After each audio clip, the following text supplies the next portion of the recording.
Welcome back, everyone.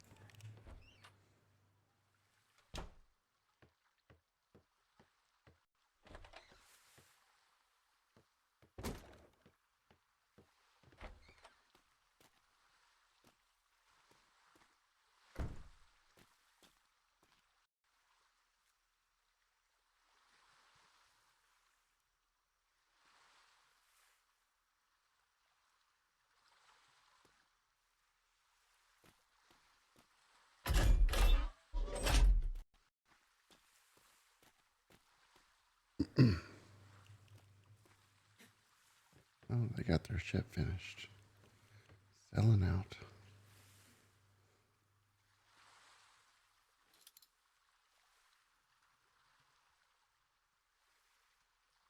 Not bad, not bad.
Off in the distance.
Yeah, be careful. Somebody put fish in there.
It's a big.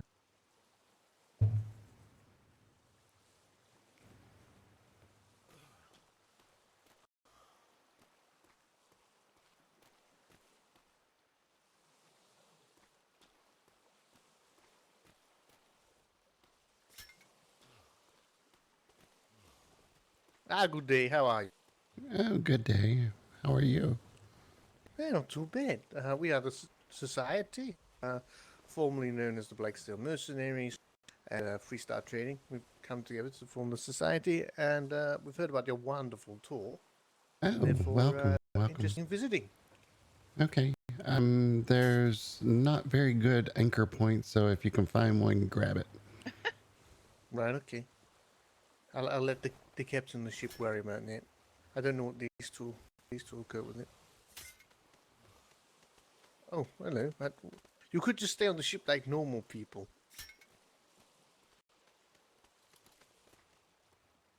Or not. What? Hello? Nope. Bagatha, I was too this excited. man is from the society, I think he said. Yeah. Sorry, I forgot to introduce myself. My name is Theo von Arlington. Oh, hello, nice to meet you. Name's Boggert. Agatha, pleasure. And I'm her twin, Boggert. Yes. Pleasure to meet you, man. Well, nice to meet you as well. Wonderful. The rest of the crew will be departing soon, I presume, and then, Oh, have you got hello. time for a tour? I hope we're not, Yes, we have time. Oh, wonderful. Oh, yes. If you give me 5 minutes, I just need to turn on a few candles. Sure, yeah, of course. We'll wait for your call.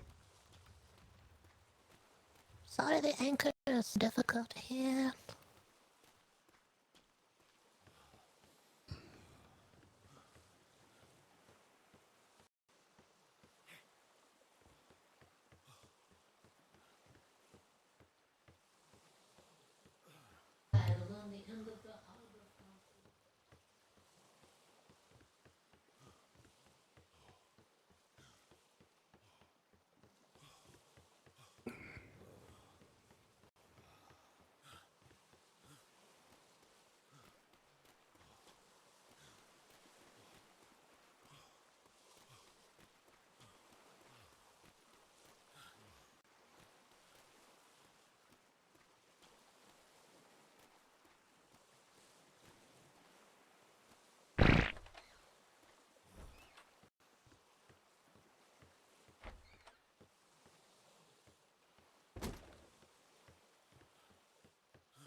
To see it. We've heard many good stories. Oh, wonderful. Here comes Boggert now. All right, we'll be glad to lead you towards the museum if you're ready. We are. Wonderful. Go run. I need to stop saying wonderful. I should. It's what my bloody father used to say. Yeah, you sound just like him.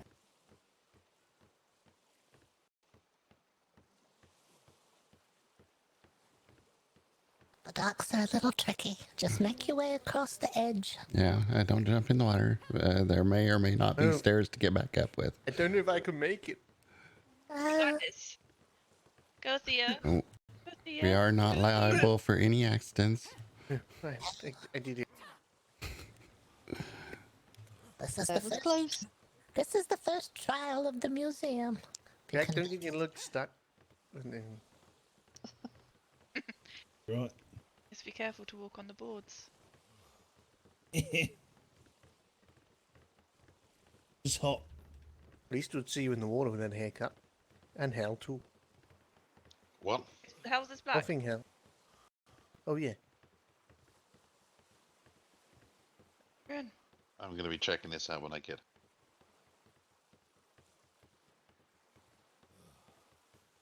Run fast.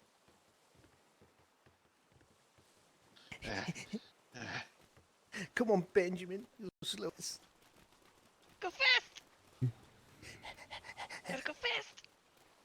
Gotta go fast. Oh, God. Oh no, I'm winning.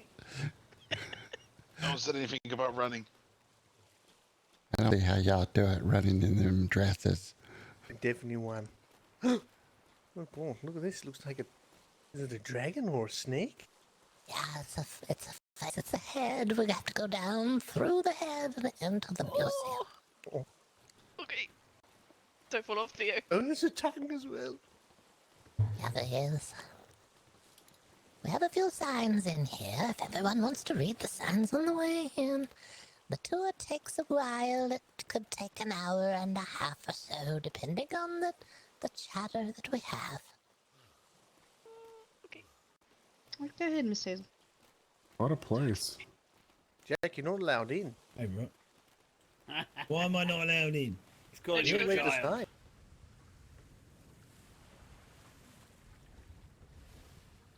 A good thing we didn't bring Kenzo. Aye. Kenzo wouldn't be allowed in. It's alright, I could hold his hand. Right, Are you welcome telling me? Are you saying I'm a child? Yep. Yes. Yeah. I mean, Theo's the youngest. I think he's the child. Yeah. Go Come ahead, on, Asher. Theo. Don't bump your head now. Come take my hand. Come on. There's a good boy. Come on. Here we go. I'll look after him, make sure he's all right. All right, everybody, let's be well behaved while we're in here, okay? Okay. Alright. If you're ready to begin, we'll begin. Leave your preconceived notions of the normal world at this very threshold, and enter the world of the mysterious, the unusual, and the odd at BoggOdd Oddities Museum. By entering the museum, you agree management not responsible for any and all incidents herein, including but not limited to any falling, tripping, or plunging into wells, graves, or otherwise. Right. Okay. Please step lively into the next chamber. Unsure about the grave part. Just That's for inside. you. The tour starts just on your right after you enter the museum.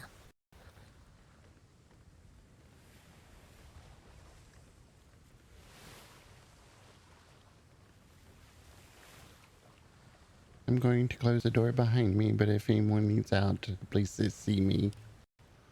You need out, just scream. Meow.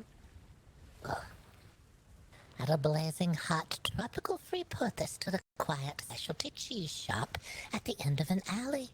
You're probably questioning, is it appropriate to locate a cheese shop in the melting heat? The answer, no. Not because of the heat, however. It was because of the feral cats. The cats had taken to begging at the local cheese shop. As patrons left, they would kindly drop a crumb or two. This led to more cats waiting for the next patron, and more cats waiting for the next patron. Eventually the roof support beams groaned and popped under the weight of waiting cats. The shop owner attempted to shoo them away at first, but then realized the cats wouldn't touch the crumbs of the most pungent cheeses. A patron remarked, "It is so hot today, the stone walls are almost sizzling."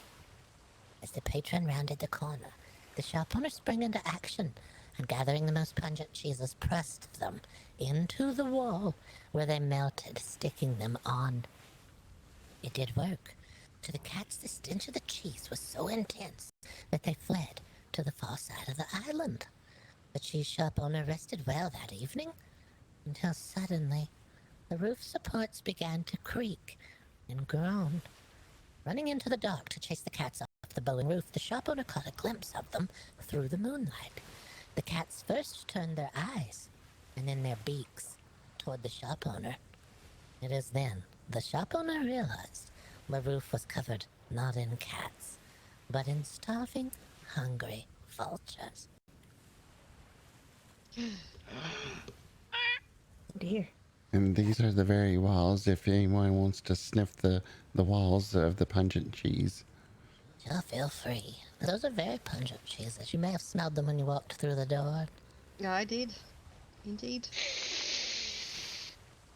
Oh, a stinky cheddar. A stinky. God, Harry, it's changed your hair colour. What? What in the world? Oh, What's wrong with your smells beard like now, your too? socks, Theo.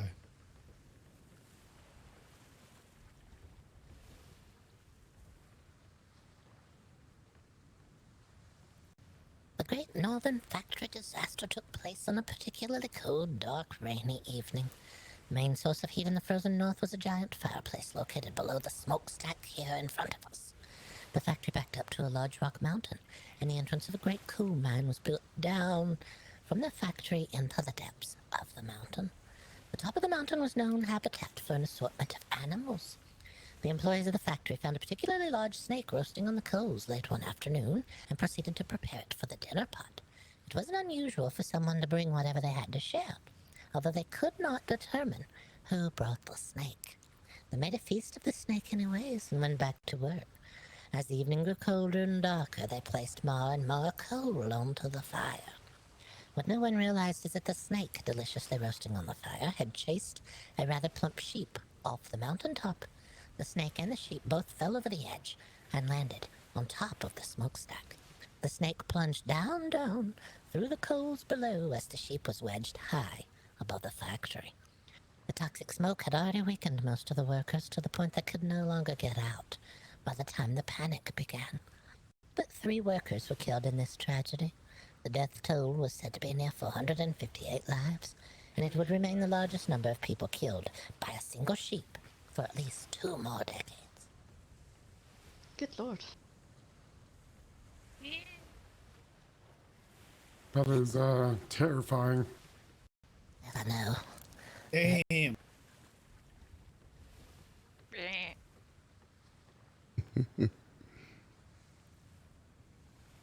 Before Now, you... is What? this the actual sheep then, or is this a replica? No, this is just a... That's a standard sheep. It's just there as a replica. It I was enjoys... gonna say. It enjoys being up Holy there. crap, there's a sheep up there. Did you not Yes. see that? It's the sheep that plugged the chimney.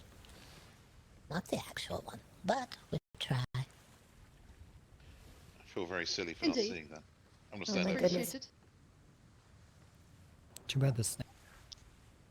Before you here is a certified giraffe examination chair. It has been placed here as a public service by the Giraffe Handlers Association. When a giraffe needs to be examined for multiple reasons, it is Oh, I'm much sorry. easier to inspect the giraffe from closer to their height. The doctor will climb up the chair, and the giraffe will be brought closer for inspection purposes. What type of inspections, you ask? Well, one purpose is to inspect whether they have the giraffe-like teeth or the less common human-like teeth, of course. But the far more common reason, however, is to see if the ears have been laid with spider eggs again. Giraffe ears are known to be the perfect habitat for spider eggs, laying their eggs in the giraffe's warm ear hair that lie forgotten until the time comes for the hatching. If you have giraffes tame or wild near your home, be sure they do not shake their heads frequently. This is the first sign the spider eggs have been laid. If your giraffe has ears infested with spider eggs, the time will come they will hatch, and the giraffe's head shaking will deposit hatchlings around and throughout your home. Wait a That's minute. where they're all coming from. That's what's happening. Oh Even no. Where's the spiders? You have the spiders. Here are they? So Yeah. many I spiders. don't like. Oh no. Do you have giraffes anywhere near your home? I That's where the... Just watch the giraffes. See if they're shaking their heads. If they're shaking their heads, they have the eggs in their ears. It's a terrible malady for the poor giraffe as well. And on top of that, if you see a spider off in the distance, most likely it's already seen you and started making a run towards you. No, I don't like it. They can see you from so far away. It's all the eyes. The tiny beady eyes. I hate them. I hate them. This way, please. Buy sheep.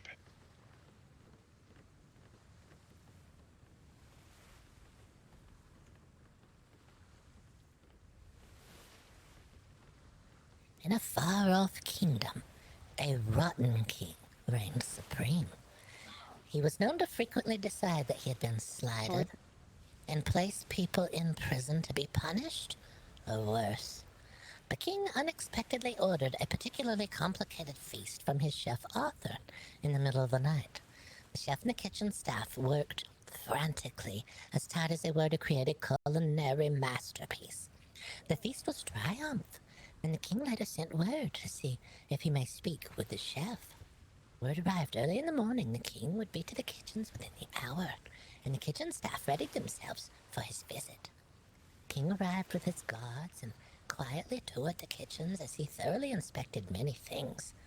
Nothing was said, and the king simply looked at his guards as he approached the exit and nodded. King's guards proceeded to destroy the kitchen. The pots and pans, the kitchen tools were destroyed. The guards turned to the chef and they said, "The king would like you to know he is displeased with last night's feat. You forgot to serve sea salt instead of salt with his meal." The chef was aghast. He knew he had served sea salt. He had prepared it himself. He only said "I" before he was cut off and told he was removed from the king's staff and he would be placed in prison to await further punishment. The king felt assured that mistakes would no longer be made in his kitchen, and as a test, a few weeks later, he had a new feast prepared for the opening of the night's tournament, at the end of which a victorious knight stood remaining. The king was so unhappy he was slighted again, and his favorite knight did not win the tournament, that he rushed the other knight, dagger in hand. That knight flicked away the dagger and gave the king what was intended for the knight. The king, now removed from life and power, the entrant made their way to the throne and seated themselves. The shocked crowd dropped the facade of reverence for the old king and warmly welcomed a new and powerful leader. The guards, also shocked, but no longer hiding their contempt for the rotten king, said, "All hail the new king," to which the entrant removed their helmet and said, "Queen, all hail the new queen." The guards, "What would you have us do, your majesty?" they asked. "Firstly, bring me Arthur, chef from the prisons." Arthur approached the new queen, and he quietly asked, "Daughter, what has happened? And are those my pots and pans you're wearing?" "It's time to explain it all," she said. "They sent them to me at the blacksmith shop for repairs. They did not know I was your daughter." She smiled pleasantly at her father as they waved toward the crowd over the tournament field the cold, dead body of the former king. "You always said that your pots and pans would bring us good fortune, father. You just didn't know how right you were." Bravo! What a tale. Yes. Before we enter into the next room, do not panic. Please remain calm. The fire is under control, and if there is in case of an emergency, we will exit you properly through the exits. Yeah, we will. It's a fire that looks like fire. It's all right. We know there's other kinds out there. What are those guys made out of pots and pans? Oh dear. Fire! That's okay. It's all right. All You're right. all safe You here. sure? Yeah, Yes, for sure. It's made of vegetables. On a roasting hot desert island, it rarely rained. House fires were happening frequently. To combat the fires, the residents used what they had to craft 2 fire carts. These carts, each pulled by the best rhinosaur that the island could breed, were filled with water and pulled from location to location. Raspberry the monkey, found wandering an island used as a turtle habitat, was a pet of the head of the fire cart haulers. Out on one of their first patrols, they discovered something unusual. Raspberry had previously been trained to pull a cart. They decided that given his constant insistence that he be handed the reins, Raspberry would be trained to drive the rhinosaur of cart number 2. This worked more than well. Raspberry was already a complete natural at cart handling, needing no instructions at all. They even crafted a small seat just for him. This allowed the others to focus on the fires even more. Months passed with the carts racing to and from the fires, Raspberry excitedly guiding the cart all the way. One afternoon, after a particularly difficult morning of fighting a long series of fires, the bell rang out. It was time to ready the carts, and Raspberry couldn't be located. The head of the fire cart haulers went to Raspberry's room and found the monkey asleep in bed. Knowing the poor creature must be exhausted after the morning that they had, they had another member of the fire cart haulers pull the reins. They left without poor tired Raspberry and headed to the fire. Along the way, they spotted an unreported house fire and slowed cart number 2 to water it before catching back up to cart number 1. While spraying the house, the front door burst open and a soaking wet Raspberry, extinguished torch in hand, emerged. Not believing that Raspberry could be both asleep and at the scene of the fire, his bed was checked. Neatly shaped and arranged was a pair of trousers, made to look like a sleeping Raspberry the monkey. Raspberry's wise at a great many things, cart hauling and deception being among his greatest talents. He was returned to the offices of the Turtle Sanctuary, where he was found so that he could retire from his very active life. The fire stopped overnight, and the fire cart haulers were quiet.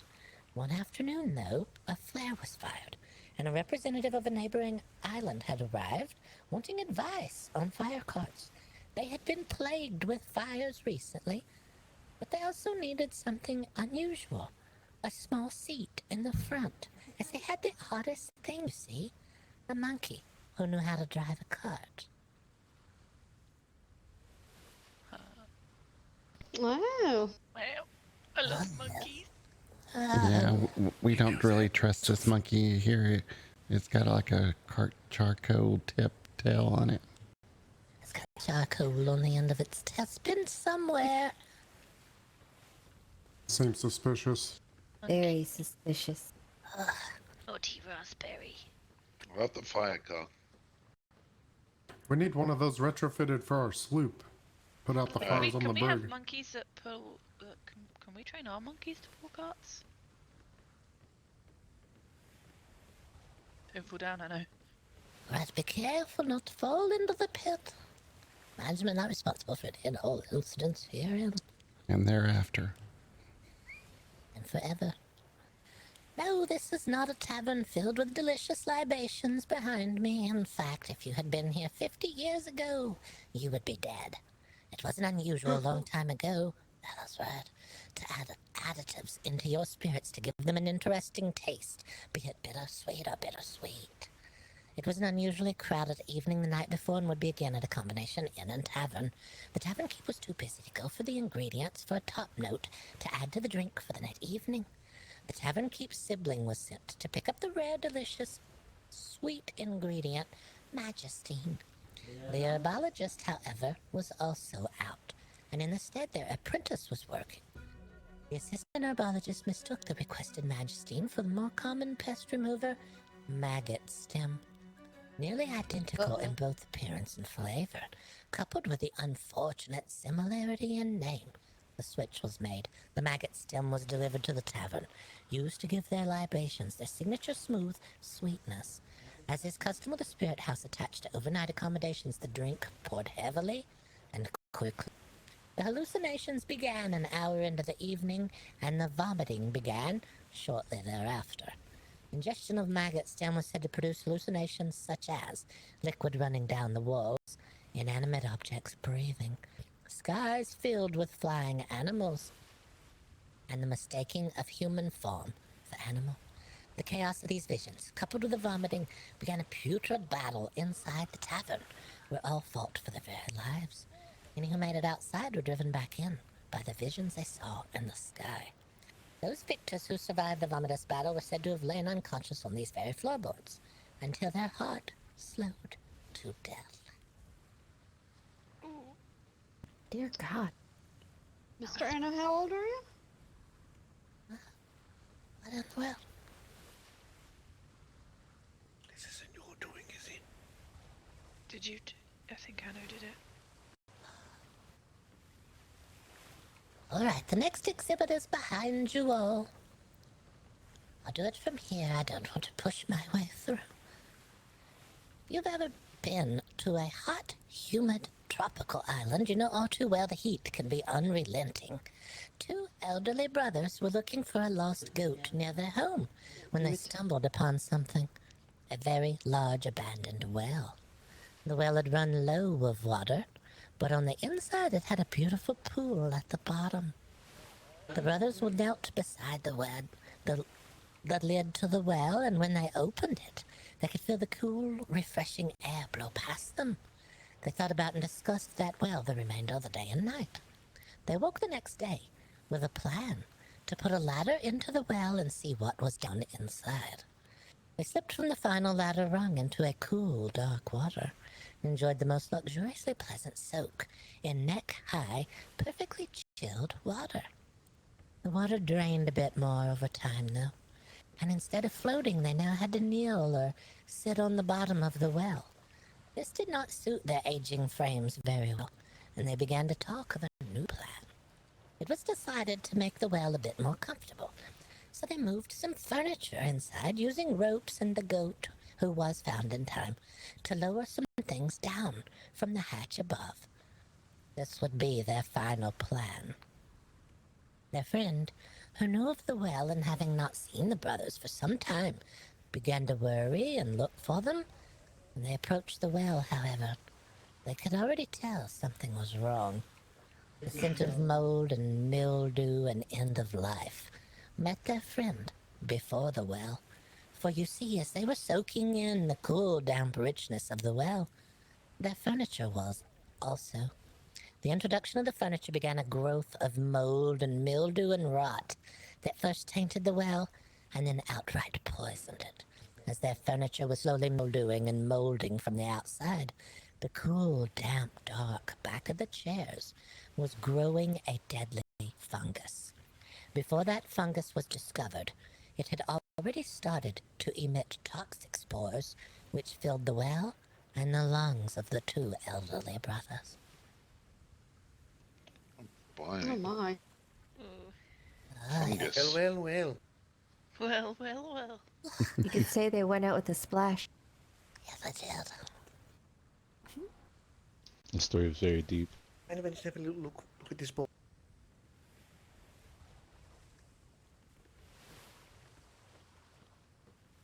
Don't do it, Theo.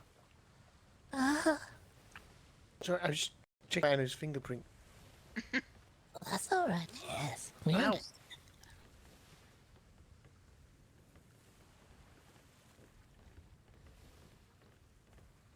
Oh no, not the cage again. I'm not going back in there. Oh, you want to get in? You want to sit in the cage while I do the story? I'll sit in it. Right. You're welcome to. All right. Far beneath a beautiful country estate lies strange fate for those unfortunate enough to have encountered a pair of mad, noble women. They had a secret which would have run the blood cold of those in the aristocratic circles they kept themselves in. The mad women had developed an unusual diet preference. Human toenails. Half-hearted soldier, drunken sailor, or sea wench. They preyed upon them all. They went into the dark night to round up their victims. They would wait outside tavern and dance hall for those inebriated enough not to put up a fight. A bag over the head and about sixpence around was usually enough to knock even the stoutest person unconscious if they had been plied with enough drink. They would be locked into the chambers on each side of me here, their feet scrubbed, cleaned, and their toenails carefully trimmed so as not to waste any of the most precious resource. I know what you're wondering. Why not just pull them out at the root? After all, that's the sensible thing to do. Well, the sisters weren't monsters. They were just unusually hungry. So unusually hungry.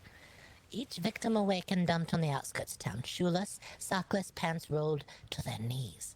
But their feet were beautifully scrubbed, and their toenails had been perfectly trimmed. The sisters were caught when they mistook sleepy officers for inebriated, and were overcome by them. Threatening with having their toenails pulled out at the root, it is the sensible thing to do. They confessed to the entire ruse. Afterward, they fell from grace and out of high society, and took on new identities, where they began to work in the wash-house, trimming the nails of those who came to bathe, thereby continuing to feed their insane and insatiable hunger. Ew. Oh. Ugh. Well, we just bring the stories that we have. We can't. Yeah. Wait, Theo. Get your shoes off then. Come on. You want to clean my Theo. feet? Clean my Take your feet. shoes off. Is, Relation. is that what you ship- named your ship after, Theo? She's got a feet up. Yeah, Got it. yeah, do my feet, do my feet, do my feet. Just lick this one. Oh, no, don't lick them.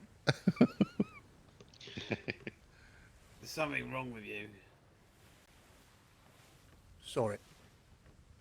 You'll Check. Might have spiders. I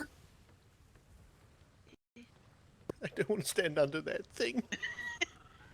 I'll have a cuddle with the spider. A new, beautiful island Freeport was too close to a deep-water ocean trench. The frequent ship traffic to and from the island angered the residents of the deep waters. Many different creatures made their way from the depth to investigate the new disturbance, as the swirling waters mixed new warmer water down into the formerly cool ocean trench, as well as introducing new types of detritus into the depths. Mermaids from the trench seemed to grow much angrier, becoming a constant menacing presence in the waters. To teach the citizens defensive tactics to protect themselves against angry mermaids, as well as to ensure people would not fear nearing the very profitable Freeport. The Freeport opened a training institute just off the shore. Seen before you here are the standard issue training form, as well as the specialized mermaid training form developed at the institute. Normally housed in deeper water, this form was used to teach citizens techniques to avoid or defend against angry mermaids. The mermaids seemed to realize something was occurring at the Freeport, however, and really began to increase their violence. Eventually, they began to investigate the institute itself, making their way to the shoreside, where the training forms were stationed. Instead of damaging the training forms, the mermaids began to study them. They possibly believed them to be figures in reverence of themselves. It is believed that they took this as a sign. The mermaid was a respected neighbor and led them to stop their attacks completely. Unintentionally, the forms did work to protect the citizens. No one trained to defend themselves ever had to, and the mermaid forms were left in the water as a sign of continued mutual respect. Luckily for the Freeport, the mermaids had not witnessed the defensive techniques used against these forms. It's a good job they put them out. Alright.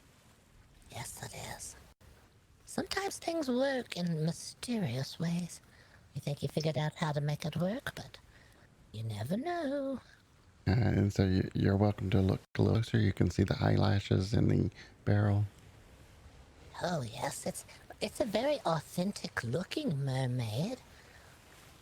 The beautiful eyes and the very long eyelashes. You ever seen a mermaid's eyelashes up close? Nope, Not up they close. Some scared me. impressive detail. Oh Uh-oh. yes.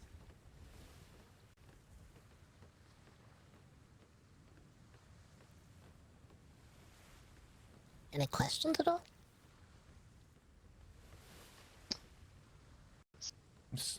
Nope. Something's fishy about this. Uh, Should I like its eyelashes? It's beautiful. Wonderful. stand training form doesn't even have eyelashes. Who in the world developed that? Beautiful. Someone who had a lot of patience, I guess. Yeah, that's true. A skilled blacksmith made a fortune on board a ship repairing broken old wood stoves in a frozen polar region, a fortune he intended to keep to himself. Looking around his ship one day, he realized he had a dozen wood stoves that no one had claimed after they had been repaired. Needing to remove the extra weight from his ship, and also needing to find a more suitable place to keep his treasure safe, he left the polar region for his home on a warm elephant island. He owned a small piece of the island that included a swamp. The swamp was home to many horrendous beasts, however, the least of which were endless amounts of spiders. He knew the perfect location for a hideaway for his treasure trove was a well-hidden cavern on the edge of the swamp. You would never see it unless you were falling into it. Covered in vines and growth, it was the perfect place, except it was home to thousands of spiders. He knew spiders feared one thing above all others, a larger, faster spider. To attempt to stop them from living in the cave, as well as to add an additional shock should any unfortunate soul stumble into his cavern, he carted those old forgotten wood stoves down into the darkened mouth of the cavern and created this monstrosity before you. Welding together the stoves and creating a stone plinth from the cavern's rocks, he successfully created a spider to frighten all spiders, and the others fled in fear, leaving him the freedom to place his treasure deep in the now delightfully spider-free caverns. He went back to making more and more treasure, and then readied himself eventually for a return to his caverns. Upon his return, he was looking forward to that spiderless cavern after having fought his way through so many of them in the swamps. He arrived at the cavern to find it filled, not with spiders, but with elephants, bursting at the seams with elephants. They chased him from the entrance all the way back to his ship, over and over and over again. For you see, the only thing keeping the elephants out of the cavern were the spiders, and the only thing luring them deep into the cavern was the new multiple-armed scribe post someone had put there for them to use. Nice. Silly. Yes. Never got his treasure. No, but the elephants got one. They got one nice treasure all their own. We try to keep the elephants away from here. We're afraid that they can sense that there's some sort of delicious item in here that they may want to scratch themselves against. I'll scratch my back. Oh, Oh, there you go. that was nice. That's a good back scratcher. Yes, it's the open tubes on the end. It really gets all around the edges of something. This way, please. Wait until the next chamber. Give me just one moment. Yeah, that's my kind of back scratcher right there. It's good. Did you try it? All right, below. Am I on the way out? Oh shit. Food is. Hang on. And it. If anyone needs your food or refreshments, there's popcorn. Popcorn, get your popcorn. Ooh. Some popcorn. And it was. How's it taste? Does it taste all right? Does it taste all right? Yeah, it's all right. Yeah.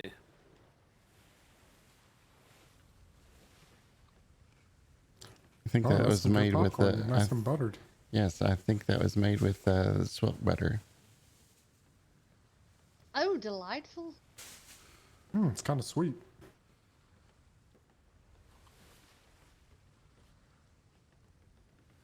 Please do not reach your hands inside the bars there.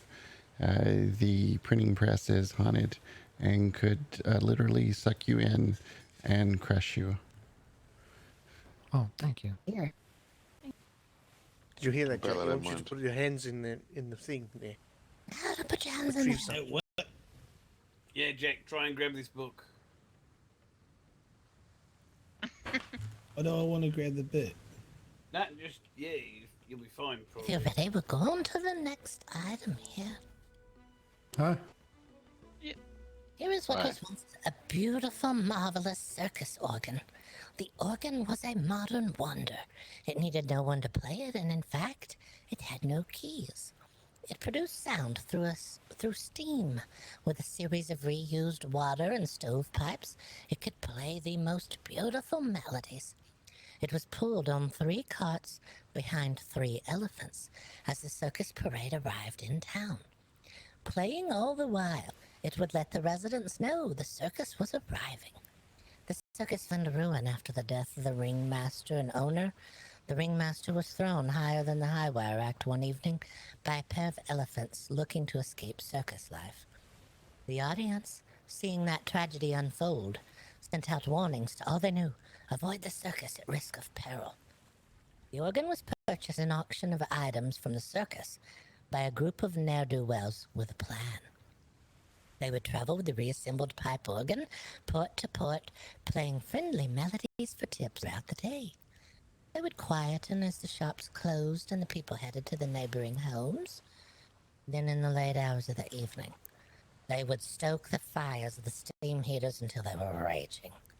The beautiful music produced with gentle steam pressure now became a howling, screeching, clangorous noise.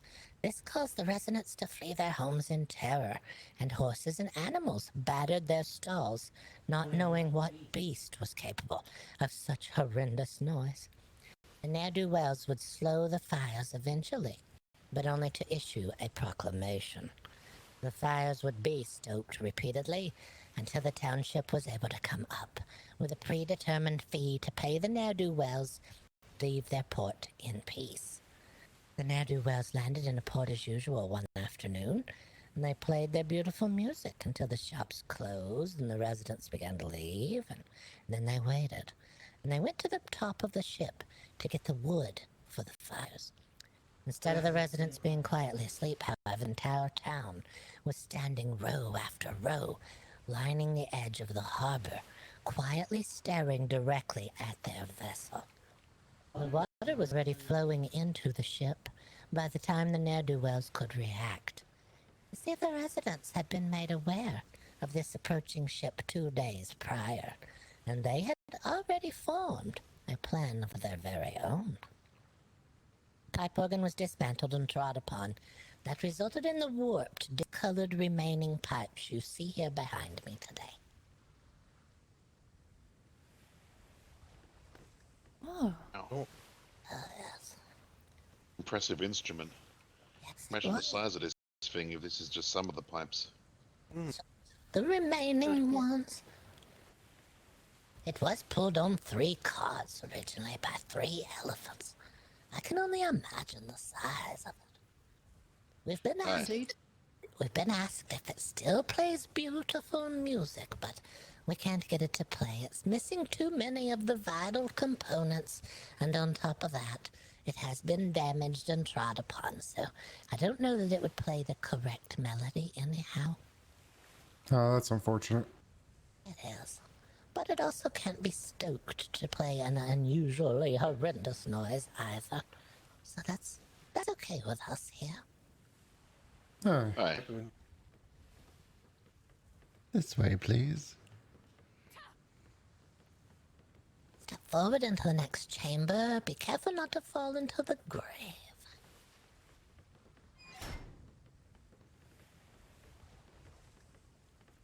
Temptation to push you into. I don't want to smack me all the time. I don't know. I just whenever someone's close to an edge, I just want to push them. It's not just you. Trimmed your nails and everything. No, thank you. Below us here lies the coffin of the final husband of the widow of Shallow Creek. She was called the widow because she had buried 12 husbands. Good lord. 30 husbands. Just jump. You can jump.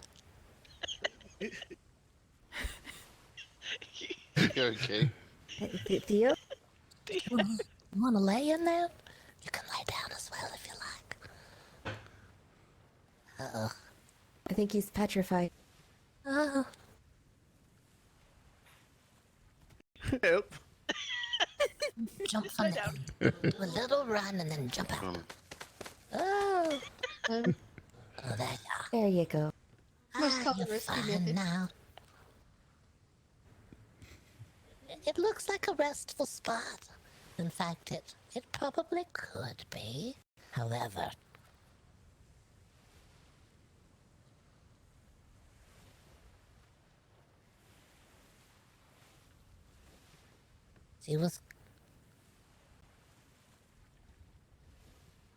she was called the widow because she had buried 12 husbands, or 13, 11 of whom were deceased. She begged for help from the townspeople. She said she was being haunted by the vengeful ghost of her most recent husband. The widows of the town vowed to help her. They formed a group which would sit in the home of the widow while she tried to rest. It was a quick rotation, for you see they all eventually stared straight again into the eyes of the man they used to know. Each night someone sat with her. Just before the skies lightened, there was a shuffling behind them. One after another, the widows fled the still darkened, creaking home. Once that group was exhausted, the widows still pleaded to the towns for help. The young single men were sent next, as they were thought to be less prone to fright. Same story, however. They all ran for their lives after gazing into the eyes of the dead man. The oldest woman in town, thought far too frail, asked, "May I go next?" She sat slumped forward.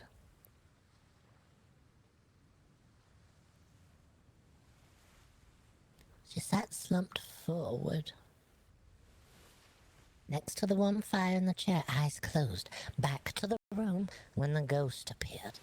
His long, bony fingers, reaching, clawing, slid up over the back of the chair and around the woman's frail, thin neck. From outside the home, a blood-curdling scream that chased wolves back to their dens was cut short. The townsfolk, worried for that frail lady, but humoring her, had their ears open for her call. A number of them reached the steps to the cabin at the same time, and they clambered to the front door, flinging it open. Standing tall over two bodies was the frail old woman. What no one realized was that the oldest woman in town was also the wisest. Unable to sleep well in the cold night due to her old bones, she slept during the warm daylight hours. Every night she watched the dead husband of the widow of Shallow Creek creep into house after house in town. You see, as people went to sit with the terrified widow, her very much still alive husband was looting the houses of those who went to help her. He would arrive later and show what he had stolen from their homes to his wife. The oldest woman, however, went prepared, rolling in sleeve, to expose the ruse of the widow of Shallow Creek. Wow. How'd What a she clever Unbelievable. thing to do. Oh, yes. That's quite clever, though, no? Ah, Love it. Did she put them all in the same hole? Don't know. We didn't ask that, but you know, there's always a chance for that. She just piled them in on the same hole. Didn't have to dig Oh. individuals. Jackson? Is it restful in there, sir? It is, you know, it's quite peaceful. It's pretty quiet down there, I would say. Down under the earth, yes, but probably pretty quiet down there. Have we got any dirt to throw on top of? No, we don't have any dirt. However, if you have a loved one who's being buried, give them a little bell to ring so you know for sure. If they're deceased, you would hate for someone to be down there locked in the box, but not able to communicate with you at all. Yeah, it's definitely a bell to Indeed. ring.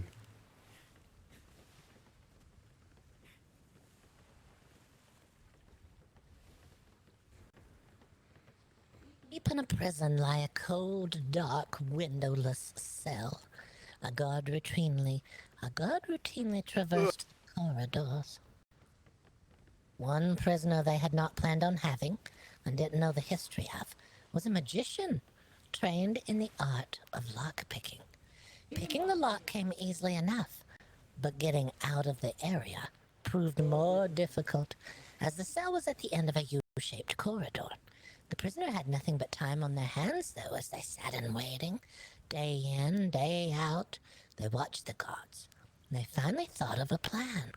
The guards always took the same pathway through the loop, and they realized they could never go towards the guards or they would be seen. But if they could go ahead of the guards, they may just make it out ahead of them. One problem, however, was the bed would surely be found empty, as they were on their way to the exit and freedom, raising the guards' alarm bell.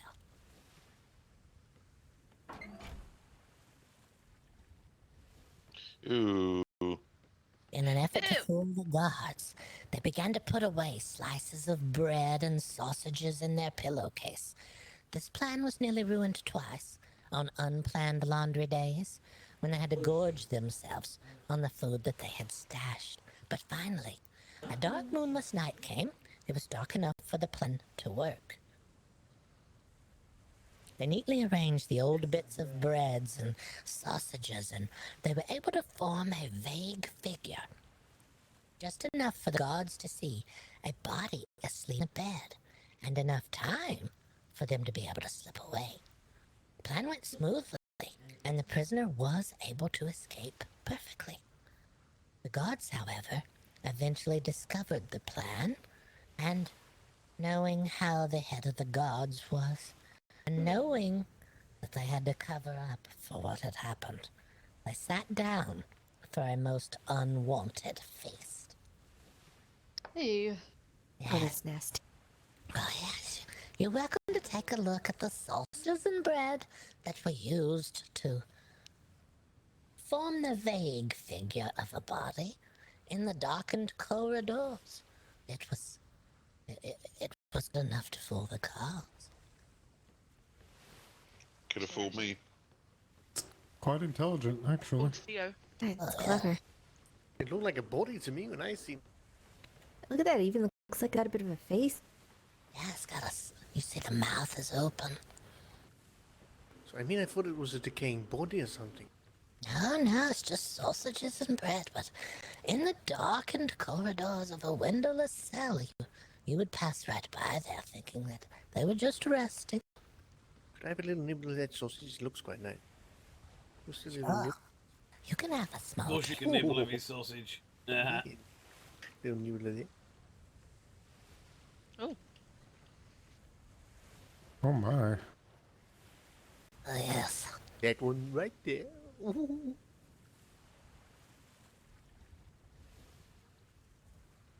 Did you get a sausage? Did you find one? Did you find a good one? Was it arm or leg sausage? It's important. It was leg sausage. Ah, that's good. Here before us is the interior of the city offices of the Butcher of Butterfly Lane, as he was later known. Shown on the table are the actual repurposed tools that he used, fancying him a dentist. He was able to convince the local populace that he was legitimate. Using a plant known for hallucinogenic properties, he was able to cause patients to, in essence, mentally leave their bodies, or tied to the bed here before you. He would then remove all of the teeth of the victim, promising only repairs to the teeth. It became so much easier to convince them afterward all the teeth were found to be bad, and therefore none of the work which he could not do need be performed. Human teeth were a prized and highly valued form of keratinoid, similar to bone but with a much sturdier structure once refined properly. The fraudulent dentist would leave his office early in the day, and that was thought odd by the community, considering how many of them desperately needed dental work. They had a nefarious reason for always leaving, though. He was tainting the town's water supply with ground-up giant squid innards. The innards still contained the powerful acids that the squid uses to break down sharp shells ingested in their normal feeding cycle. And even once ground up and dispersed, those innards still had enough acid quality to weaken the teeth of the city dwellers to the point they needed dental work, and thereby supplying the fraudulent dentist with the teeth he so desired. Ah. Oh my god, I didn't know that. Did that mannequin just move? Yep. What the?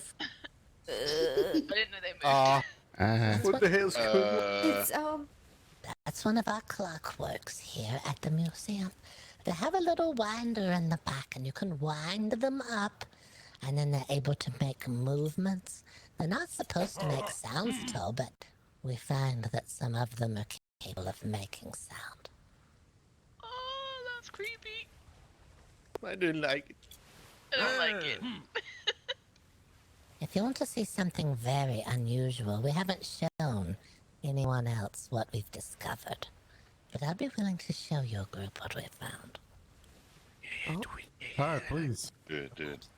Just a moment. Let me go get the rest of my supplies. You stay right there. I'll be right back. Oh, sorry. Stay here, Theo. Theo.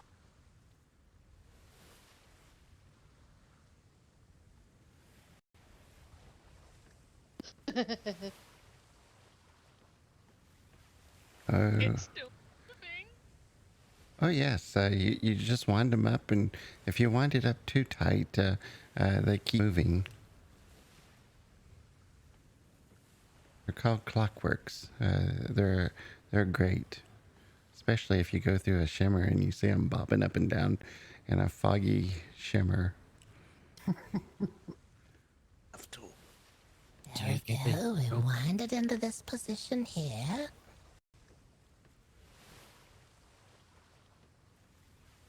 Okay, for those that wants to get a closer look, please come forward and stand around. Yes, not all of the clockworks are manufactured with a little hinge on the side of the head, but this clockwork was. We're able to remove the top of the clockwork skull, and if you approach closely, you can look inside and see what appears to be a human brain, eyes, and teeth inside of the clockwork. Oh, that's. Oh. And if you look at the And back where of the am I looking? head, you will actually see hair growing out. What?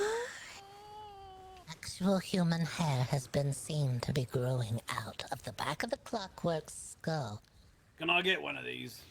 I was gonna say, do you perhaps have any to barter for or trade for? Yes, we do have an extra that's not on display currently. Did you want the one that has a removable top of the head? Yes, please. This is the only one that we have here, but let me see what I can find for you. We also have it in different models too. There's a male and a female version. I don't mind, it's not whatever. It's for personal use, isn't it, Anna? No, I just like the missing part of the head. I'm going to have a look at that. That's crazy. Also, be careful if you stand too close. It has been known to swap your clothes. Oh, what? It will take your clothing from you. That is terrifying. Well, if we see Look how Anno ladies roaming do around the that port too. confused and naked. Yes. Bye, Anno.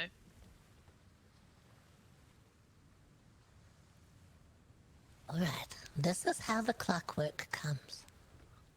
I do want you to know that we are not responsible for any incidents regarding the clockwork, however. It is up to you to wind the clockwork yourself. Do not leave them abandoned in the woods as the other ones that we have found. Someone is dumping clockworks into the woods surrounding different areas. Yeah. I found one on an island near the Freeport south of here. That appears to be a person wearing clothing, standing in the middle of the woods. But it is just an abandoned clock painted to look like a human being, we believe. That made me jump so bad. In the back of the head here, I want you to examine the fact that it is growing human hair. It's up to you to take it to your facility and away from here. And as far as our refund and exchange policy, there is no refunds, no exchange, no takebacks. They're not allowed to be returned to us. If you have one that you no longer want, evidently people are abandoning them in the woods, painted to look like humans. And should we put the stipulation that they can't name them after us, Boggert or Boggatha? Are they abandoned as such, or have they escaped and tried to emulate a human being? Oh no, don't weird me out. Always a possibility. I want to show you, though. Sometimes they move very rapidly. We don't want you to become frightened if this was to Oh, it's growing more hair now. There's even more hair growing out the back of the skull than there was before. I don't know if anyone looked before, but they may want to look one more time and see how much more hair is now grown. Are we sure we want this? Yeah. Yes. They move They very go along the wall. rapidly. They will frighten you, and they do not always move when you're not looking at them.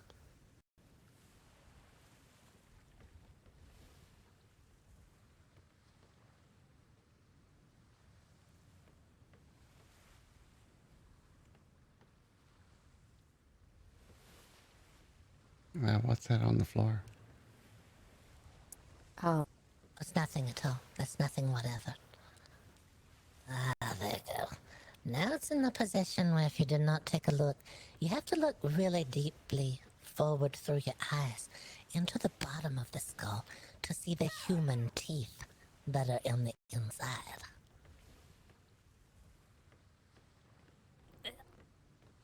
Oh, yes.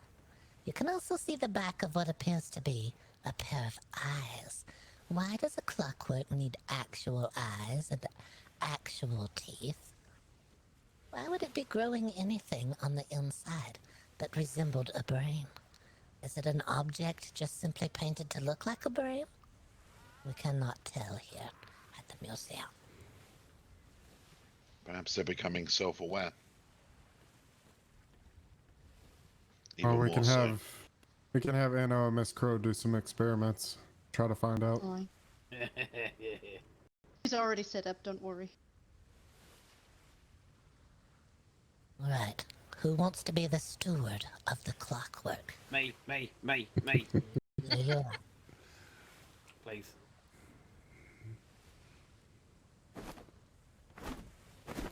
Oh, yes. There you are. You make sure that that clockwork is outfitted with those items that I have given you in order to gain access to the hinge on top of the head. Thank you. You're very welcome. For your trouble. Oh, thank you very much. Thank you. All right. We will continue the tour with only one or two more clockworks, possibly. Hang on, I just need this. Hold on while we reset the clockwork in this display.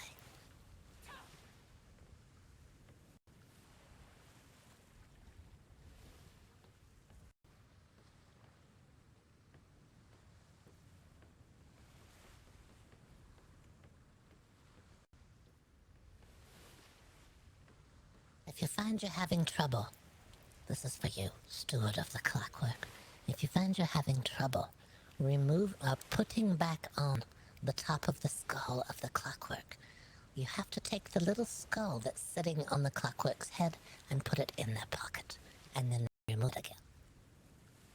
It does not like to come straight to your hand. It likes to go into the pocket first, and then to your hand. Alright. Right.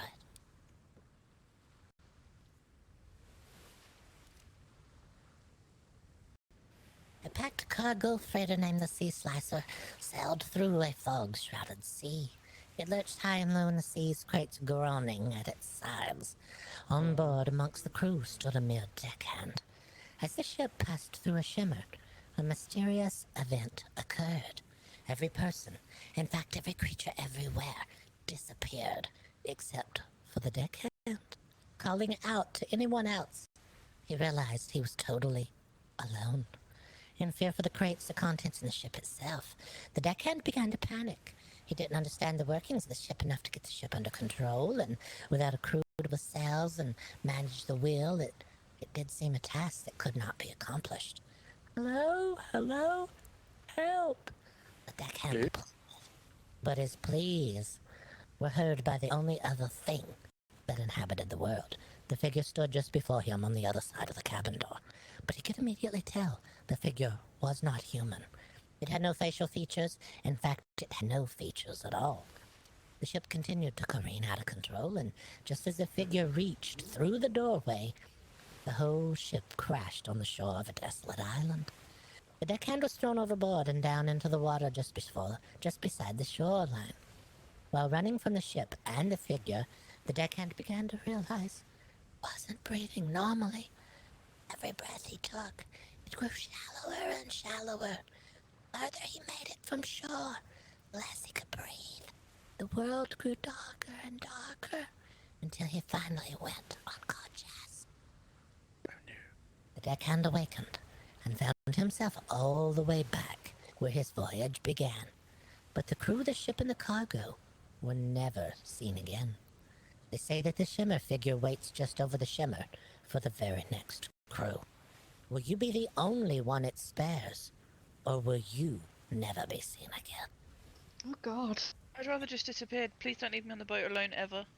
We hear that this figure also hungers for shoulder pets and any type of pets that may be traveling on the and crossing the shimmer. Soot. And to make things even more creepier, the shimmer figure has duplicated a past and a future self. No, not himself, but he is doing duplications. We've had word here 2 times now within the museum that at some times when you cross the shimmer, you will encounter your own ship and your own crew on the other side. Instead of completely alone, there will now be another one of each of you. However, the one who has arrived on the other side of the shimmer is also from the past. So the 2 of you meet on the other side of the shimmer, and you have to decide which of you will carry forward, the current you or you from the past. If I immediately have a fear, I'm going to give him one of these kick whoop ass. What happened to Eric? Straight in his face. Eric was You've on our seen it? ship, but sleeping body Eric was also on our ship. It was. I mean, you've had a duplication yourself of one of your crew members? Yeah, Oh, and I lost my shoulder monkey. At the shimmer? Yeah. Or Gavin. Oh, the shimmer No, figures. Gavin's fine. It was soot. We're trying to help people here by giving out these warnings. You've all seen it for yourselves. Now you understand it's true. If you see any of these happenings out on the sea, be sure to tell people to come here and hear the warnings so we can protect other people from having these same maladies befall them. We will spread the good Absolutely. word. We'll do it. I appreciate that so much. Next exhibit is here behind everyone.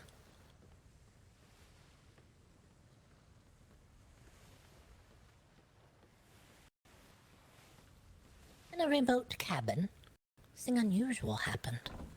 The owner of the cabin had grown older and more tired, and as the years were catching up to him, he thought he needed a way to bring some sort of life back to his life.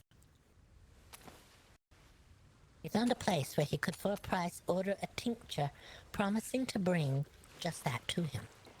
He placed an order, gave his address, and was told to wait 6 nights, and he would hear a loud bang on his door. He wasn't not to look outside for the courier, only to wait quietly for the 6th night. On the arranged night, he sat patiently waiting. The loud bang was heard at the darkest portion of the night. Nearly jumping from his skin, he realized only then that he was a bit longer still than he even realized.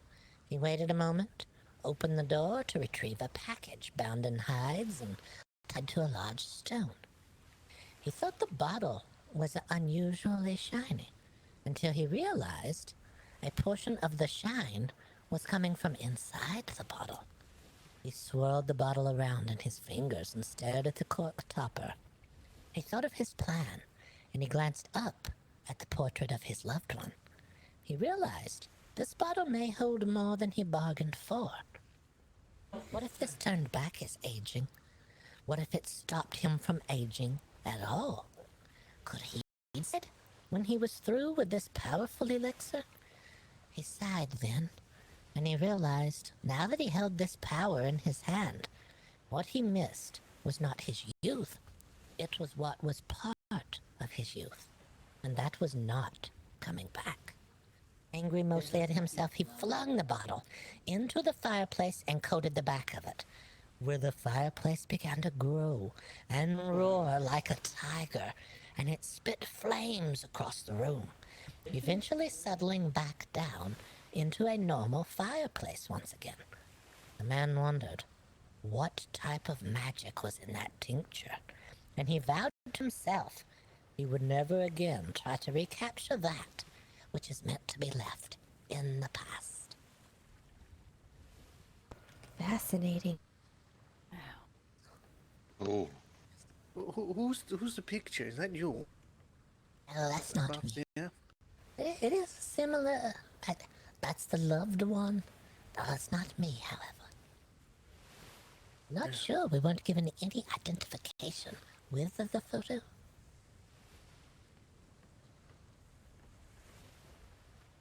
Sometimes it's better not to know. This way, please. No. Yes. This way to the next chamber.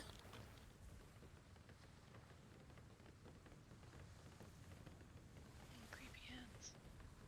If anyone needs some more popcorn, you're welcome to grab some. Sure, you're welcome to a nice break here. There's foods and beverages in the barrels there.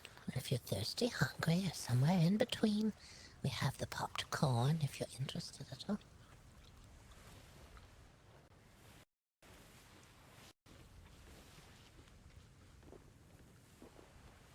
Just waiting for everyone.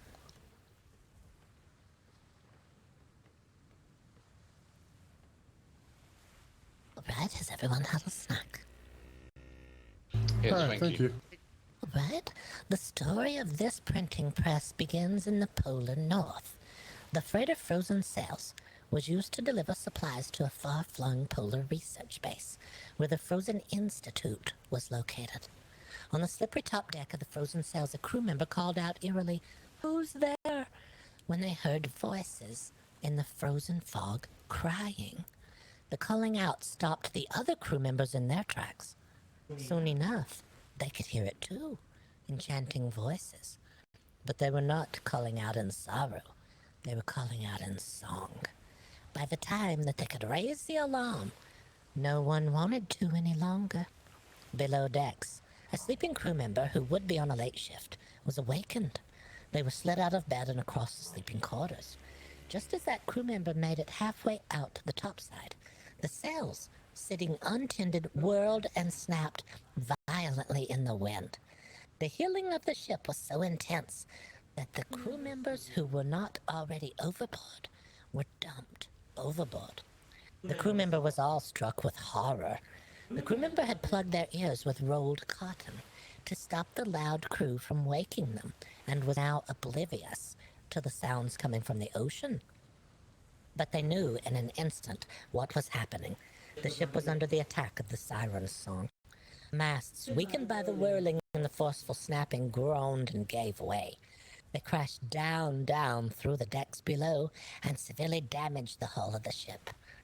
The crew member climbed into a dinghy, lowered it, and looked around as those nearby sickeningly dove underwater and swam down into the now dark, freezing abyss. The survivor rode for hours in the frozen waters until they had reached the land. They staggered onto the frosty shores, they called out, and they collapsed. They had made it to the island of the Frozen Institute, and they would very soon be found. The same cannot be said for the Frozen Sails and her other crew. They drifted down into the darkened, frozen depths. The survivor decided to print a book to tell the tale of that horrendous day, and use the boards from the dinghy that they survived in to make this printing press behind me, to print their book on. It is said that the sea sirens had placed a curse on that dinghy because they did not get the chance to claim everything in the ocean that day. Those cursed boards used to make this now cursed printing press before you, can at times call out to those nearby, asking them to climb into its gnashing jaws. It is rumored to have eventually devoured the very crew member who created it, and it leaves us to wonder, now is it satisfied, or will it strike again? I hope not. Hope not. I'm standing Now I back. see why you gave the warning. Yeah, you gotta stand way back. It's very, very worrisome. We always worried someone will reach their hand through there, try to tinker with the little knobs and things, and the next thing you knew, they're all the way in there. Oh no. Right. That brings us to our final oddity here at BoggOdd Oddities Museum. If you'll make your way now back to where we began. Please come and stand in front of the double doors. Yes, make your way in.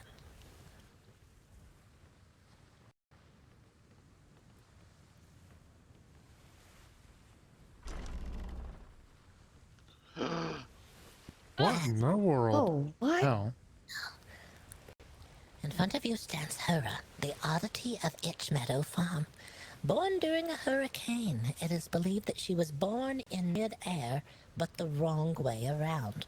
She is now utterly convinced that she is standing the right way up, and we cannot correct her. She does not use her hooves to move around, and instead she drags herself along with her horns and wiggles side to side like a serpent to get around.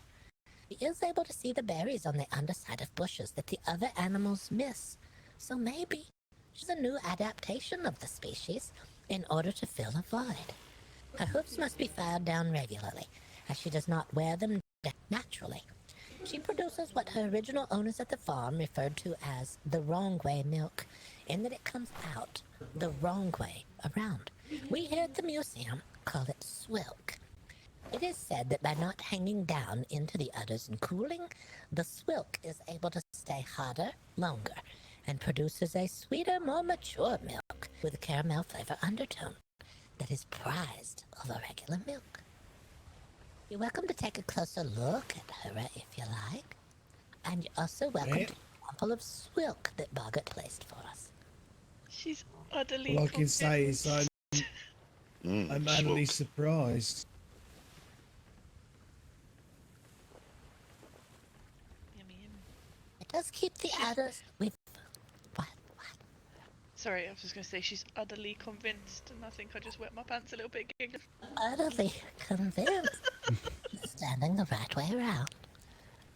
But yes, we have found that the udder stays much cleaner in this position, but the regular cow, we want to warn everyone, you need to wash your milk from the regular cow. And we've had everyone ask, well, how do you wash milk? Well, you wash the milk with the milk, you see. You rub it against itself until it doesn't look dirty anymore. It starts to look clean after a while. You don't want to do it too much. You end up with a whipped cream or some sort of cheese or something. But please, clean your milk when you're out. God, I've never cleaned the milk We've before. never cleaned our milk, Al. What? You're not cleaning I'm your sorry, milk. I didn't know you had to clean milk. no, I didn't have to clean milk either. Well, now you do. Not the No, I swilk. do. The swilk is pretty good. It's coming out the other way around, so Yes. there's not any foul things down there. Yeah, the desk there is if anybody wants to leave a review or sign a guest book. There's some blank letters there you can grab, and you can deposit it in the deposit box to the left of the desk, or there's a deposit box out as you exit the building. We have a deposit box there for any type of donations that you may want to leave behind today. None are required, and we don't ask for anything here, but any little token you might want to leave is perfectly fine with us. Well, thank you for a very moving talk. That was incredible. It was good. So good. Yeah. I will certainly be leaving a tip behind. Oh, well, thank you very much. We're so very pleased that so many people have heard the warnings and are able to spread them around on the seas.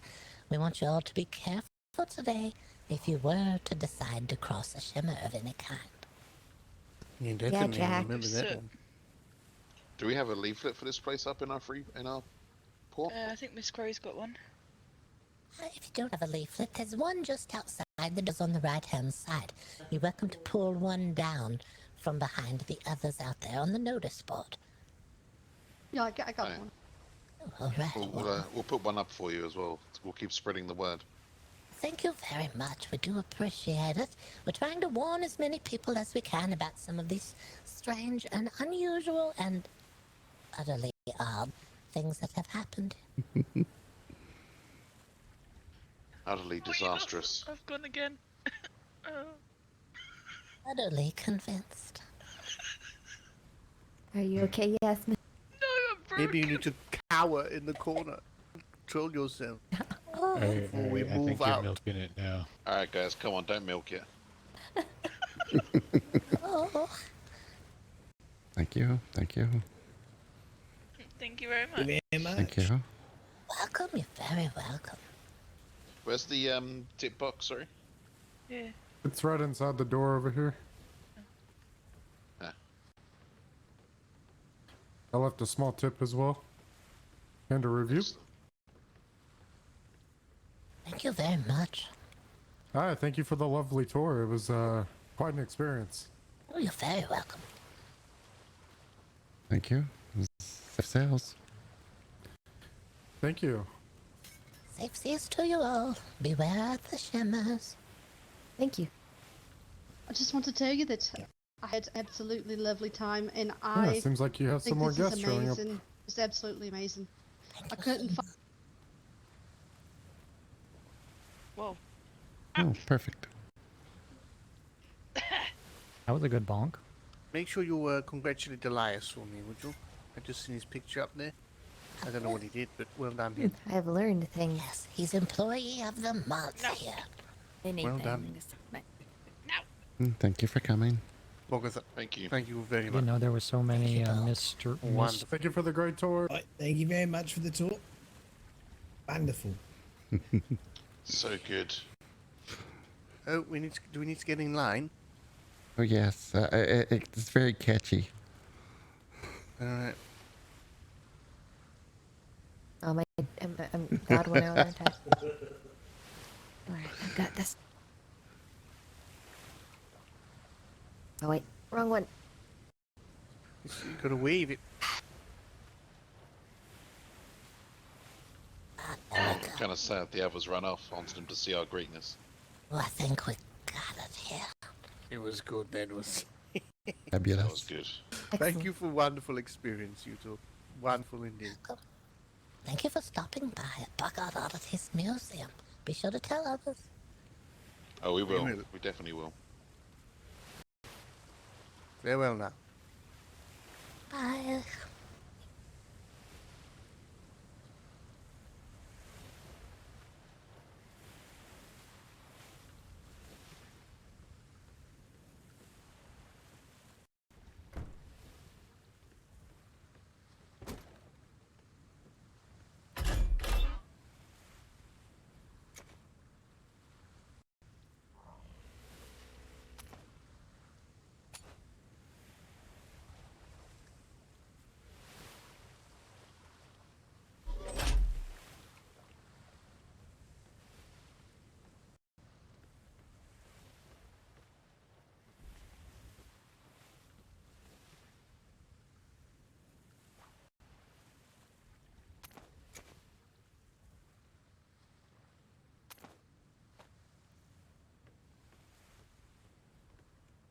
Boggert, are you in the museum?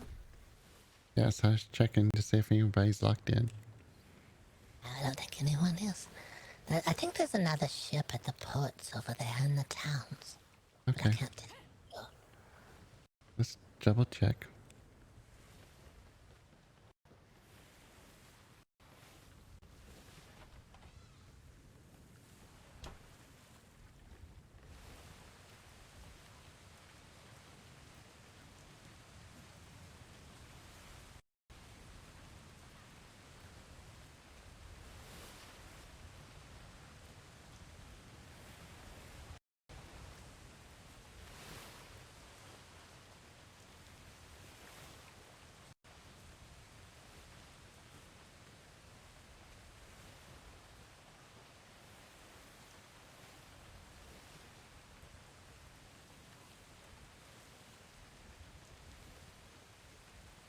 This is a different ship, but I can't tell for sure.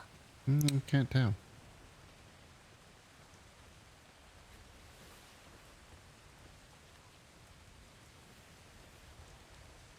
No, maybe not.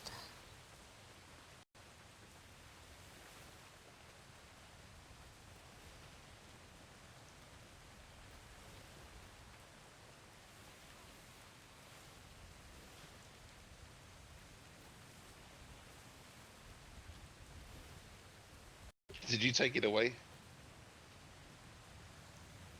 You okay? Where's your partner in crime?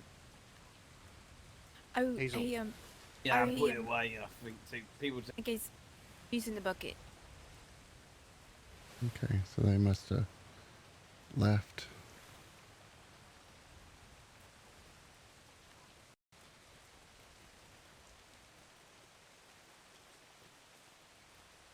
Mm-hmm. Yeah.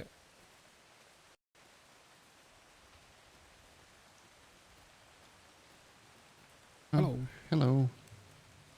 Hello, I'm Rylan Rennick, Rennick Company. I'm stationed over on the northwest side of the island, just over there. All right. Oh, you're the one that's got the nice vineyard in front of their property?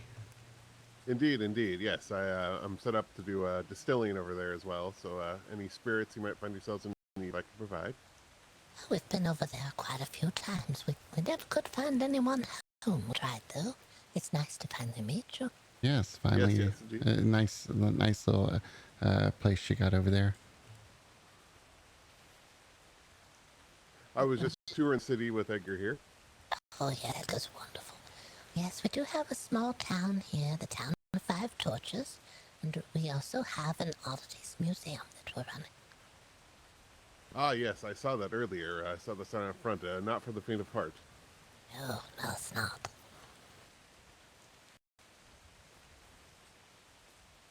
Well, it's a very lovely town, I must say. Well, thank you very much. Yes, we're trying. It takes time to get things built and up and running, but we're getting there. Every day we get a little closer. Indeed, I've myself been looking for wharfs to set up a better base. Yes, a nice gentleman just west of here. Over, he's a center island in A5.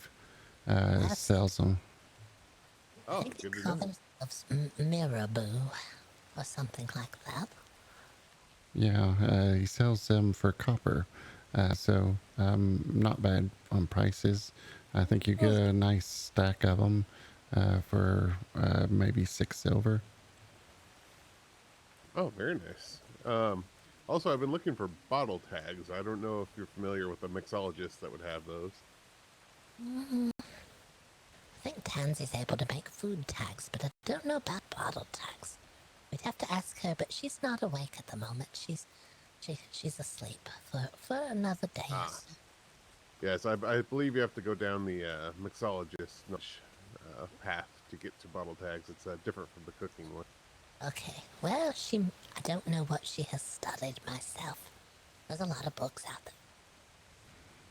Indeed, indeed. Oh, actually, I brought over a bottle of wine as part of the introduction. Ooh, a sample. Thank you very much. Indeed. Thank you. Indeed.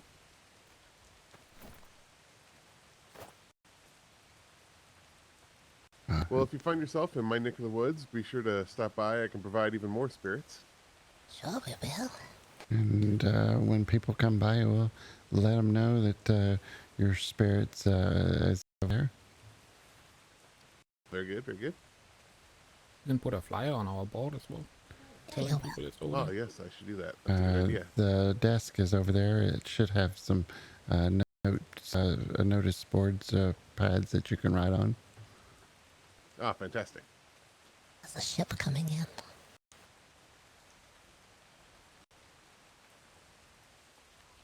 It might be Owen. 2 ships.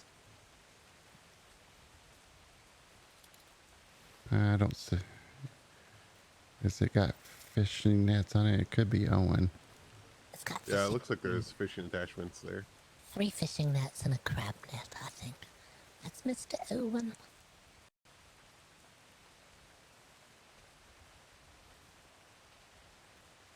Yeah, it's our town fisherman. He gets the fish and brings them in, and then he goes around to various ports and sells his fishy. Oh, very nice. Yes, I've been going around selling my spirits, of course, and then a few of the seeds I have. And Stanley, who's not awake at the moment, but he's going to be starting a cattle business, and so there should be some finer cuts of meat coming out soon. Oh, very nice. I don't know if you've met Gorn. He's over just south of me. He's setting up as a cook, so you may have some use for that as well. Oh, perfect. Talking about that, have you tried the horse cart on a wild horse?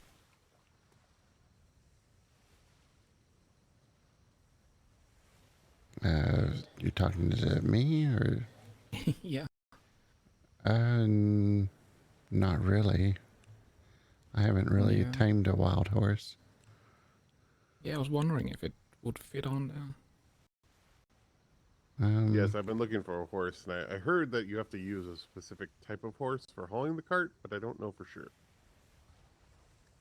Do we have an extra horse for sale? I think we did. Yeah, we do. We can try putting a cart on it. Don't really have a cart for sale, but I can attempt. Oh, actually, I have a cart already myself. I bought that a while ago. Okay, so where's the horse located? The ones for sale? It's in the stables. I'll go pick it up. Okay, I grab the cart. Okay.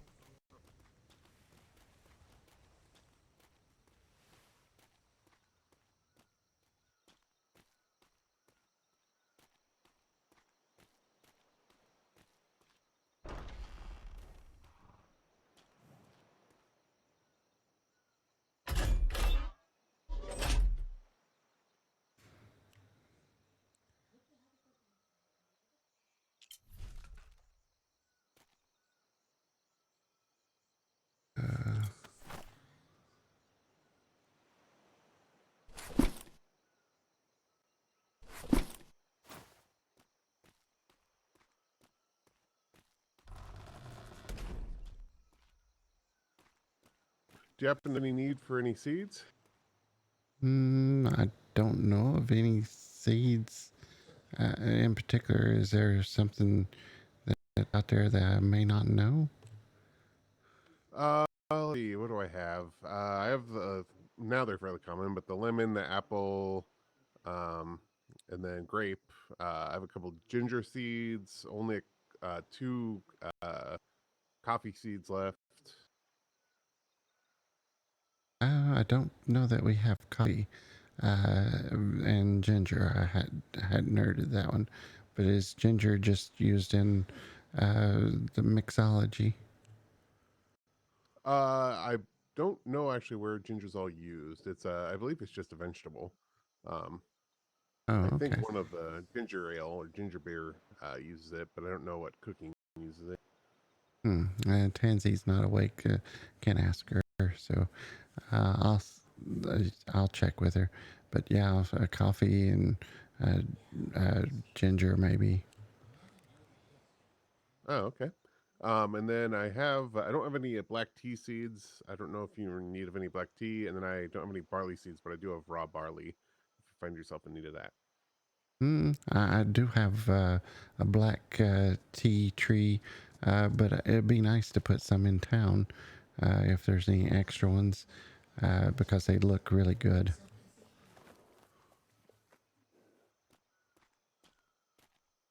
Oops.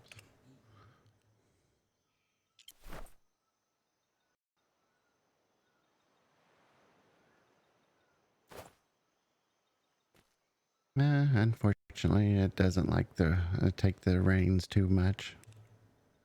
Ah, okay. It's probably too weak then. Yeah. Yes, I've heard I think they're Shire horses or what they're called that take the hauling cart. Yes, there's a nice port. Let's see here. It was in B4. No, it was in B3, and it's the southwestern island. They sell Shire horses. Really reasonable, too.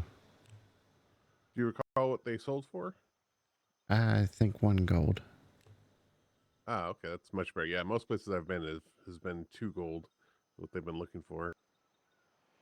Oh yeah, she sells the Shire horses, and that's the one I've got. Ah, very nice. Well, if you have any cows, wild cows, I would take one of those as well. That's the milk has been something I've been eating. Oh, we do have a cow that's over in the stables over there. We can get. So you're interested in the cow? Indeed, yes. Okay, I'll go get the cow.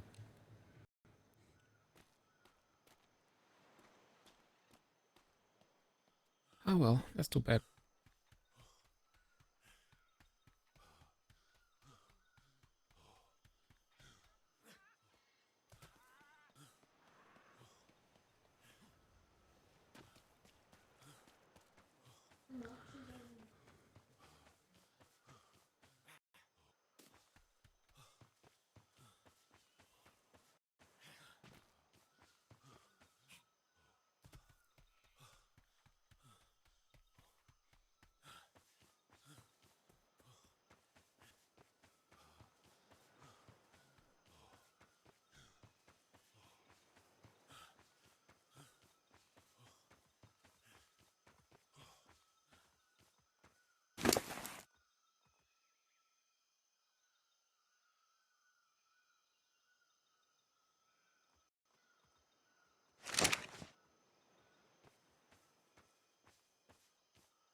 Oh,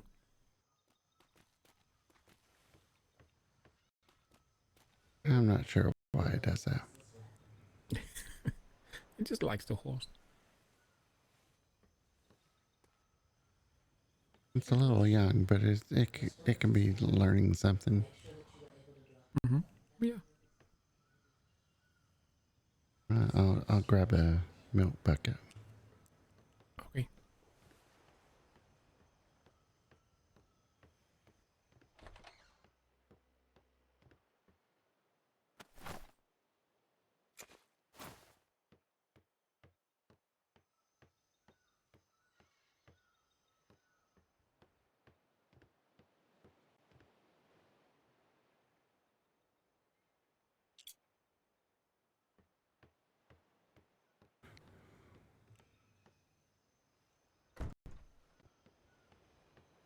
Good. See if we can get your customers over there. Indeed, indeed. More customers, the better. Yeah. Okay, this is the cow that we've got for sale. She's a little young, but she's is growing up real fast, if you know what I mean. Indeed, indeed. And go ahead. We already agreed on the price, so I hope that's okay. Okay, yeah, that's fine. You loosen the collar. Oh yeah.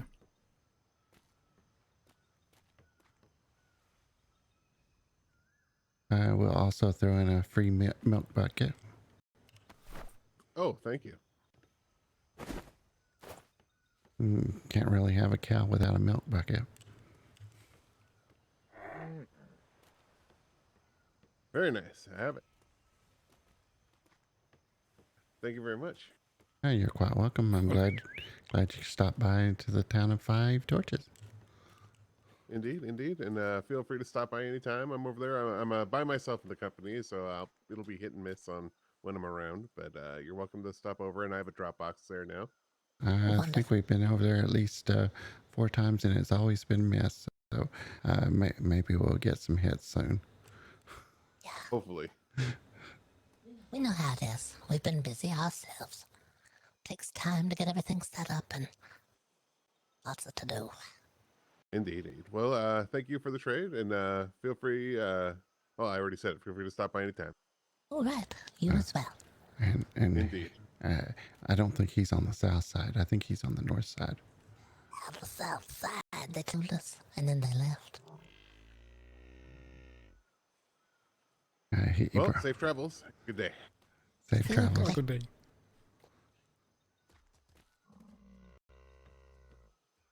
Is that our horse? Our horse? No, that's ours. All right. I'm going out of business. No, you're going out of business. Yeah, the horse can't take a cart, so why would anybody buy a horse? No, the poor horse that can't pull a cart. No. Oh no. And a cow that you can't ride. Yeah. Yeah, I'm really useful. At least I got a little bit of that today. Well, it's all right. We got time to learn new things. We'll figure it all out. Yeah. I did hear something, however. Mr. Owen had anchored at the end of the put down there, and he told me, he asked if I had ever met Tiny, who was running the zoo. And I said, no, we never really had time to get to the zoo. We've been so busy ourselves. We tried, but we didn't make it. Well, it seems Tiny was eaten by tigers at the zoo, and is no more. They're having a memorial service tonight at 10:30 p.m. Eastern Time.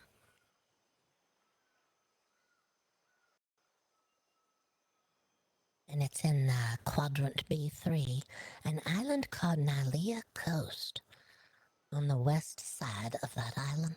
But Mr. Owen said he was going, and we're to inform Elias, if we see him, that Mr. Owen has already left for the memorial, because Elias was going to possibly ride with Mr. Owen when the time came. But Mr. Owen said he had some business to tend to, and would probably go to the memorial direct from the business. We'll try to get word to Elias if we see him.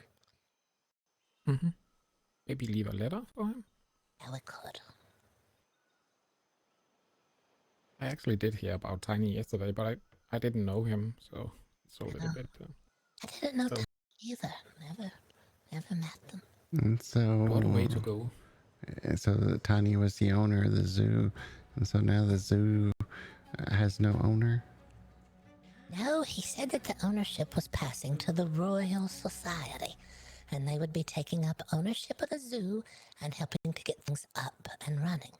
He also said that his tiger, not the one that ate poor Tiny, that it was a different tiger altogether than the 2 that Mr. Owen donated to the zoo. Okay. Yeah, he was fearful the tigers that he donated may have caused the end. That horse can't pull a cart. It looks so sturdy. Yeah. Stubborn. I think it's the back legs. They're just not strong enough. Yeah, they're not strong. They tried. Yeah. The new cart, it has such large wheels on the sides now. They're changing the designs of things all the time. The old cart is out of fashion now. The new tall cart is in fashion with its unusually shaped wheels. Mm. I gotta eat something. I'm feeling frail again. Okay. I hope it's okay, Boggert, but I kind of gave him the cow. I thought he gave us a gift, so we could give him a gift, and he would then bring some more liquor to us at some point. Oh, yeah, that's fine. We only sell the cow for 20 silver, so it's not much. Oh, okay. But, yeah, you can't really do much with the cow except get the milk. Yeah. And maybe he'll come back and buy a better one. Stanley gets those. Yeah, he did mention that he can give us coffee and some black tea leaves and stuff. So I think he had some seeds he can share with us. Oh, okay. So it'll come off. It'll come in handy when we need a cup of coffee. Mm-hmm. Yeah.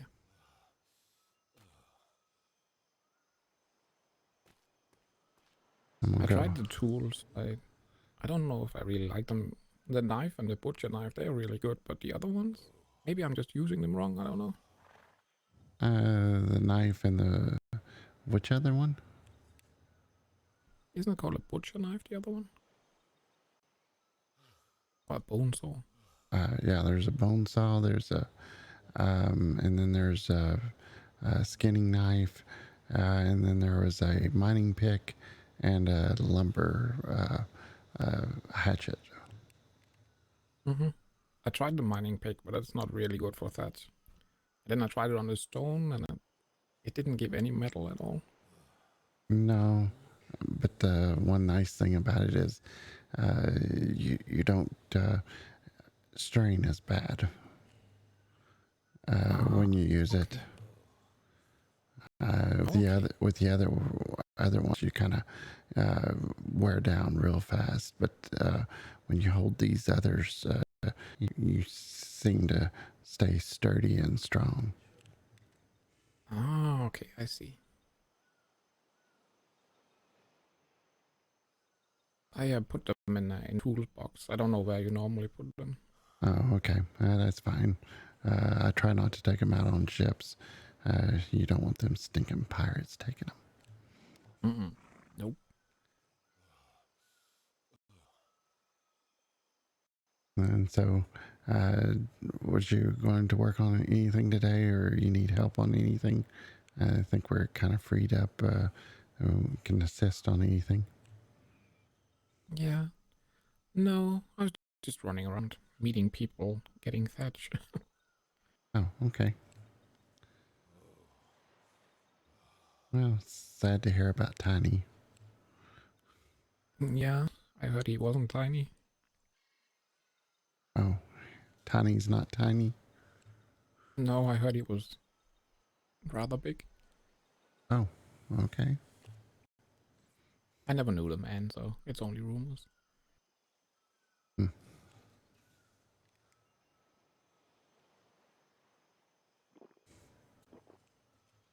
Oh, the heat again. Yes. Yes, it's getting quite warm again.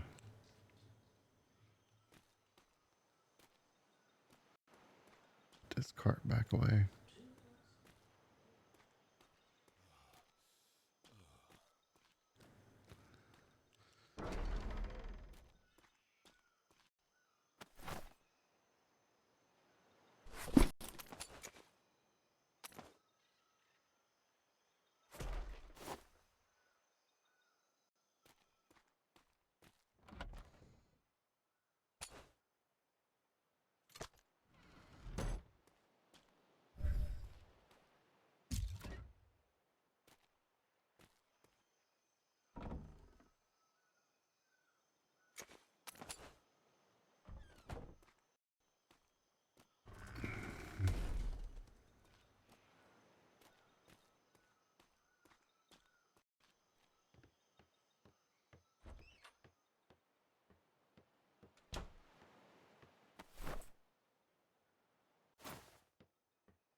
going to take a quick break. I'll be right back.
Okay, I'm back.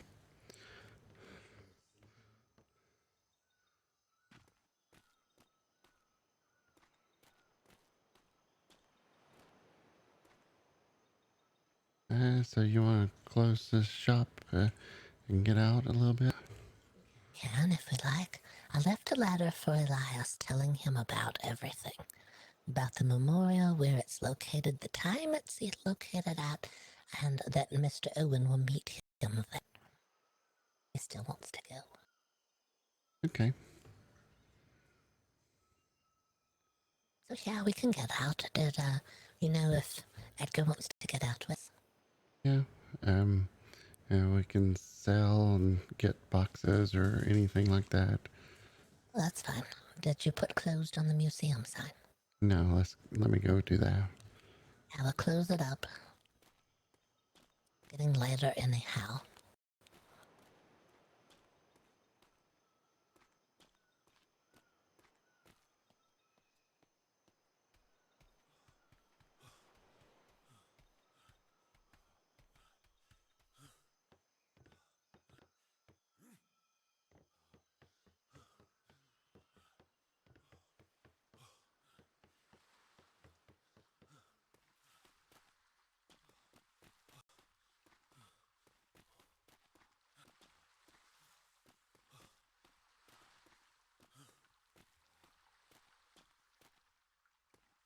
Hello, anyone around?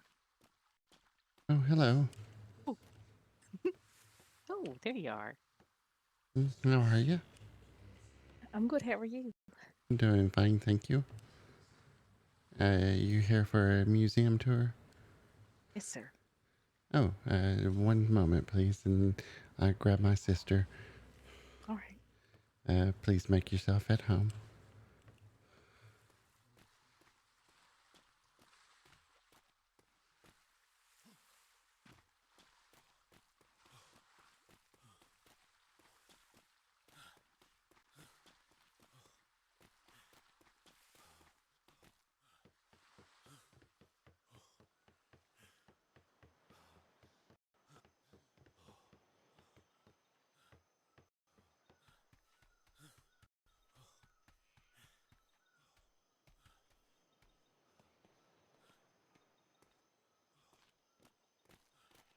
Right.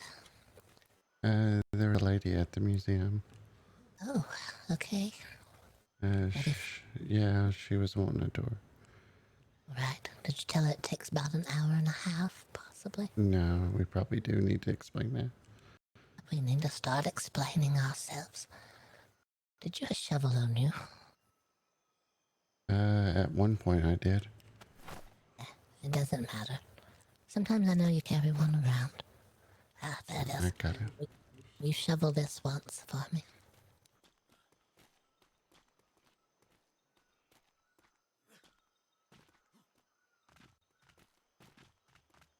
And we'll make our way over.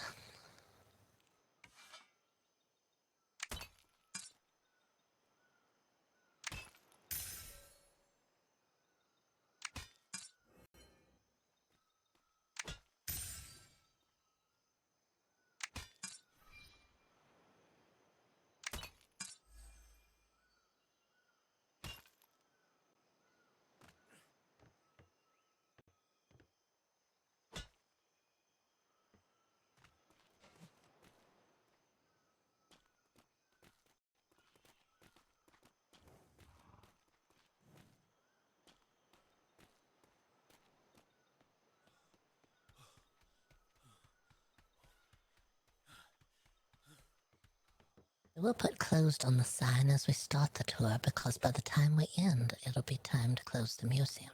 I don't want people pounding on the doors. Okay.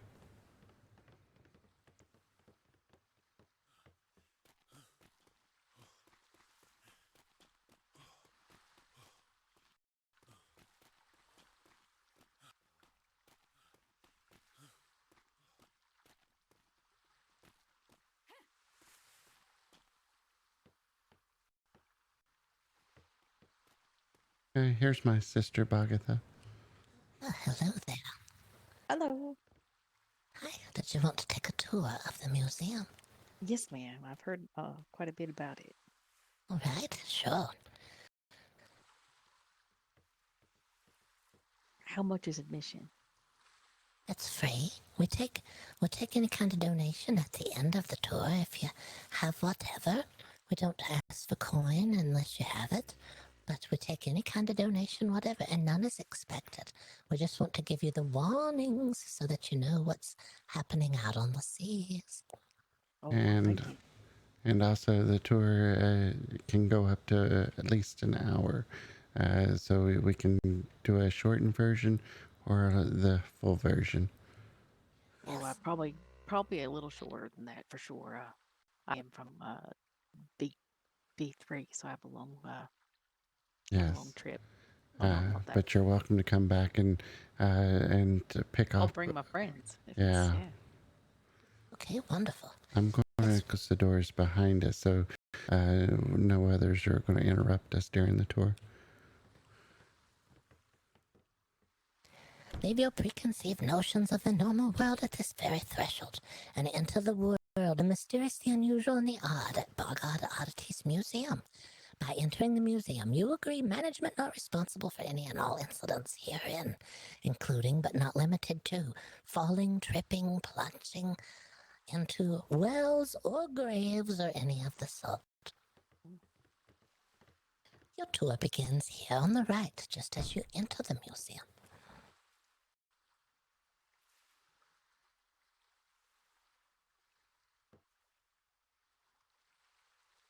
At a blazing hot tropical free port, there stood a quiet specialty cheese shop at the end of an alley. You're probably questioning, is it appropriate to locate a cheese shop in the melting heat? The answer is no. It's not because of the heat, however, it was because of the feral cats. You see, the cats had taken to begging at the cheese shop. As patrons were leaving, they would kind of drop a crumb or two, leading the cats to wait for the next patron, and more cats to wait for the next patron. And eventually, the roof's support beams groaned and popped under the weight of all of the waiting cats. The shop owner had tried to shoo them away at first, but then realized the cats would not touch the crumbs of the most pungent cheeses. A patron remarked, "It is so hot today, the stone walls are practically sizzling." As the patron rounded the corner, the shop owner sprang into action and, gathering the most pungent cheeses, pressed them into the walls where they melted, sticking them on. It did work, however. To the cats, the stench of the cheese was so intense that they fled to the far side of the island. The shop owner rested well that evening until suddenly the roof supports began to creak and groan. Running out into the dark to chase the cats off the bowing roof again, the shop owner caught a glimpse of them through the moonlight. The cats first turned their eyes and then their beaks toward the shop owner. It is then the shop owner realized the roof was covered not in cats, but in starving, hungry vultures. Oh. Horrifying. Yes, it is. It's terrifying. We just relate our stories as we've been told and all of the objects that we collected. Right, the next exhibit begins here behind me, up high of us here. The Great Northern Factory disaster took place on a particularly cold, dark, rainy evening. The main source of heat in the frozen north was a giant fireplace located below the smokestack here above us. The factory backed up to a large rock mountain, and the entrance to a great coal mine was built off of the factory down into the depths of the mountains. The top of the mountain was known as a habitat for an assortment of animals. The employees of the factory found a particularly large snake roasting on the coals late one afternoon and proceeded to prepare the snake for the dinner pot. It was not unusual for someone to bring whatever they had to share, although they could not determine who brought the snake. They made a feast of the snake anyhow and went back to work. As the evening continued to grow colder and darker, they placed more and more coal onto the fires. What no one realized We set the snake deliciously roasting on the fire, chased a rather plump sheep from the mountain tops. The snake and the sheep had both fallen over the edge and landed on top of the smokestack. The snake plunged further down into the coals below as the sheep was wedged high above the factory. The toxic smoke, which was blocked by the sheep, had already weakened most of the workers to the point they could not get out by the time the panic began. All but 3 workers were killed in this tragedy. The death toll was said to be near 458 lives and would remain the largest number of people killed by a single sheep for at least 2 more decades. Oh, Ugh, yes. seriously. Any questions so far? No, no, seem to have quite the collection here. Oh, we do, yes. All right, if you have time, we'll continue. Mm-hmm. Beside us here is a certified giraffe examination chair. It has been placed here as a public service by the Giraffe Handlers Association.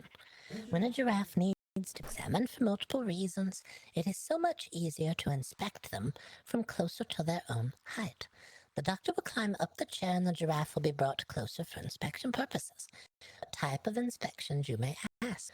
One purpose is to inspect whether they have the giraffe-like teeth or whether they have the less common human-like teeth. But a far more common reason, however, is to see if the ears have been laid with spider eggs again, as giraffe ears are known to be the perfect habitat for spider eggs. Laying their eggs in the giraffe's warm ear hair, they lie forgotten until the time comes for the hatching. If you have giraffes, tame or wild, near your home, be sure that they do not shake their heads frequently, as this is the first sign that spider eggs have been laid. Oh, there's giraffes all over that island. What do you mean? There's giraffes all over. Do they shake their heads all the time? I don't know. Oh, you have to watch. All right, just watch them and observe. Probably should kill them all then. Oh, God. It could be too late already. It's hard to say. Are there any spiders on the island? Not that I've seen, no. We have scorpions. Oh, no. Don't tell me that they can lay their eggs. It's a possibility, I guess. Yes. And I think it's just spider eggs. You should be all right. And if you do see a spider off in the distance, it's probably already seen you a mile away and started running towards you. So you just be careful of spiders. Yeah, smash them. If your giraffes haven't been infested with spider eggs, the time will come that they will hatch and the giraffe's head shaking will deposit in tiny hatchlings all around and throughout your home. So be very careful. Just watch for the shaking of the head. Shaking of the head, okay. Yeah, that's the first sign. All right this way.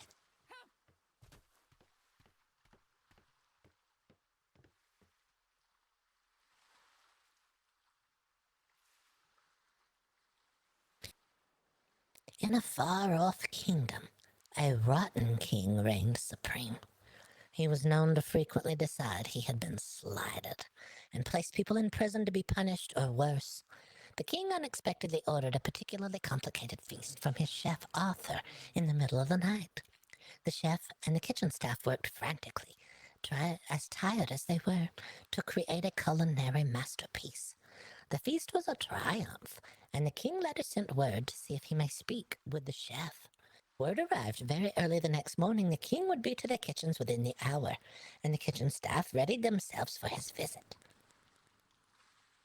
The king arrived with his guards and quietly toured the kitchens as he thoroughly inspected a great many things. Nothing was said, however. The king looked at his guards as he approached the exit, and he nodded. The king's guards proceeded to destroy the kitchens. They beat the pots and pans, the kitchen tools.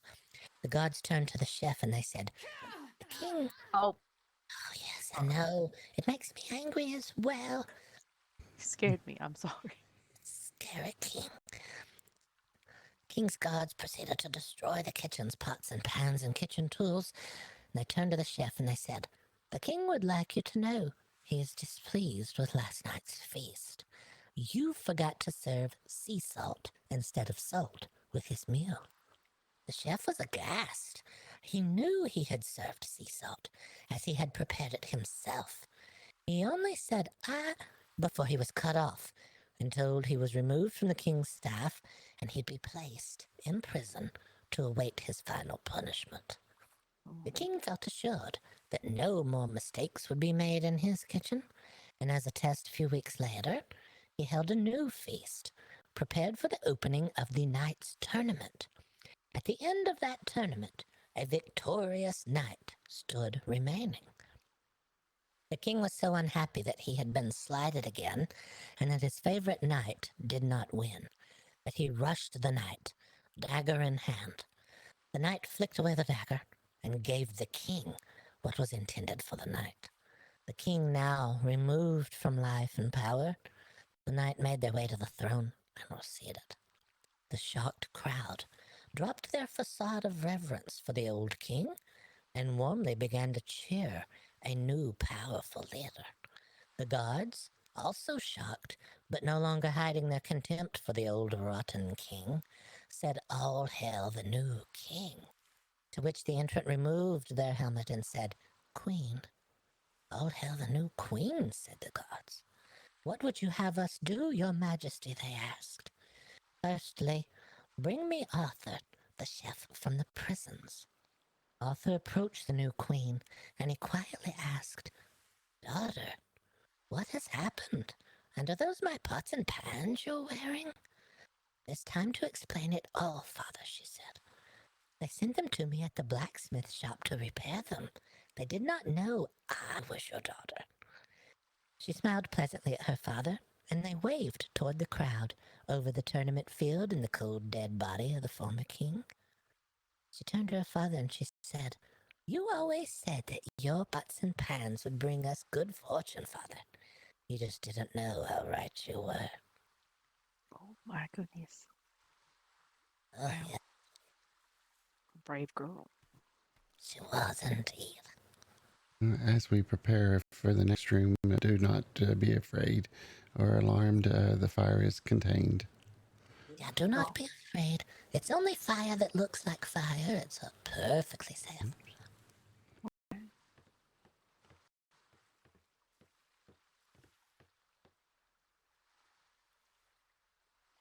On a roasting hot desert island, it rarely rained. House fires were happening frequently. To help combat the fires, the residents used what they had to craft 2 fire carts. These carts, each pulled by the best rhinosaur the island could breed, were filled with water and pulled from location to location.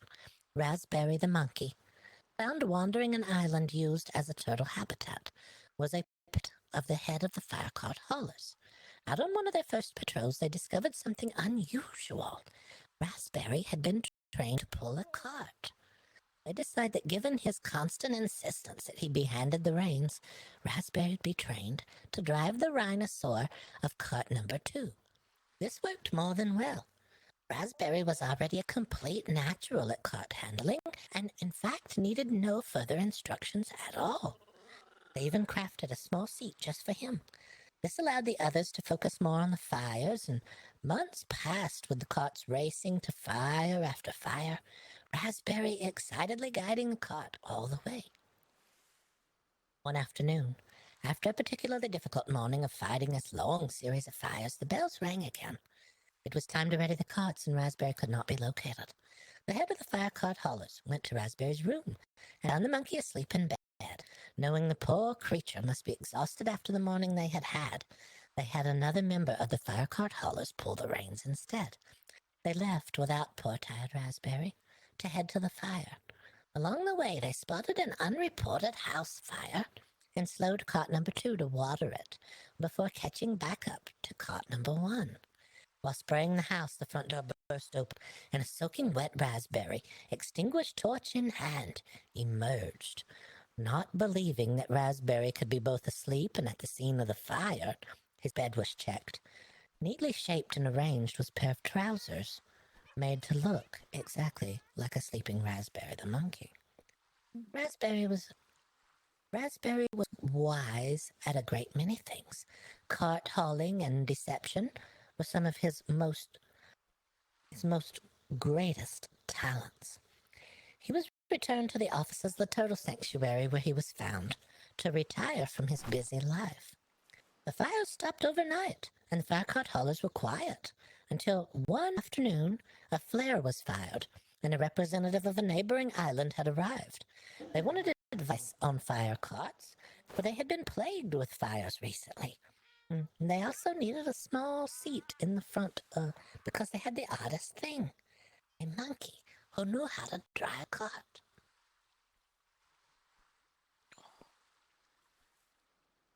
Yes. You're welcome to take a nice look. Strangest of things. Yes, it is. There's all sorts of unusual things in this world. We're just glad here that we can bring warnings to people. No, this is not a tavern filled with delicious libations. In fact, if you had been here 50 years ago, you would be dead. It wasn't unusual a long time ago to place additives into your spirits to give them an interesting afternote, be it bitter, sweet, or bittersweet. It was an unusually crowded evening the night before and would be again at a combination inn and tavern.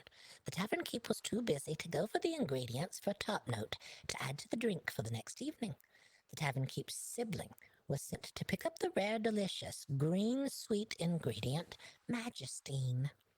The herbologist, however, was also out, and in their stead, their apprentice was working. The assistant herbologist mistook the requested Magistine for the more common pest remover, maggot stem. Nearly identical in both appearance and flavor, coupled with their very unfortunate similarity in name, that switch was made. The maggot stem was delivered to the tavern and used to give their libations a smooth sweetness. As is custom with a spirit house attached to overnight accommodations, the drinks poured heavily and quickly.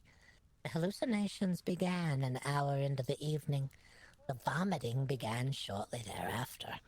Ingestion of maggot stem is said to produce hallucinations, such as liquid running down the walls, inanimate objects breathing, skies filled with flying animals, and the mistaking of human form for animal. The chaos of the visions coupled with the vomiting began a putrid battle inside the tavern, where all fought for their very lives. Any who made it outside were driven back in by their visions saw in the skies. Those victors who survived that vomitous battle were said to have lain unconscious on these very floorboards until their heart slowed to death. That's horrifying. Some simple mistake. Yes, it's so easy too. You just have to be very careful, and if you go to any taverns, just be sure to ask them, what is in this beverage? Are you positive that you've put the correct ingredients in here? I hate to hop on this, but I've heard tales. Yes. If you've been to a hot, humid, tropical island, you know all too well that the heat can be unrelenting. Two elderly brothers were looking for a lost goat near their home when they stumbled upon something, a very large abandoned well. The well had run low of water, but the inside looked like a beautiful pool at the bottom. The brothers knelt beside the lid to the well, and when they threw it downwards, they could feel the cool, refreshing air blow past them. They thought about and discussed the well the remainder of that day and night. They woke the next day with a plan. They would put a ladder down the well and see what was inside. They slipped from the final ladder rung into the cool, dark water and enjoyed the most luxuriously pleasant soak in neck-high, perfectly chilled water. The water drained a bit more over time, and instead of floating, they now had to kneel or sit on the bottom of the well. This did not suit their aging frames very well, and they began to talk once again of a new plan. It was decided to make the well a bit more comfortable, so they moved in some furniture. They took ropes and the goat, who was finally found in town, and they lowered things down through the hatch above. This would be their final plan, however. Their friend, who knew of the well and having not seen the brothers for some time, began to worry and look for them. When they approached the well, they could already tell something was wrong. The scent of mold and mildew and end of life met their friend before the well. Well, you see, as they were soaking in the cool, damp richness of the well, their furniture was soaking also. The introduction of the furniture began a growth of mold and mildew and rot that first tainted the well and then outright poisoned it. As the furniture was mildewing and molding from the outside, the cool, damp, dark back of the chairs was growing a deadly fungus. Before that fungus was discovered, it had already begun to emit toxic spores which filled the well and the lungs of the two elderly brothers. That's awful. It's a terrible story, but we do have to tell what we know.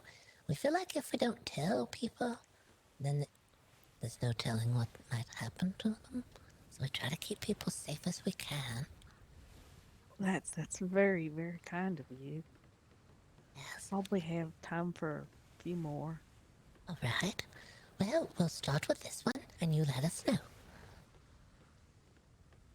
Far beneath a beautiful country estate lies strange fate for those unfortunate enough to have encountered a pair of noble women. They had a secret which would have run the blood cold of those in the aristocratic circles they kept themselves in. The mad women had developed a very unusual diet preference. Human toenails, half-hearted soldier, drunken sailor, or sea wench, all of them were preyed upon. The sisters went into the dark night to round up victims. They would wait outside a tavern or a dance hall for those inebriated enough not to put up a fight. A bag over their head and about 6 spins around was usually enough to knock even the stoutest person unconscious, if they had been plied with enough drink. They'd be locked into the chambers before you hear, on each side, and their feet scrubbed, cleaned, and the toenails carefully trimmed, so as not to waste an ounce of the precious resource.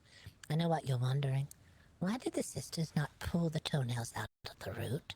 After all, that's the sensible thing to do. Well, the sisters weren't monsters, you see. They were just oddly hungry. So strangely hungry. Each victim awakened, dumped on the outskirts of a town, sockless, shoeless, pants rolled all the way up to their knees.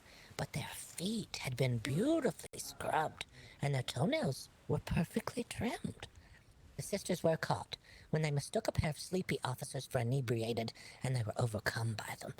Threatened with having their toenails pulled out at the root, it is the sensible thing to do. They confessed to the entire ruse. Afterward, they fell out of grace and from high society. They took on new identities. They began to work in a wash house, trimming the nails of the patrons who came to bathe, thereby continuing to feed an insane and insatiable hunger. No, that's just disgusting. Yes, it is. I'm sorry. But it's one of the tales we have to tell. It's just we want people to be cautious out there in the world. There's all sorts of people and things that are happening. Yeah, I guess. Oh, that's just gruesome.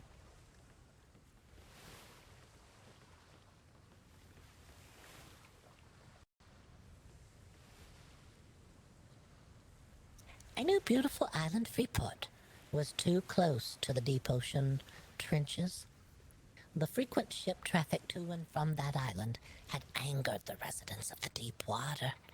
Many different creatures made their way from the depths to investigate the new disturbances, as swirling water mixed the warm, tropical waters down into the formerly cool trench, as well as introducing new detritus into the depths. To teach citizens defensive tactics to protect themselves against the angry mermaids, as well as to ensure people wouldn't fear continuing to near the profitable Freeport. The Freeport opened a training institute just off the shore. Seen before you here are the standard issue training form, as well as a specialized mermaid training form here beside me. Developed at the institute, normally housed in deeper waters, It is used to teach citizens different techniques to avoid or defend against angry mermaids. The mermaids seemed to realize something was occurring at the free port, and they really began to increase their violence. Eventually, they began to investigate the institute itself, and they made their way to the shore side where the training farms were stationed. Instead of damaging the training farms, however, the mermaids began to study them. They possibly believed them to even be figures in reverence of themselves. It is believed that they took this as a sign the mermaid was a respected neighbor, and it led them to stop their attacks completely. Unintentionally, these forms did work to protect the citizens. No one trained to defend themselves against the mermaids ever had to, and the mermaid forms were left in the water as a sign of continued mutual respect. Luckily for the Freeport, however, the mermaids had not witnessed those defensive techniques that had been used against these forms. Yeah, I suppose that would be, they'd get pretty mad about that. Yeah, they would. Pretty quickly, too, I would say. And we're at the halfway point of the tour. If you want to come back, and we can give you the other half at a later date. I will have to come back, that's for sure. This has been really eye-opening. Would you I'm like not some? from around here, and the things you tell me, I can't wait to tell my friends to they can come hear the stories themselves, because no one's going to believe me when I tell them about the giraffes and the spiders. Not one of them is going to believe. Oh, it's terrible, but they have to be cautious. Look for the shaking of the heads. Make sure they're not shaking their heads frequently. If they are, it's probably the spiders already. Oh, God. Now I'm going to be and I'm just going to be afraid to even look over at the giraffes. They're just walking all over the place. Oh, no. No, we have the elephants here. Before you go, I've got you some popcorn. Oh. Yes, we do have popcorn halfway through the tour. Just after halfway through the tour, but wonderful. You have a donation box or something, or we do. We have one. I could toss it on the ground. Don't matter to me. It doesn't matter. We have one just outside the door here if you want to put it in the box. Yeah, it's a little more civilized.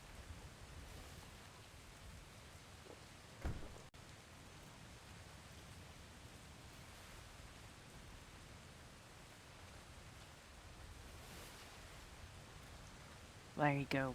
I made that myself, so that's for you all. Oh, delicious. Okay, wonderful. Thank you. We do have a way that you can write a review of a day that you've spent here, but we'll wait until you see all of the exhibits before you review. Yes. Oh, for sure. I'm definitely going to make my friend come back. Oh, you should, yes. Just so they know. We don't want them to make any mistakes out there. Well, thank you, ma'am. And sir, You're welcome. Thank you. Thank you. Thank you. Have a good day. Safe sailing home. Yes. To you. Figure out where my boat is now. Oh, it's over there.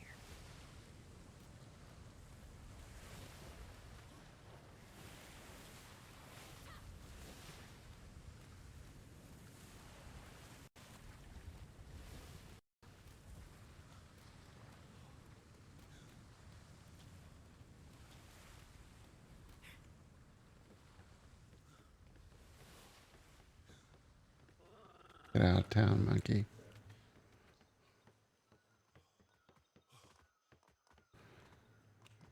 There's no need in you being up here. Get out. I always worry that there's a raspberry around. I asked, raspberry? No response. So I think we're fine. Yeah, if he perks up his ear and looks at you strange, then it's raspberry. I don't like that.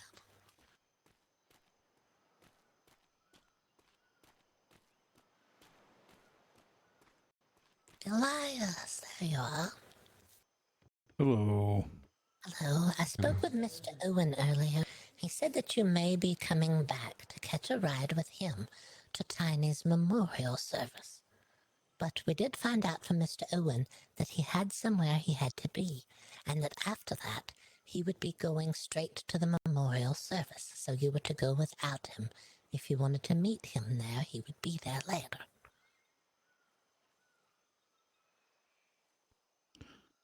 Okay. All right. I put it all in a letter, and I put the letter in the box in case we did not run into you. So you may see a letter in there from me, from Mr. Owen. Okay.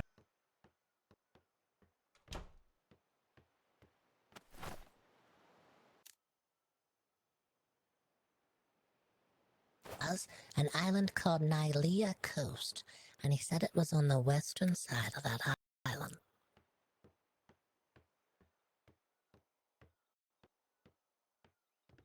You have a B3 noted on your map. Western side at the Royal Society.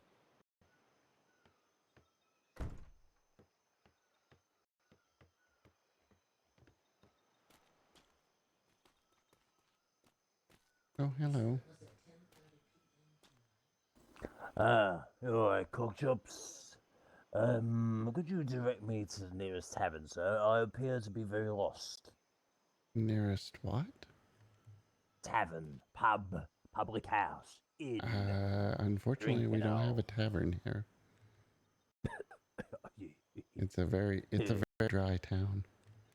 You're a funny guy. No tavern. Who ever heard of anything so strange? I do believe there's a tavern on the other side of the island, however. Then, if that's true, then why on earth would you be living on this side of the island? I don't know. Because we established the town before the tavern was put in. Oh, well that makes sense. So, it's nice to see people of regular heights. You know, everywhere I go, people are beastly. Less the filch. Yes, I agree. We're average height. Yeah, we are. We're average height, and everyone else is monstrous. Everyone is so tall. Yes, must be, it's very weird, isn't it? Must be some... Oh. Hello, sir. What's your name? My name's Elias. Oh. He's the employee of the month at the BoggOdd Oddities Museum. Was he one of the exhibits? No, that's not very kind. No, he is not. But he is the first person that you'll meet at BoggOdd Oddities Museum. He is the front desk worker, and he is our employee of the month. Employee of the month? My. Well, sir, it's... well, I would say it's a pleasure to meet you, but I'll be a lying bastard. That's not my way. But, yeah. Very impressive, sir. Very impressive indeed. Tell me, how many employees are there? Besides me and Boggert, just Elias. Yeah, just Elias. Wow, and you made an employee of the month. You even beat these two, and these are like very intelligent individuals of normal stature. Very good, sir. Very good indeed. Thank you. I had to overcome a lot of obstacles to get here today. Oh, what kind of obstacles? Well, I'm kind of freakishly tall and heavily muscled. Oh, yeah. I suppose so, yeah. Obstacles being doorways. Huh? Some of them are kind of small. You never know. I ain't never seen small doorways. They're all of normal height. Standard. But that's... Well, that one over there on the barn's pretty big. Yeah, that's right. And there's one up on the mountain up there that's pretty small. But that's to get the chickens in. It's still a small door, though. True. It's not big. Yes, it's smaller than... I couldn't even get into that one. Tell me, this mountain here, do you have a man on top of this mountain, perhaps? Man, there could be. I haven't been all the way to the top. I did. Lying or buried or something?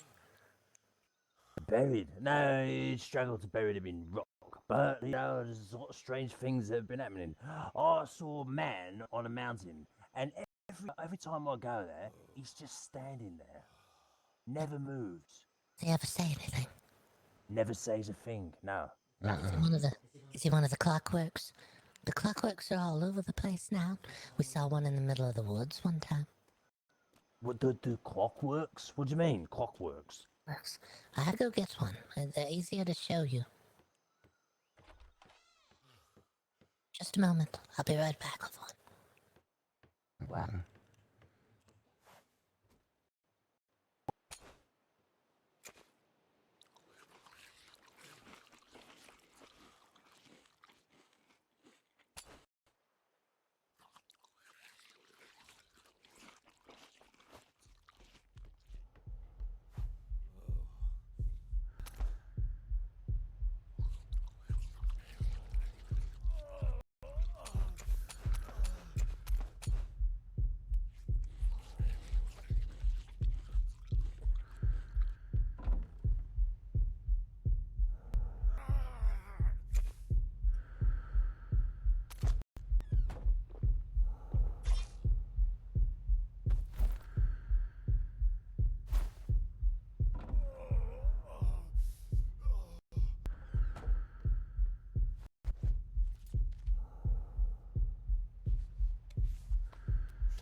Whoa, what was that?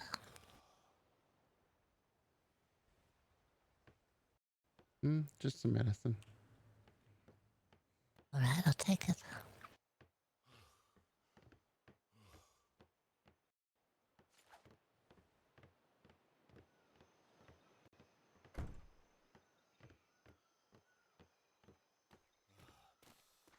Oh, God. It's roasting it. I'm burning up, you know. We have something for you. In case you need to give yourself an injection there to cool off by. Don't eat it. Medicine. Yeah. Yeah, don't eat the bandage. Don't eat it. Just apply it. Alright. What is it? Rectal, is it? No, it's more of a drink, I think. Oh, yeah. Made that mistake once before. Maybe I should bring my ship around. This fellow here tells me you got a museum of oddities. I myself have quite a collection on my ship. Oh, yes, we do have a museum of oddities. We're not looking for oddities at the moment, but we'd be glad to see what you have. Yeah, alright then, sure thing. And you don't have any alcohol here?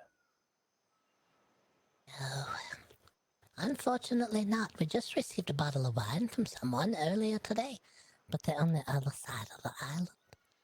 They're on the larger island on the far northern side. Yeah, that's where the tavern's at. Where's this clockwork you was talking about? Yes, I'll show you.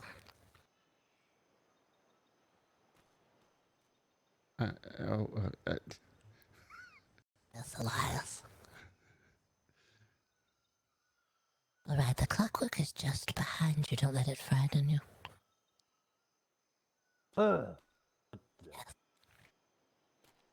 What the hell is that? You ever seen a clockwork? A clockwork?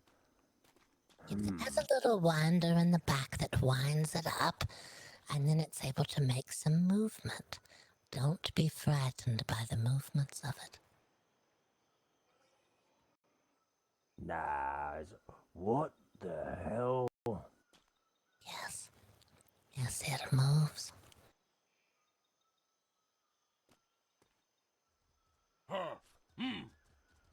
Sometimes it makes noises. They try to tell us that the noises are the squeaking hinges on the inside, but we don't believe that. We think that it's making noises all on its own. No, there's a man trapped in there. There must be. We've wondered that as well. It grows a little tiny patch of human hair across the back of the head.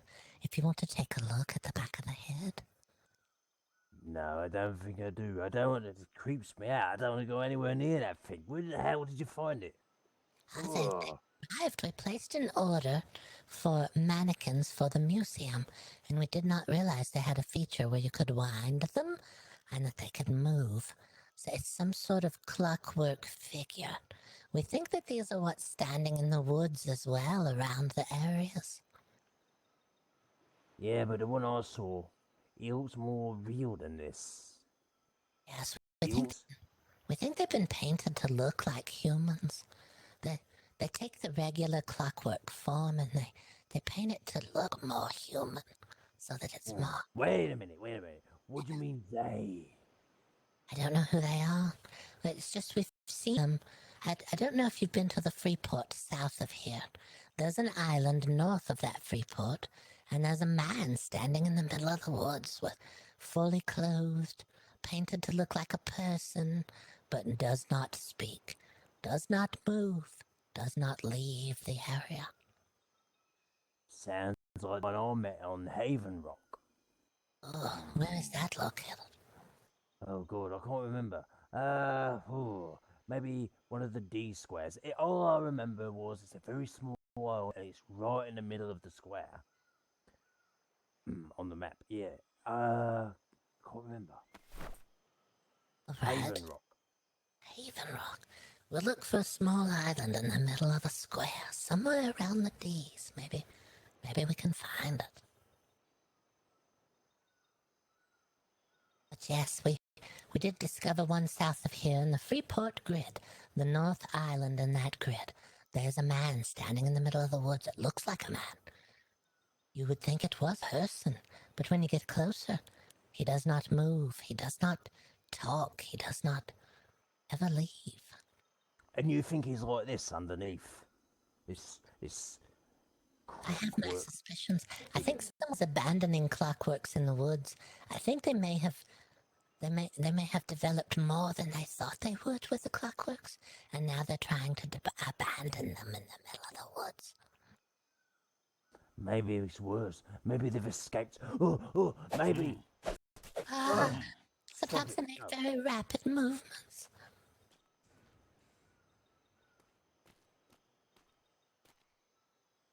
Kill it or something. Get rid of it. It's not normal. It's twisted. I don't like it. If you stand here and you look through the front of your eyes very closely, you can see his eyes staring at you, but the closer you get, you can eventually see the eyes roll back into the head of the clockwork. That's another thing they do. They steal your clothing. Have they stolen your clothing? You're missing yours as well. No, it took me mine off and rolled out nice and tight. It's too hot around here. Yeah, it is. It's very hot. Yes, if you look deep into the eyes, and as you move closer, you'll notice the eyes roll up into the head. We're not sure why they were designed that way, though. I don't think it's designed. I think someone's been cursed. I think someone's trapped in there. That could be. We do have one which we can open the head on, and when we look down inside the clockwork through the top of the head, you can see a set of eyes in there, and you can see a row or two of human teeth inside the clockwork. Why would it need human teeth on the inside? Doesn't make any sense. Oh, it's moving again. They don't always move when you're not looking at them, but sometimes they do. You turn your back for a moment, and you turn back around. There may be a new position. And we found that of all of the positions we can set a clockwork on, sometimes they come up with a whole new position that's not part of the array of positions that we can set them on. We don't know where they're getting this information for a whole different new position that's not part of their settings. You mean they're thinking for themselves? It's almost like they are. You tell them, I want you to move into this position with a little lever on the back beside the winder, and instead of moving into that position, sometimes move into a position you haven't seen before. No, it's unnatural. I don't think I could sleep on an island that has something like that on it. That's, oh, God. They are thinking for themselves now. It's just, I don't know. We're still in debate on what exactly this is, but it's not what we ordered. We simply ordered stationary mannequins that we could put clothing on and make them look like they were part of a display, but we got something altogether different with these clockworks. I think that one slipped through the nets, you know. I reckons that someone who works at the mannequin factory, he's a magician, a wizard, and he's conjuring people into these things. You know, that could be it. We've been wondering. I met a wizard, you know. A real wizard. You did? A wizard?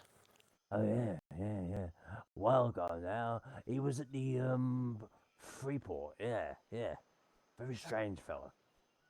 What did he show you any sort of magic at all?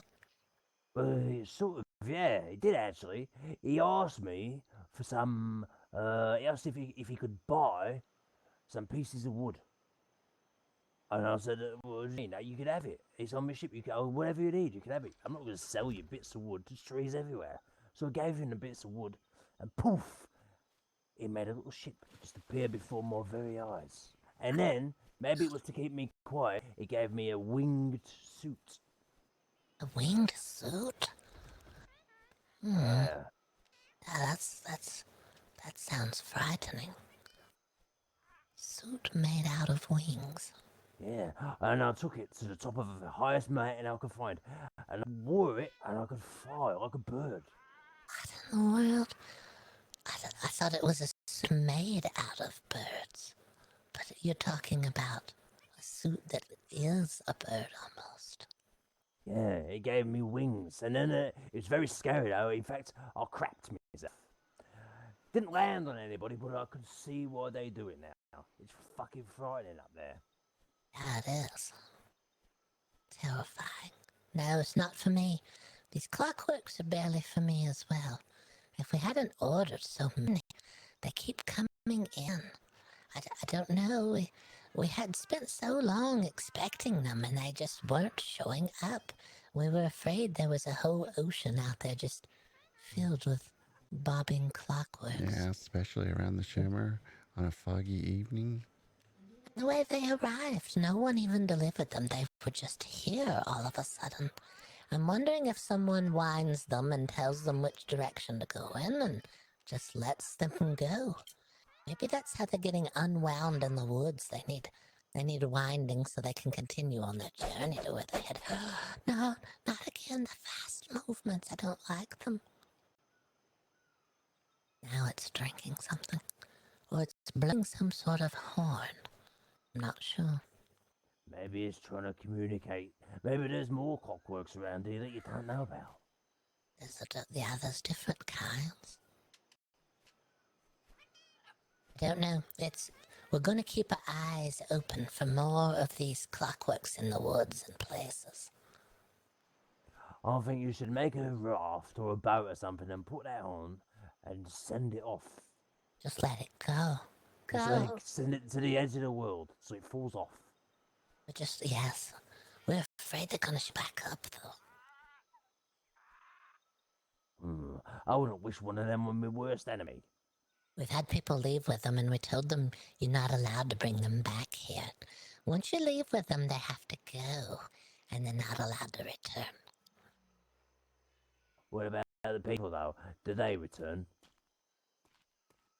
Not yet. We're still waiting to see. Oh, God. So they may be killing them. There's a chance they could be.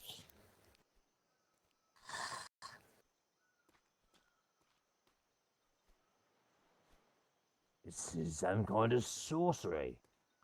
Yes, you would think it would lose balance and tilt backwards, but it doesn't. Somehow it's able to maintain its self, even though it's so out of balance, it looks like.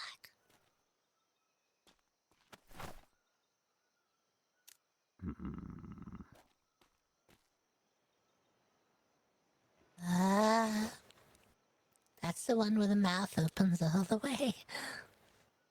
So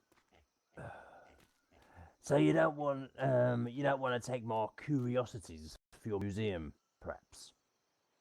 I don't know. We'll take a look at them. We've got a lot of curiosities that we don't even have room for at the moment ourselves, but we'd be glad to take a look at what you have and see. Oh yeah. Right, I'll go and get the ship, but it's not a stolen ship, so don't go telling anyone that it is, okay? Telling anybody? I don't know anything. Right. I will be back in a minute. I don't know how long I'm going to be because I'm lost. I've no idea where I put a thing. Oh no. All right. You want the clockwork to go with you? No. But I'm going to put it away before Elias gets troubled. Oh, yes. I think he sailed out just a second ago. He left. He left the whole port. He said, no, not if they're back. I'm leaving. I'm not coming back again. Did you see Edgar anywhere? I thought I saw someone make their way through town.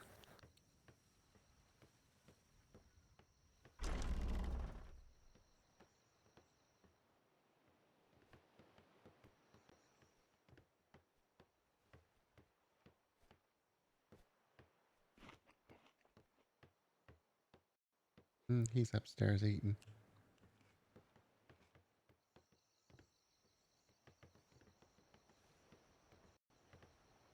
Ah, we were just looking for you. Oh, okay. Oh, we just wanted to make sure you were all right. I saw someone go through town. I thought it was you. I think that was Elias. He was really in a hurry. We had one of the clockworks out. I didn't mean to frighten him, but I think he saw it when we had it out. We were just showing man. Yeah, he must have seen it. Oh, no, we have to go inside the barn or something. We'll start going in the animal barn and show the clockwork so he doesn't get disturbed. He shot a hole straight through one, and I know he doesn't like them. I shouldn't have had it out in the open.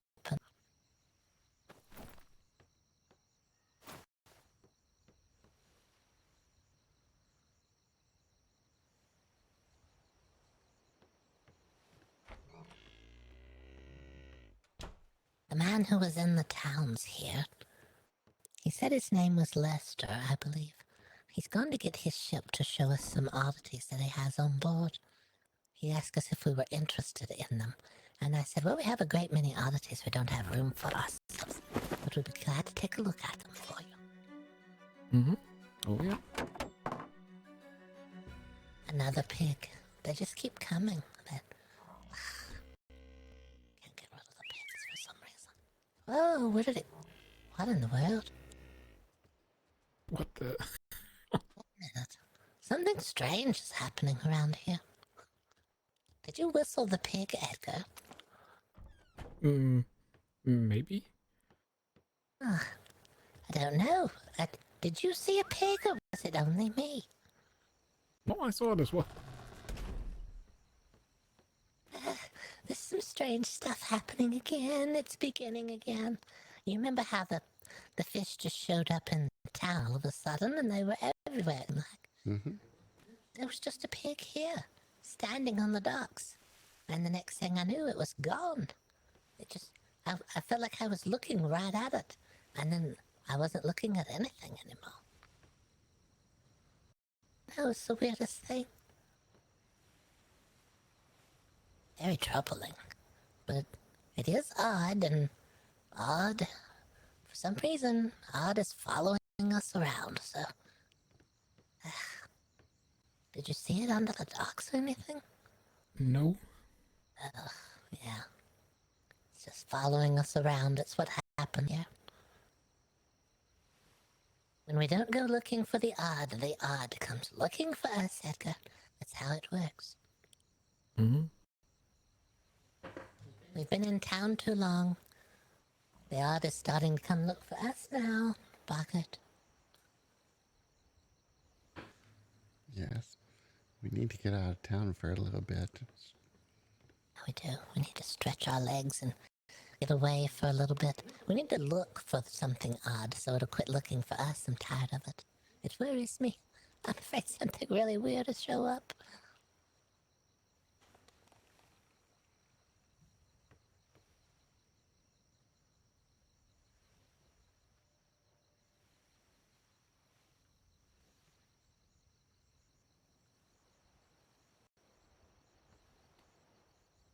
I don't know what I'm doing.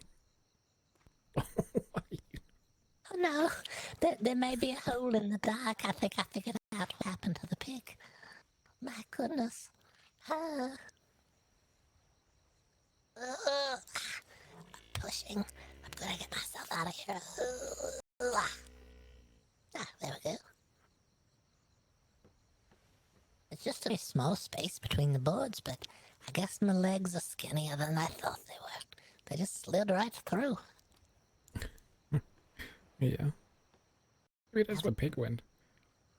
It's gone. That's all I know. It didn't have particularly tiny legs or anything, but I don't know where it went. Add that to the list, Boggert. Disappearing pigs. Disappearing pigs and disappearing Bogatha. Yes. No, I didn't disappear. I just fell through the hole. But you did have the fish on there as well, right?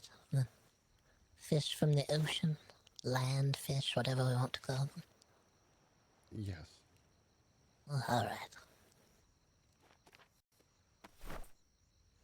Do see a ship behind you, Boggert. I think it's headed this way. It could be the man who was here in the town. Said he was going to look for his ship, but he wasn't sure where it was anymore.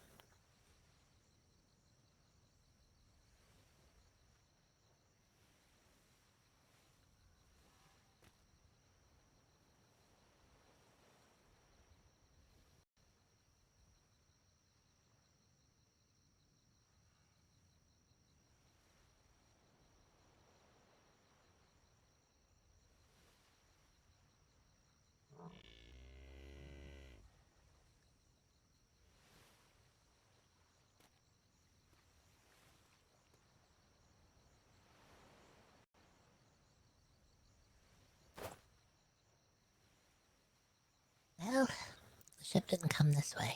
I'm not sure. Oh, okay. Give the man a little more time. We did close the museum up and wanted to get off the island a little bit. Yes, we did. Need to get out and about. And go look for the odd so the odd doesn't come looking for us. Yeah. Do we have to pass the shimmer then? Yes. We just have to be careful out there on the shimmers. Oh, there is a ship pulling now. A ship that may or may not have been stolen. Oh, that's true. He said it was not stolen, if anyone was to ask. Okay.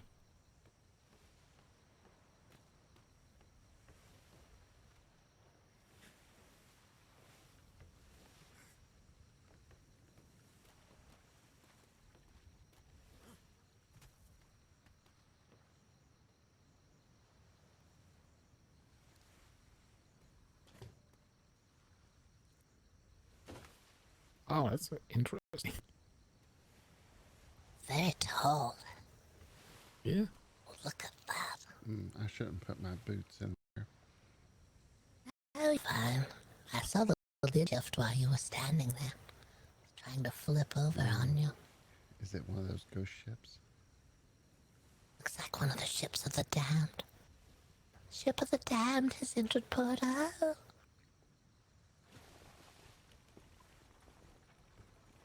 Well, we pulled in and actually got an anchor point, which is... I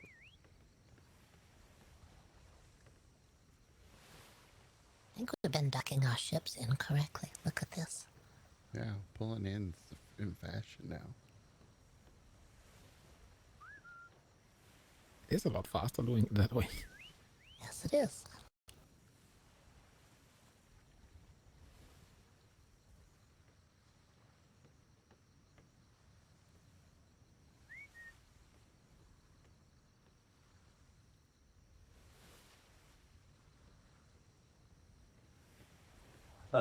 There. Come aboard if you like. Yeah. We were afraid it was a ship of damned with all the glowing in it. Looks just like one of those horrendous ships out of the seas. Ah, no. No, it's just the new lanterns I've got. This is my home, by the way. All right. It is a beautiful home. I love the look of it.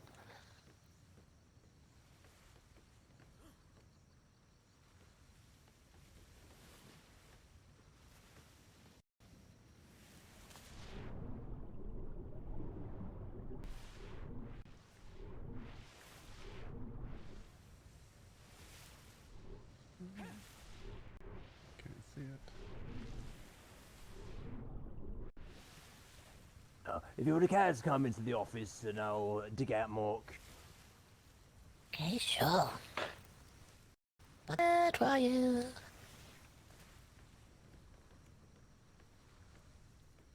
I'm here. Good. Come aboard, Edgar. Let's look at the curiosities.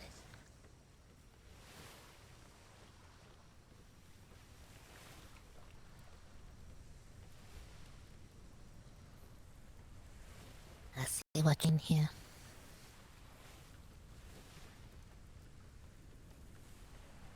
Yeah. What's wrong? Is this the clockwork? It appears that the legs are down under the ducks. I can't see anything. Maybe you've been hanging around these clockworks too long. It's playing with your mind. Yeah, I guess so. There's something there, though.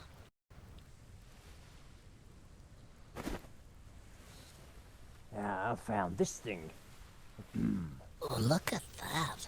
Yeah, I don't know why, but it does bring back fond memories for me, and I tried it on other people. It doesn't seem to work. The younger they are, the least it works. Takes me back to a time when I was a very young girl. I'm very old, you see. I'm nearing 100. But for me, this takes me back to a time when I was very young, and I was holding on to Boggert's ankles, and he was trying to escape our home. Oh, why was you trying to escape the home? We were being born at the time. Oh, wow. It took you back that far. Took me all the way back, and I was holding to Boggert, saying, "Don't leave our home, it's warm here," and he was trying to get out to the doorway. Yes. Did you ever go back there? No. Once out, you never go back. Oh, well, yeah. Let me have a look around and see what other curiosities I may have. Wait a minute, let me see me pockets first. Can you see the person, Boggert, that's in the room with us?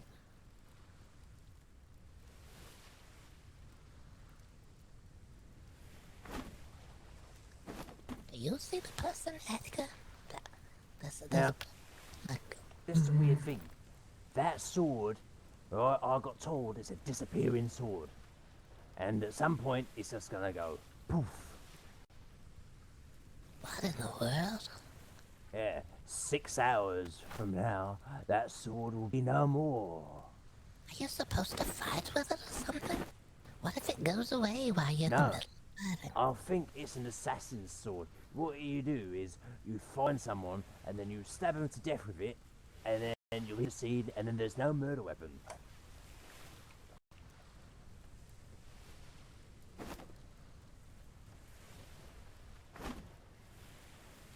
That is very unusual. You can take a look at them too, Edgar, if you like. There's some unusual things there.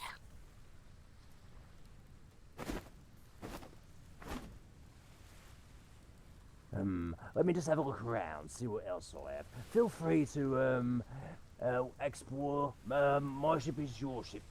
Today, you do what you like. Right, thank you very much. Would you like some food or drinks?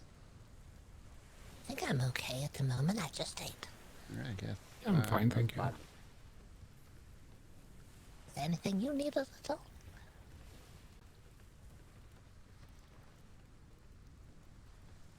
I do see him. You do? Mhm. Right. That makes two of us. The others, they can't see him. It's a clockwork. Mm-hmm.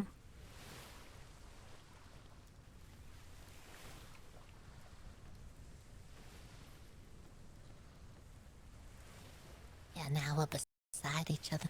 Boggert, you're in a bad position. Yes, it's me and the clockwork here beside each other. Edgar can see it and I can see it. But you can't see it? We're between us now. Just crouching like this. No. No, that's... Now you're kissing him. Oh. It's very haunted. Haunted ship. Come aboard my ship. I want to show you something unusual. I didn't know it was some sort of haunted clockwork that we were coming to see.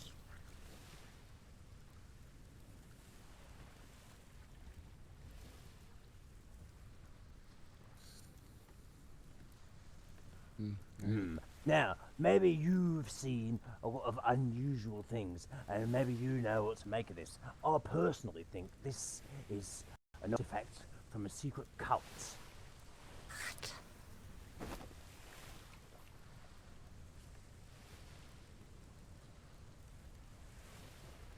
I've never seen a symbol like that before in my life. No, that's very unusual.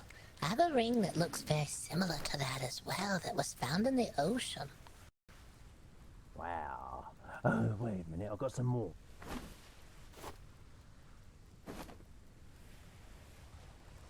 Have you ever seen anything like that before? Ugh.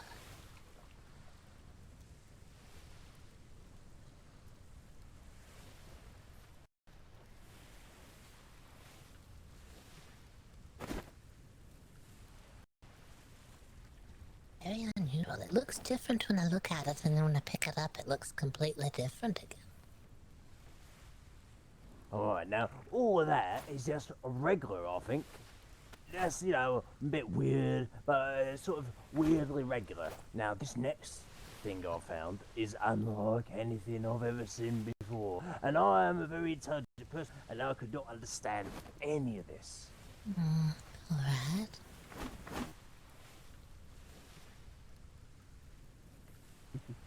I think it's from the future.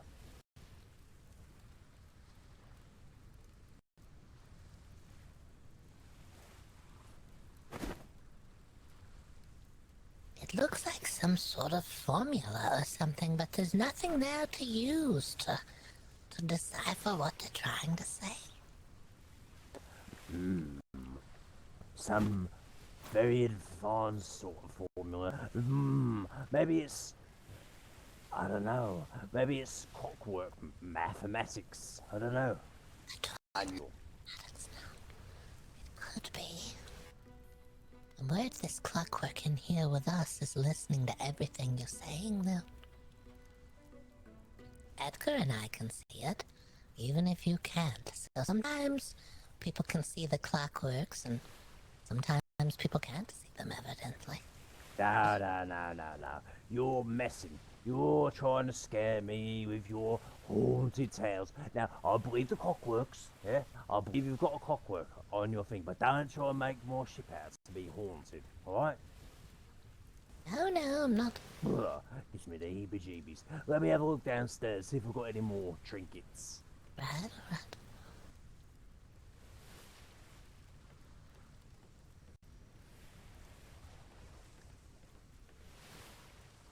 I'll leave you to it, sir.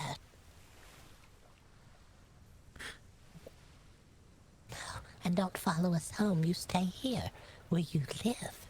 And you don't follow us. We acknowledge you, and you stay here. I think the captain has a drinking problem.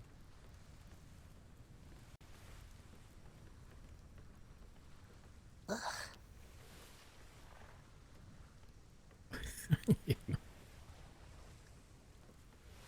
Now you keep it near, Will.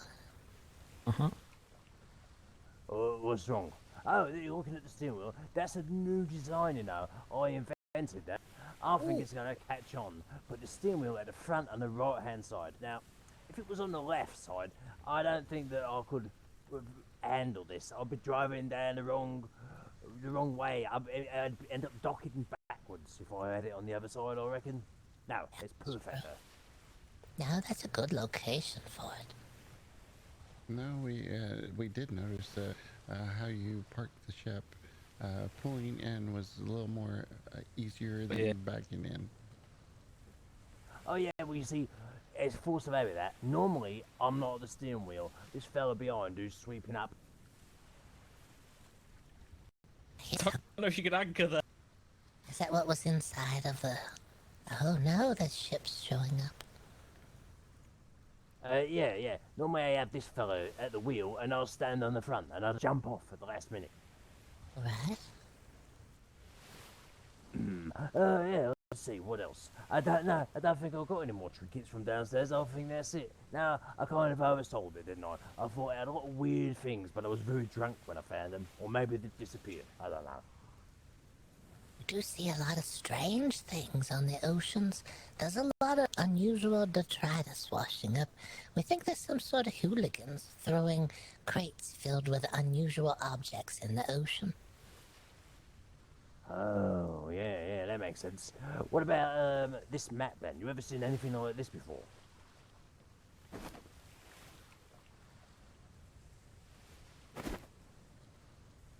I found it with this bag, but I can't open it.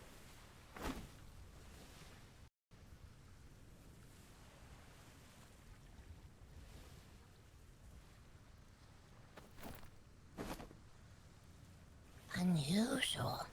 There's some sort of bag with straps. Oh, so you can anchor there, but I can't. Okay. And the scribbles. I don't know. It's like a paper that someone's tried to draw something on, but I can't make heads or tails of what they were trying to draw there. Looks like a map to me, but I can't figure out where it is. I've searched and searched, and none of the islands or anything like that. Could be a map. Is this a ferry? Hello? Hey, what's happening? Is that you, Mr. C? Hello? Hello. Is there Owen around? He's gone to a funeral. He's what? He's gone to a funeral. Did you hear about Tiny who runs the zoo? We did. It's the awful news. Yeah, I was trying to ask when the funeral was, but no one could tell me. It's at 10:30. Over by the zoo, I think. Yeah, it's at 10:30 of the Eastern Stars, I believe Mr. Owen said. And it's at the Royal Society in Sector B3, Nalia Coast on the western side. Look, I'll be myself with you. Numbers, my eyes across. What is that, in like an hour and 20 minutes? Yes. Nailed it. First try. I'm awesome. Right, you got it. Okay. Well, that's a cool. Yeah, we'll go. If you want to go, well, it's a freaking late, but I'll go. It's pretty late. You're not required to go. You don't have to leave here. No, but we were like a patrons of the zoo and stuff. You know, I don't know if you saw our names on the signs, but yeah. Oh no, we haven't made it to the zoo. Thought there was time. We didn't know the unfortunate would happen at the zoo. But there's still time. The Royal Society's going to take over. Yeah, they said the Royal Society was taking over the zoo, so the zoo will continue onward, and the tigers, I'm assuming. Yeah, that's awful, I know. Mr. Owen said it was not his tigers, that it was some other tigers. Oh, really? Yeah, Mr. Owen donated tigers to the museum. Not to the museum, to the zoo. And he said, but it wasn't my tigers that devoured.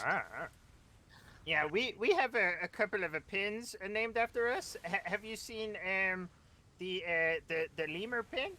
No, I haven't. We haven't been. Yeah, that's the one that Quinoa has what's it called, paid for or whatever.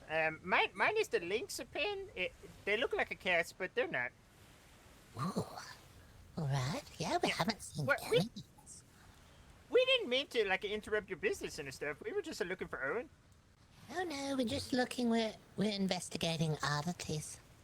Yeah, we found a clockwork cool. on his ship.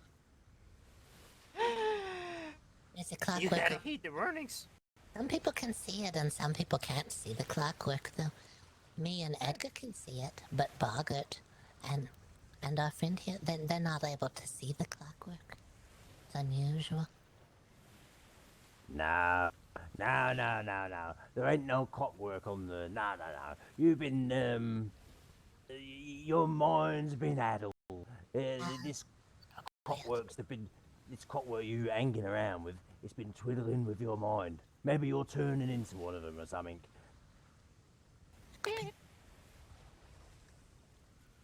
No, there's no clockworks on here, sir. I can assure you of that. Okay, yeah, I believe you. I don't have no clockworks neither. No. Not even one behind you. Do you see any around? With the boss? Oh, yeah. Well, that's how it starts.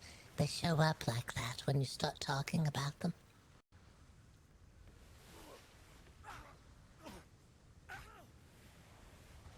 Nope, gone.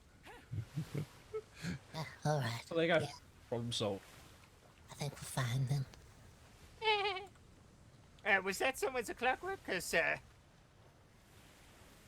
don't see it anymore. that was my bad. I don't see it anymore. I think it's fine. Yeah, luckily it didn't I go think into it your turned house. sideways and slipped through. Could have. I know that Elias shot a hole through one that didn't do too much damage to it. You think that's how they're coming to go? They're like a turn sideways? Oh, is that why I would see them? Maybe they're really thin and we just see them from the front and the back. Oh, that's but when even you see them from the creepier. side, yeah. They can come through the smallest of cracks. Oh, we had a pig. We had a pig in the towns and it disappeared today. It just disappeared from in front of my eyes. Yeah, it happens evidently. Wait a minute, that happened to me today with 2 horses. I approached them and they disappeared. What in the world? Oh, I was maybe the telling clockwork's got to eat. Boggert today that if we don't go looking for the oddities, they come looking for us. The strange and unusual finds us if we stay in the port for too long at a time. Yeah, well, I'll be sleeping with my door firmly locked from now on. I would recommend that just in case. You never know when they're gonna show up. Oh yeah, make it worse. They don't always move when you're not looking at them. Not always. Yeah, just creep up on you, slipping under the door with the 1 centimeter thin bodies while you're sleeping. Slip under and then unroll and they're looking straight at you. Widthwise now, where you can see them. There's a lot I'm gonna to go it. check the shop. All right. That's Mr. C. He has a shop in town where he does upholstery cleaning. Such like. Oh. What does he sell there? I don't know. I don't know if he sells any furniture or not. But I do know that he does upholstery cleaning for people who have the dirty chairs and things. Yeah, I think Tansy took some furniture in there to get cleaned. I know. It's took me a long time to get the perfect stains on my furniture, but maybe I will have a little gander. Maybe he has got something of value that I would like on my ship. I want something weird, yeah, a souvenir from this wonderful place. All right, sure. What else do you have around here? Do you have some sort of markets? Maybe a gift shop, perhaps? What did we have? I was kind of low on things that we're selling. We don't really have a gift shop. I know that Mr. Owen sells seafood, but Mr. Owen's not in at the moment. Oh, yeah. Speaking of seafood, I happen to come across quite a lot of it. Caviar. And something else. And I don't know how to cook it. It tastes bloody awful. You don't know how to cook it anymore, That's do you? fishberry jam. That's fishberry jam that you're eating. It doesn't taste very good. It tastes like the bottom of the ocean has been scraped on your tongue. Do you add a little hardtack to it and put some of that fishberry jam on it? I don't know myself. I'm not a cook. Boggert does some cooking and things, as well as Tansy, but Tansy's asleep. What about these sort of ingredients, like some quality fish steaks, or some caviar, or maybe some shrimps? Would that interest you? Tansy's the cook. I don't know what I would do with them. Ah, well, never mind then. Do you have any markets on this island? I have some friends, you see, and I'd like to buy them a present while I'm here. Sorry, not friends. Just some scumbags that I know. I don't have any friends. No, I know, as much as I hate everybody, I hate them the least. Oh, all right. Well, that's a pretty good sign then. Look, things are all right. Can see what we have available. Yeah, I'm not sure.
What about this hat?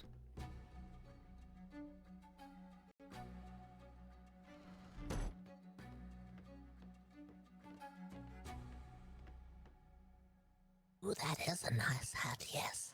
We're up for that. I'm also grabbing one more thing. Alright. That's the hat Good from the night, then. timeshare, is it? Oh, I'll anchor her before I go. Hello. Okay. Edgar wouldn't know about the timeshare. We had a man come in and into town and said he got a free hat with a timeshare purchase. Oh, But no. We can give him that hat. Okay.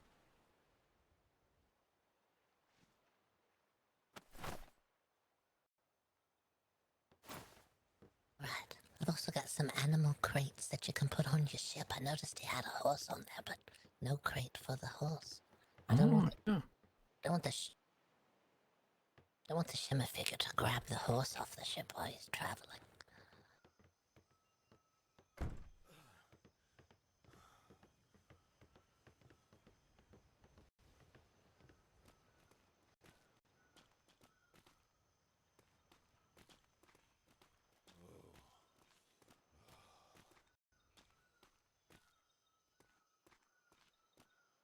not sure where he went.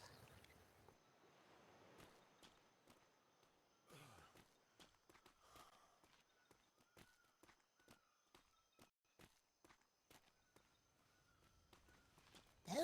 Oh, he's right over here. Ah, there you are. Yes, we did have some objects here that you might be interested in. Oh, yeah, wonderful. What's this? Souvenir hat.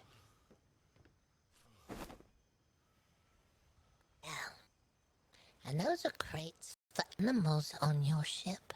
I noticed you had a horse on your ship, but it wasn't in any sort of crate or anything. And that will keep the shimmer figure from trying to snatch your animals from you while you're crossing shimmers. Hold on a minute, you know about that? What do you know? What do I know about what? Oh, we know too much About about this the shimmer. Shimmer figure. I've heard people talk about shimmers, though I've never seen a shimmer. I know I have 4 horses today, and one of them disappeared while I was at sea. Just disappeared.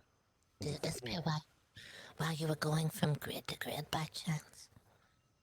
Yeah, I think it was. Yeah, looking on the map, I was just about to go through from like C1 to C3 or C2 or whatever. Not sure. It sounds like you were crossing a shimmer to me. It's when you cross from one grid to a new grid and you're traveling. Sometimes you go through what they call a shimmer. Sort of a blue light that surrounds you as you're traveling. And it can... On the other side, there's a figure that can wait for humans, and it can try to take you. Or it can try to take a shoulder pad or an animal on your ship. It's not very picky about what it takes from you. Wait a minute now. There's more to this. Now, about a week ago, I've never told anybody this because I thought I'd get laughed at, but now, I'll tell you. So, sailing along, alright, minding my own business. I was just going from one quadrant to the next, and the next minute, I wasn't on my ship anymore. I was on someone else's. We've heard of things like this. We also heard of people crossing through a shimmer, and now there's a whole nother ship of theirs and a whole nother crew. And when they look at the crew, they look exactly like themselves, only they're sleeping because they're from a different time. Wow. You ever seen yourself, but you're sleeping?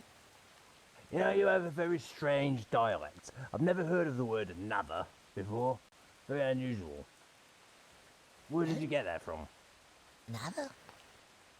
Another, yeah. Whole another. Not a whole other or another. Whole another. I've never heard of that. Weird. A whole nother crew, yes. So, yeah, I appeared on someone else's ship. And worse than that, my ship, even though there was no one on it, was sailing full speed ahead. The sails still down, and I had to persuade this new crew, who had never seen me before, just appear on the ship, to persuade them to chase my ship down. What in the world? Was there anyone at the helm of your ship when you got there? Was there No one. In fact, I was manning the sails and the steering wheel my own self. Yeah? And then, all of a sudden, I'm on someone else's ship. And my ship was going, no one on it, full speed ahead. I had to chase it. Yeah, that's another layer to this whole shimmer figure. We think that they've been stealing the youth from certain people, and they give it to other people when they're around. I'm going to document that and put it in the museum. Yes, document that. An unusual crossing where you appear on another ship, and then your ship has no one at the helm but is full sails, sailing through the grid. Yeah, and then there's the witch. There's a witch asleep, down below deck on my ship. What? Wait. Are they floating?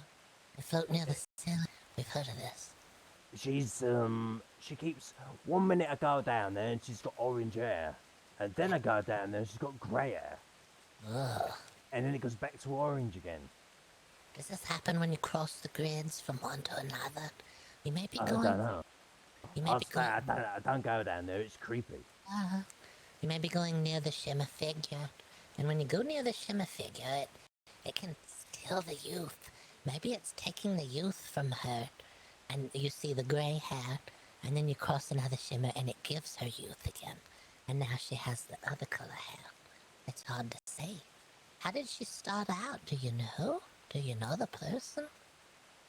I met her at the Freeport, and she's been sleeping ever since on my ship. Never woke up. Never woke up. Never eaten, never been to the toilet, nothing. Nothing. That's very unusual. We saw something unusual on board a ship ourselves. We went to a ship, and there was a body asleep on the ship, but floating near the ceiling. And the person that showed us all this took ground garlic and rubbed it on the bottom of the shoes in case the person was some sort of vampire or something. I'm not sure what vampire is, but it's some sort of creature. If you put garlic on their shoes, they get angry about it. I don't think a regular person is supposed to get angry about it, but a vampire is supposed to get angry about garlic on the shoes. Ah, right. Maybe I've heard something like that before. What's them people called? Vegans. Yeah, maybe it's some form of that. Could be, I don't know. You think they're afraid of garlic? Yeah, well, they don't like it when you eat fish or whatever. Oh, I see. I don't know. It's hard to say about that. Yeah, but them vegans, they're very, very weird. See, they don't like animals, but they want to get vegetables and shape them like dead animals and then eat it. That's weird. Yeah, yeah. Heard of people trying to take carrots and shave them down to look like bullets and then shoot them out of a gun. But I've not heard of anyone trying to shape a carrot to look like some sort of animal. So you take bacon and you make something called bacon.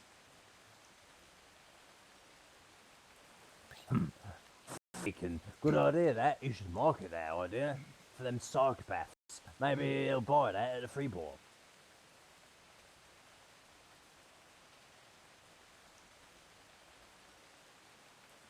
Anyway.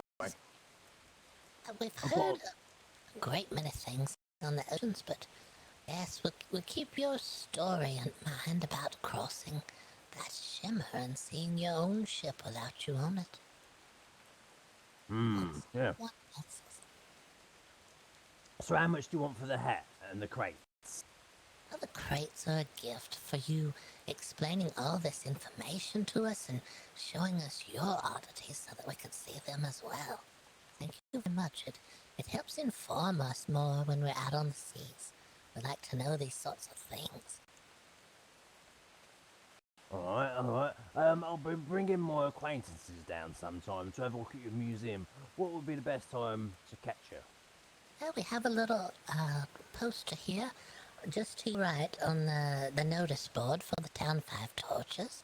If you want to reach behind there and pull down one of them, you can take it with you.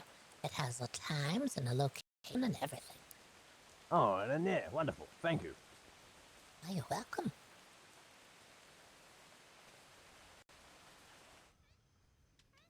Also, our tours take about an hour and a half.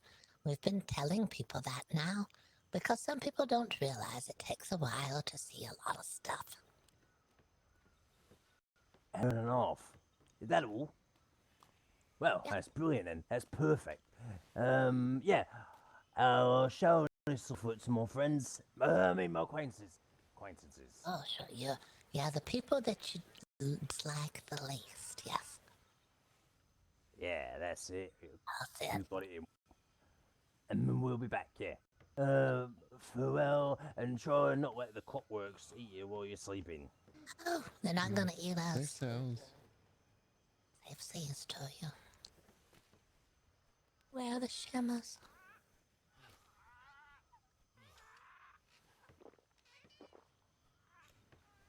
Was there anything you needed at all, Mr. C? Have you met Edgar, who was resident in the towns? Hey, what's up, happening? Hello, pleasure to meet you. Yeah, that's cool. No, I didn't need nothing. I came to see if Owen was here. We brought him his schooner that we built for him. Well, we didn't build it. Jessica built it anyway. And I figured while I was here, I would open the shop up and stuff. And then I'm going to go get a tiger, and then I'm going to a funeral. Oh, you're getting a tiger? Well, hopefully so. It might be a monkey, which is going to be kind of a letdown, but I'm shooting for a tiger. That's a tiger. I wouldn't take it to the funeral. That could be a bad... No. Well, that's a good point. But I'm going to Derek's ship, so I might have put it inside and stuff. Did you need one of those little animal crates you put the animals inside of? So the shimmer figure doesn't snatch them from you? The ship doesn't have a lot of space and stuff, so probably not.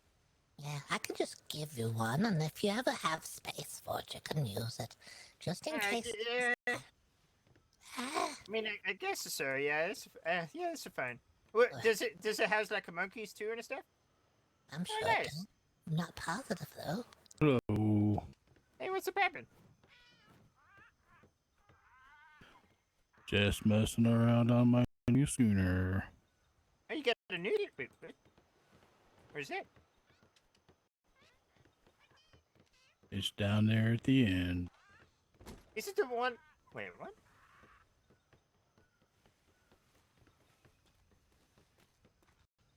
I came by the laundry earlier, but no one was there. Yeah, we were at this boat show.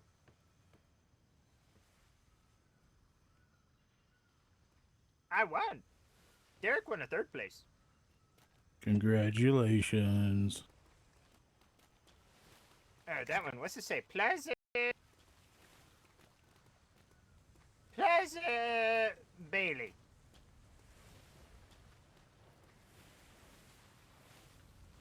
Claire Daly.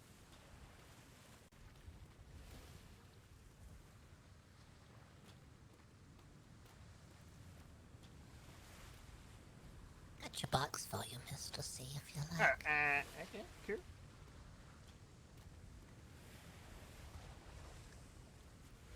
There you go, just in case you get it. So it's like one of those big crate kind of things, and you just put it on the ship and put an animal inside, tell them, you gotta stay, don't come out. Yeah, they go in. I'm not sure how it all works, so I can make them, but there's not a lot of instructions that come with them. I'm not sure how they eat while they're in there. And then you don't want to pick up the crate while the animal's inside. It scares the animal, and it runs away, and you never see it again. It happened to us. We had a cow in there, and we picked up the crate, and the cow ran so fast we could barely see it. And then it was gone, and we haven't seen it since. Okay, I'll try and remember. That's okay, got it. Yeah. See, I don't mess with no animals and stuff, so yeah. Oh, no, I don't either. Last did build a beautiful ship, though. Yeah, it's really pretty. Oh, it says a plum crazy. I was way off. You want a race? Race. It depends. Oh no, I have a Derek ship. Race. Let me look at it. Hold on.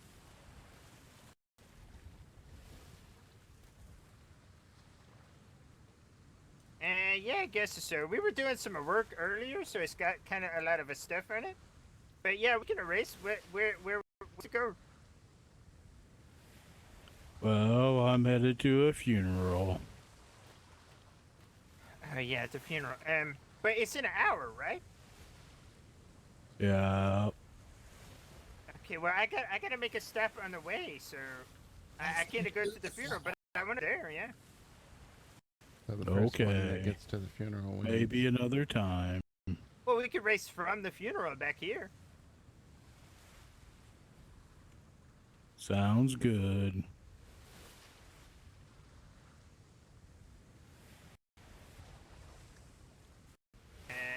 Yeah, I guess I should go and do that, John. It's in an hour. It's in a B3, right? B3. Nalia Coast. Less than an hour at B3. Yeah, I know. Time isn't ticking. Anyone want to go with me and possibly make it late? Okay, cool. Can I leave that ship here? It's for Owen. Ship for Mr. Owen? Alright. Yeah, we owe him a schooner. So we worked with a Make-A-Wish kind of foundation thing, and Jessica made it. Alright. Well, I don't know anything about it, so you're welcome to leave it there, I guess. Okay, cool. Did Owen officially join the township and stuff? Yes, and he's got a crewmate that's going to be joining as well. Oh, boss. Okay, well, he's going to have to figure out what to do with the schooner, because it's a his, you know? Wow, Elias is really ready to go. Yes, he doesn't Elias want is to be gonna late. win the race. Look at that. I guess so. Yeah, wait, I just never you're want to not be late going to to my... the funeral? Just don't want to be late to my own funeral. No, I'm not planning on going. I just want No, to get off the Okay, that's island a cool. little bit today. We didn't meet Tiny. We never been to the zoo. It's not somebody. Yeah, we of knew. course. Of course. Well, that's fine.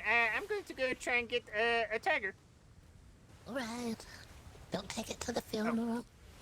I gotta shut the shop. Alright.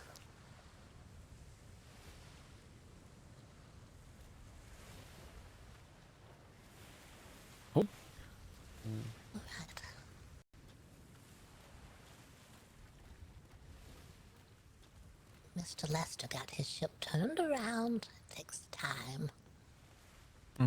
Which ship we want to take out? Doesn't matter. Whichever one is fine with me. Okay, I got it. I'll talk to you later. Bye. Bye. Be careful on the seals.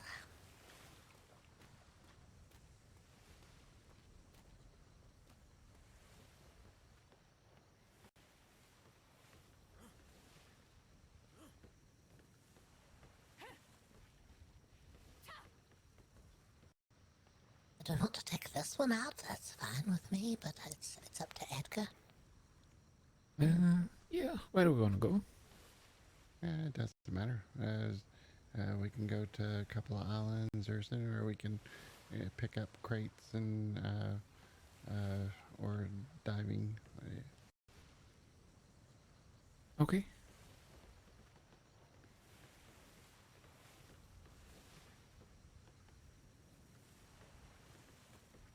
Is there anything in this desk you want to keep? Desk. Where's the desk? Well, it's not really a desk, it's more like a slaughter bench. Don't we need to keep it for possible hiding? Oh, I was thinking about what's in the bench. Oh yeah, there's some unusual things in here.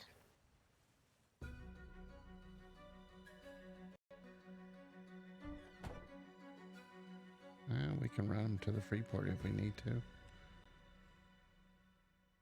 Got all the objects out of there. I left the boxes in. We can always start towards the Freeport if we like, but we'll see. It's up to you. If you have the time, I don't know what your time is like. If you need to go, that's all right as well. We just circle the island and see what's out there. Yeah. Okay. I'm gonna take the unusual items I have here and drop them, and I'll be right back. I'm gonna tell Boggett to get on the sail here. Okay.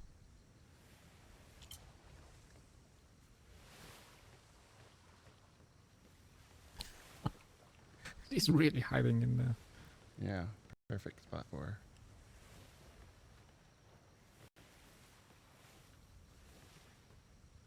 I have about 50 silver or something on board. Should I leave it here?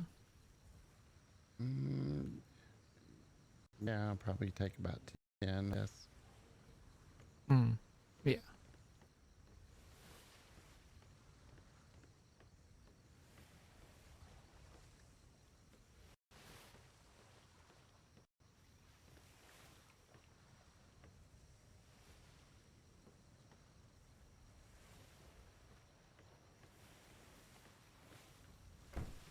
You did have food on board, right?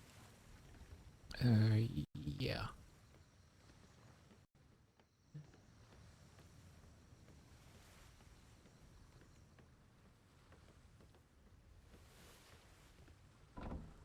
Yeah, I do have a little bit.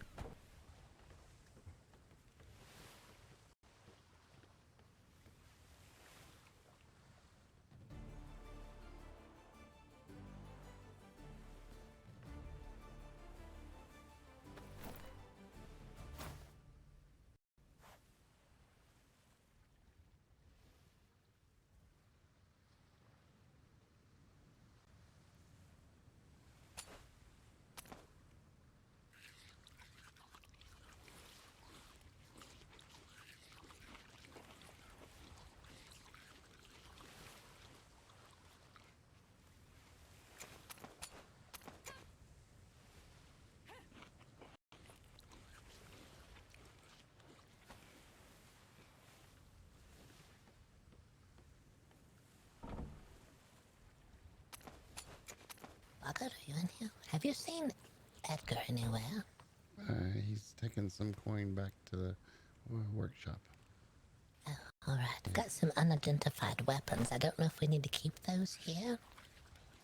If we're going to the free port.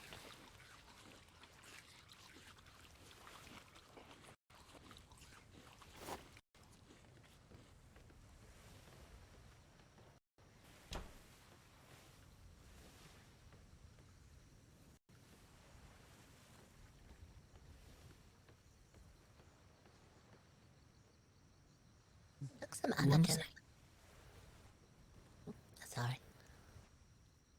Sorry, what? I took some unidentified weapons out of the cabinet downstairs. The bench downstairs. I didn't mean to take them, but I put them back in the bench. Okay. So we gonna go for the free port? Sure, we can. If we want to have things identified, take them there. Did you need books while we were there? I know we took some coin off. No. We Okay. can get whatever we need there. It's fine. Yeah. Right. Did you want to sell Boggert or? Oh, you can if you want. He was asking. Okay. Didn't know if you heard him. If you can see over the wheel. Oh, it's not easy. Ooh, it's very foggy too. So full sale. Here we go. Yep.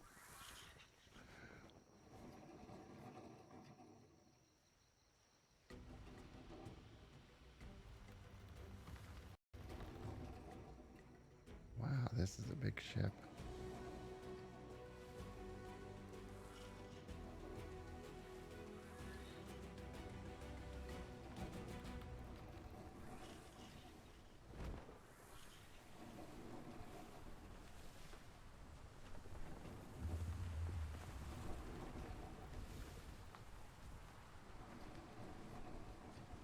Been a while since you've piloted a large ship.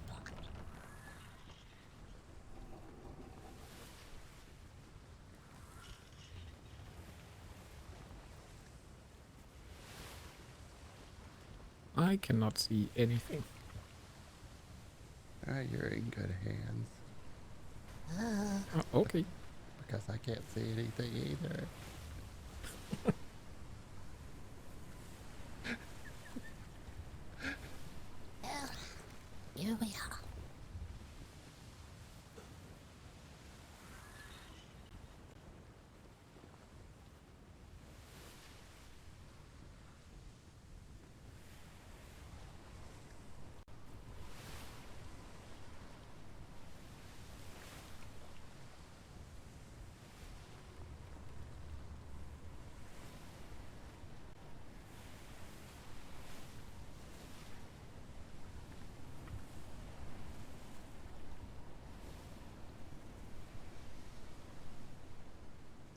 she handles well.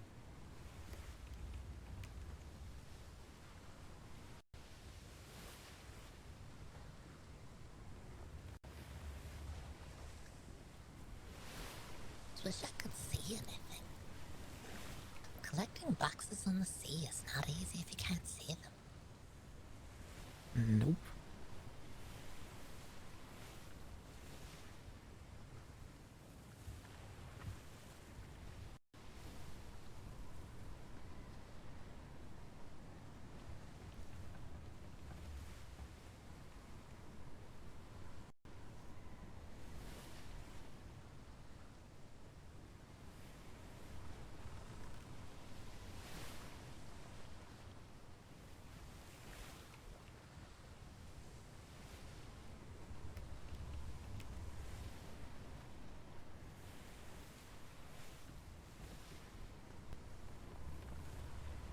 Ah, this is nice.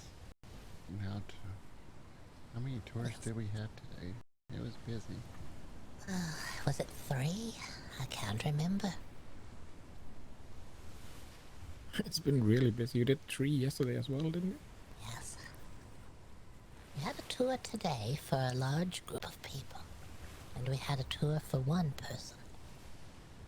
One person only took a half of the tour, and the other day we had a group that only took one half of the tour, so they have to come back at some point and finish their tour. Yeah, the Navy didn't finish their tour either, so that's another one that's gonna have to finish up. Yes, we had a group come through. I don't know if they said who they were with. And then we had a group that was with the Navy, and then we had the one person come through by herself. But she said she would bring back her group and that they would all get to go on the tour together.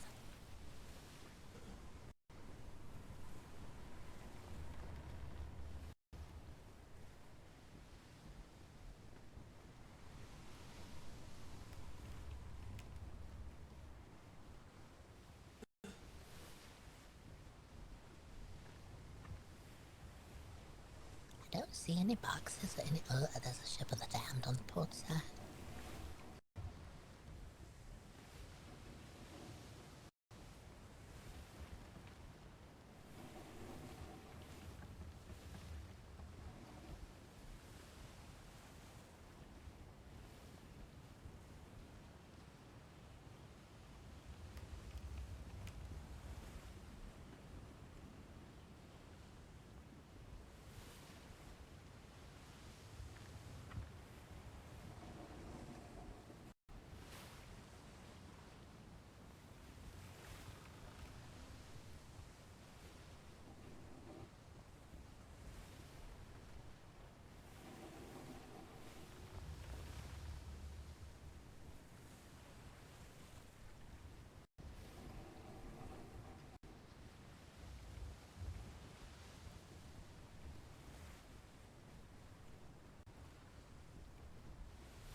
Got a shipment today from one of those crates and opened it up. It had some gum in it. Oh? Oh. Well, that's not bad. That helps with medications and things. Yeah, I can make bandages with the gum. Well, that's good. You have to find where to get gum. You may be able to grow a gum tree. I don't know. Have you ever found gum seeds before? You might be onto something there. Yeah, there could be.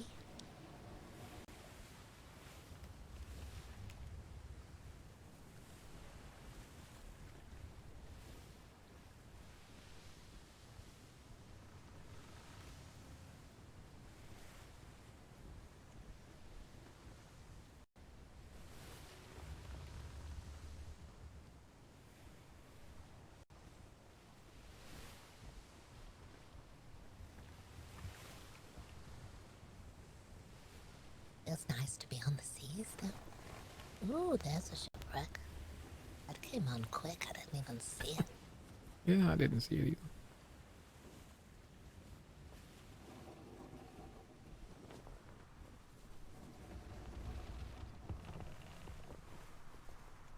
Have to turn around.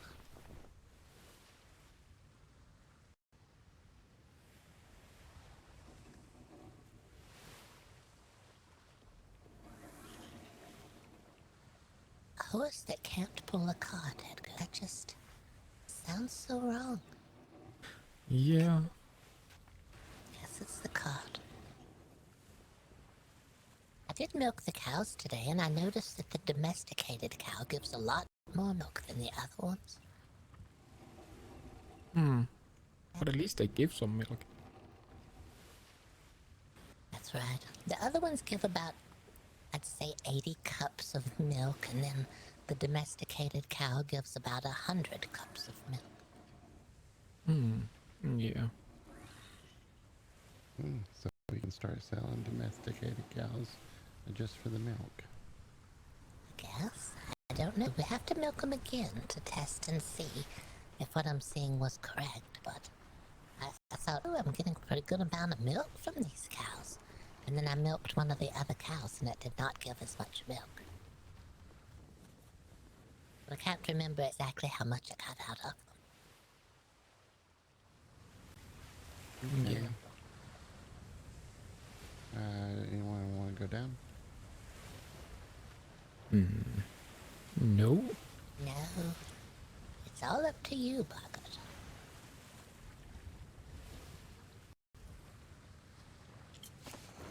Okay, going down. Right. We'll watch for any unusual things.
I'm on board. Was it haunted down there? Yeah. Couldn't. Too much moss. I couldn't get through the boards. That's alright. Started raining and we got nervous. We thought, oh no, what's happening? Is it going to storm now?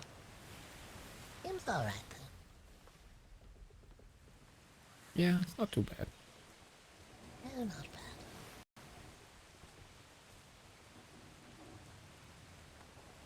You have food on board, Edgar. I'm starting to get hungry. Yeah, there's a food bag downstairs. Right.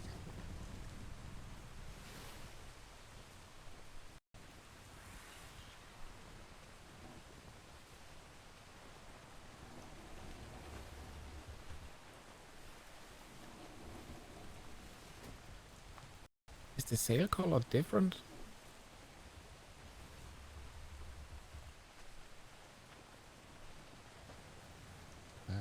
Besides white? Yeah, I think it's just the sun.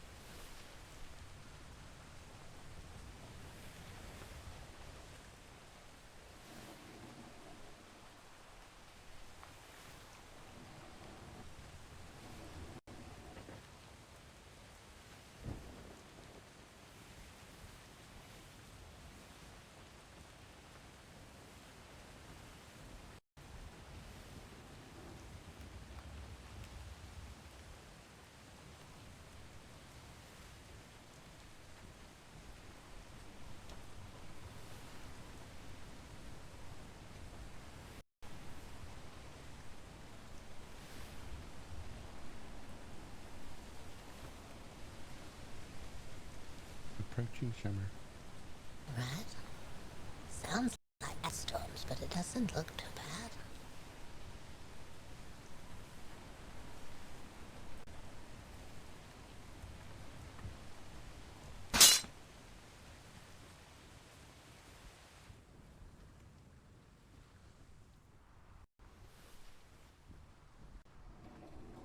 There's another shipwreck on the port side, just ahead of us. Okay, I see it.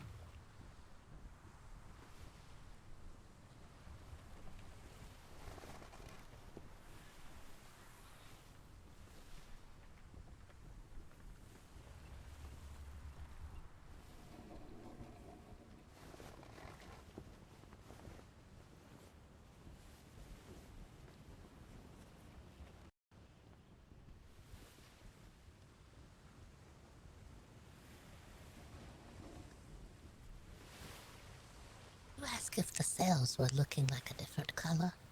Mm-hmm.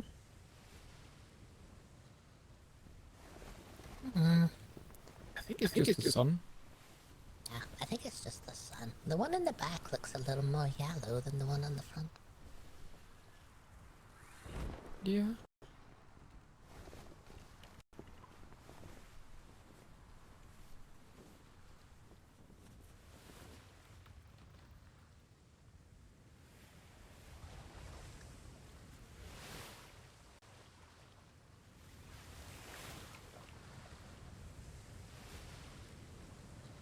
Point over.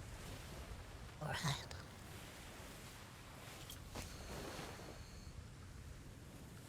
I think we're almost out of oil.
copper.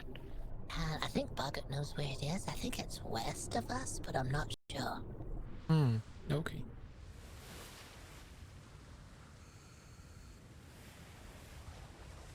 Okay, I'm on board. Right? We were wondering where the copper is. Was that west of where we live? Can't remember. We did go to an island that had copper and I think mine 'em. so. Can't remember.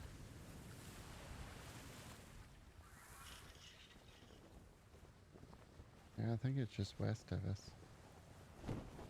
Oh, okay. Is it in our grid? Or it could be the island south of us. Yeah, it's in our grid.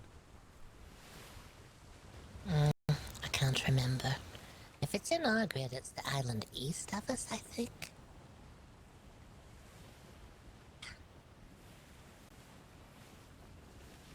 Did stop there, but I can't remember where it was.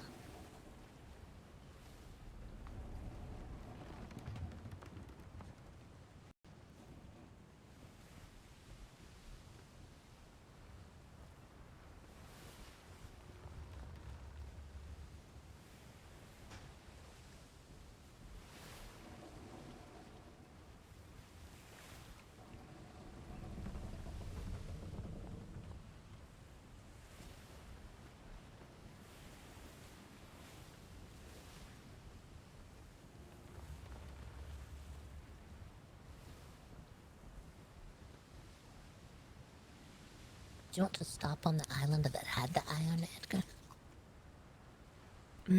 Yeah, we can do them. Just wondering where it was. Just in case I needed to go grab some. We can show him the creepy clockwork that's hiding in the woods. We can also get some of the syrup for Tansy. We didn't get very much. And so the island should be just right on the port side as we approach here.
Was I stop there on the way back?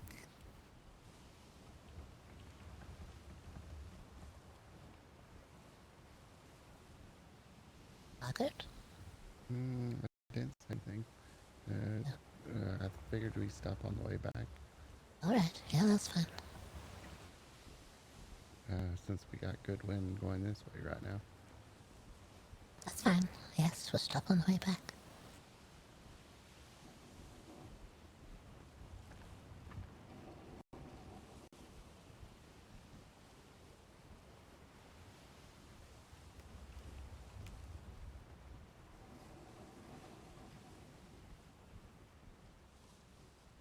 There's no flotsam at all.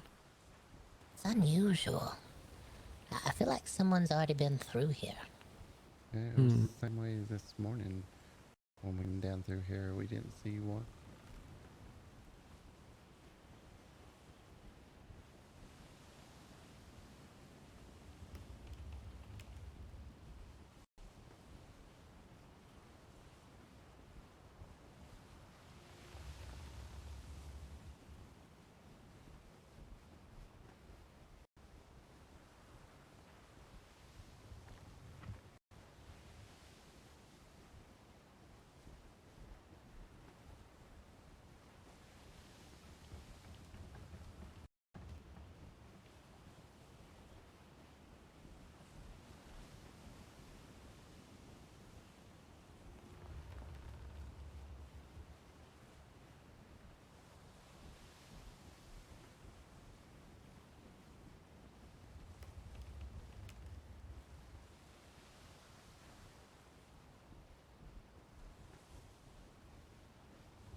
think the ship makes pretty good time.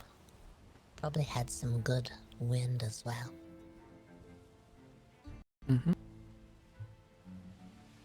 I did feel like it was a little bit slow, but yeah, maybe it's not. Yeah, that's true.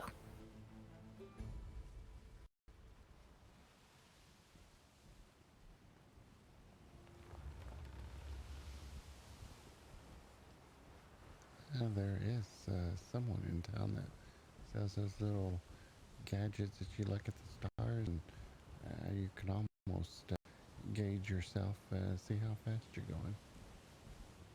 going. Okay.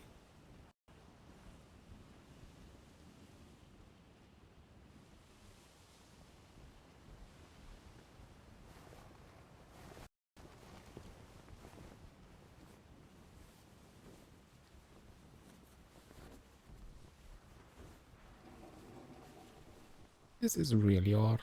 This report looks exactly like the other report I was at. Really? It does? Mm-hmm. That is odd. You would think that the mountains would at least be different. Yeah. Well, maybe they are a little bit different, but they look... Looks very similar, huh? Yeah, Mm-hmm. it's kind of creepy.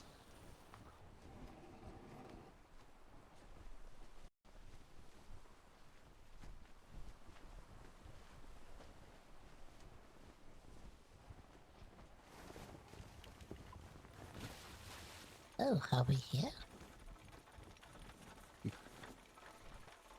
I think so. Looks like it. Jane is really rattling around.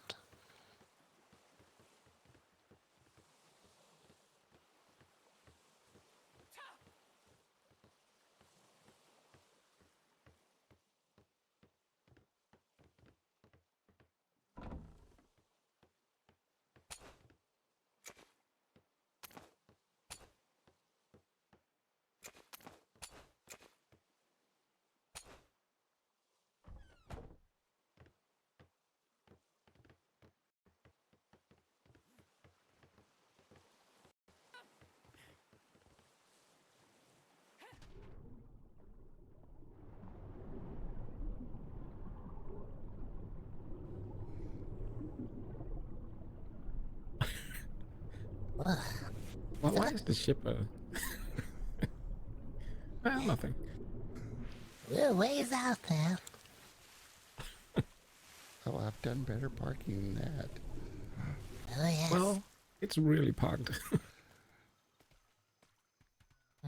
It's to confuse pirates. Yeah. They'll think the ship is run aground and is sinking. They won't realize that we're fully functional till we're already gone. No.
That's a well parked ship out there.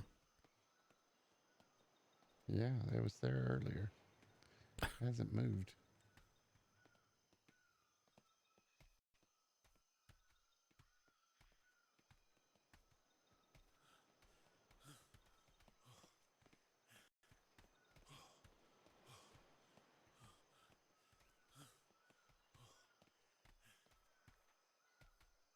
There's a billboard. I wonder if it's a shop or something.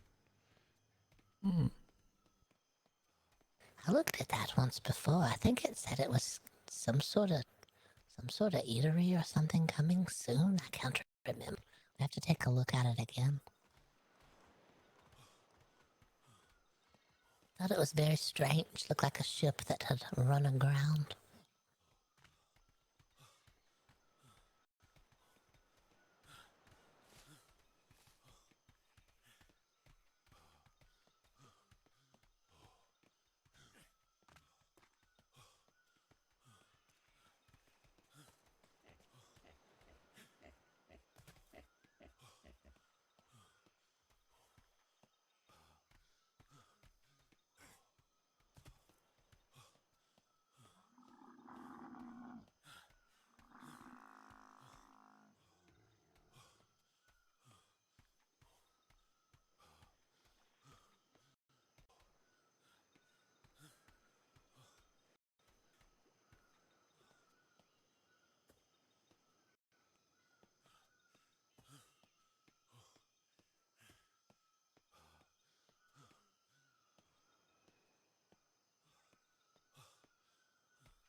Oh, still haven't learned to pick a lock?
You again?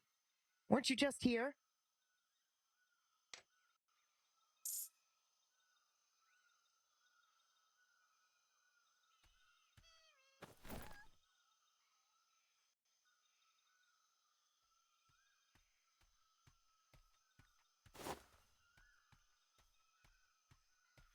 Just got a fresh shipment of tea if you're interested. Thanks for stopping by.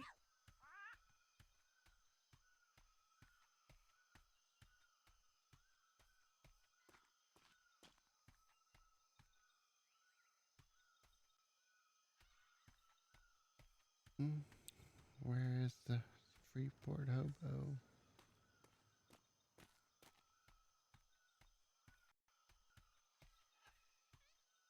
Ready to get cooking? Yeehaw!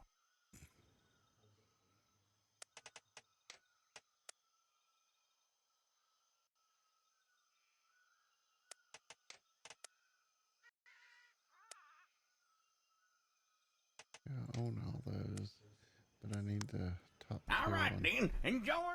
So I'll have to figure out how to get that top tier. Gunfire. Run.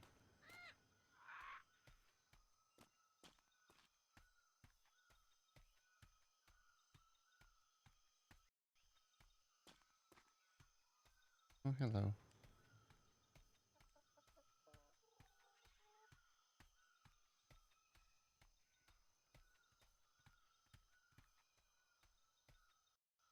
Greetings there. You look like you got some coin burning the hole in your pocket. Would you like to spend it on me?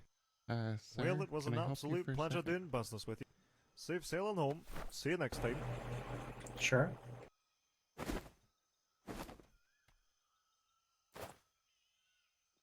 Just some free gifts for you. Thank you very much. Appreciate it. Hope your stay is long and fruitful. Thank you.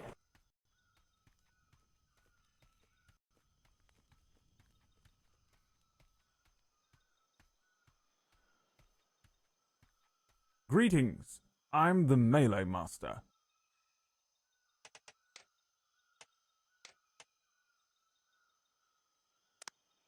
Don't forget what I...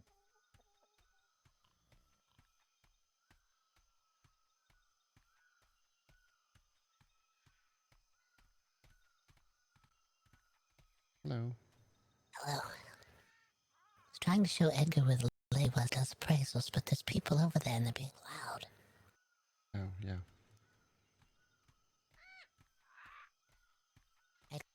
Who does appraisals is over there where all the people are who are being very loud. So Oh, okay. I'm gonna wait just a moment. Yeah, I don't have anything for her, so I'm just looking around. Okay, yeah, all I had was boxes. Yeah, me too. she stands over there by the lady in the kitchen and waiting for the pies to come out so she can put her thumb in. You better not put her thumb through the pies.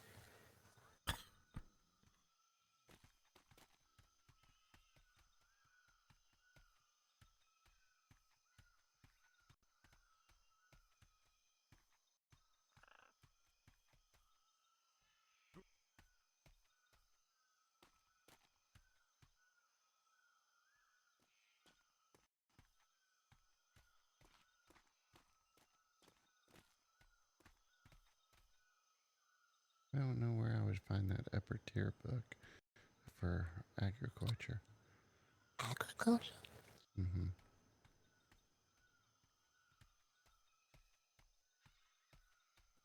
Stay safe out there. Nope. Let me see what the name of the book would be.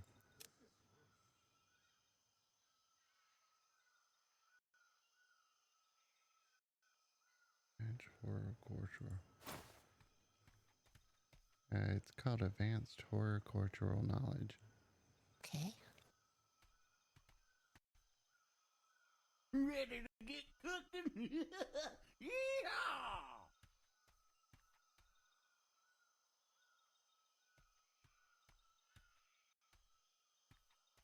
Is that the man that sells the seeds right there?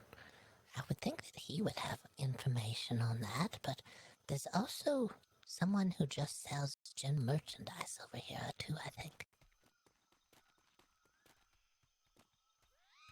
Builder.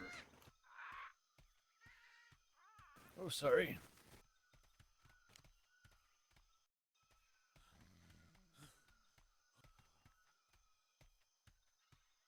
Aye, hey there.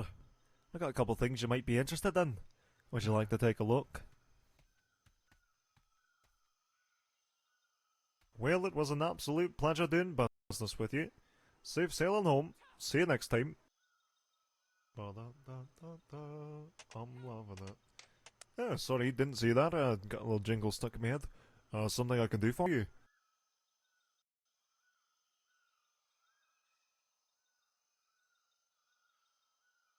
Oh.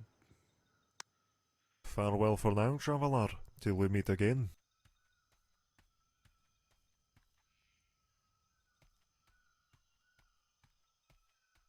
I hope you find what you're looking for.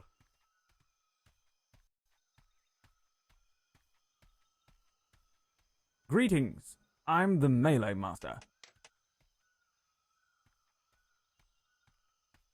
Maybe there's other people who sell that. Hope you item. learned a thing or two.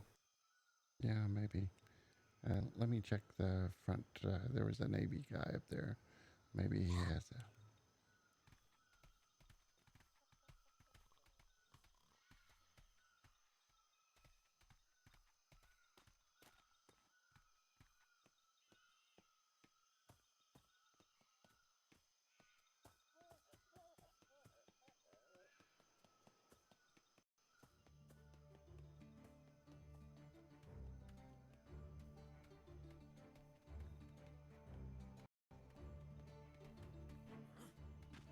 You seem heavy. I saw the treasure, I guess. I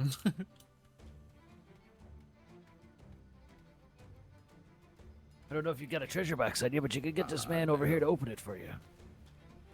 I see. Welcome No, to the all trade mine dock. How may I disappeared. assist you?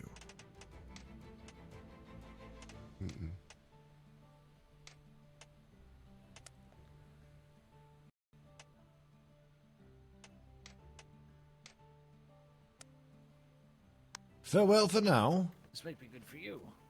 Oh yes? What'd you get? Maybe you could use it. Oh, it's our it's blueprints you. you get. Are the seas calling? Oh, it's you. Don't be a stranger. I guess it's one of those books you have to seek out. Oh, isn't this what you want there? Hey, it's a blueprint. Right. Let me see if I can make it. Oh.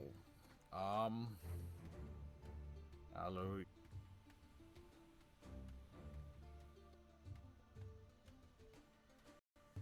Okay, I'm not seeing it. No luck, huh? All right. Well, we'll keep our eyes open. We'll ask about. Well, let's go talk to the weapon man and see what he's got to say first. About Oh, what? jeez. Oh, sorry. About what? Oh, to see if he's got a book that. I told you two gold, but I have.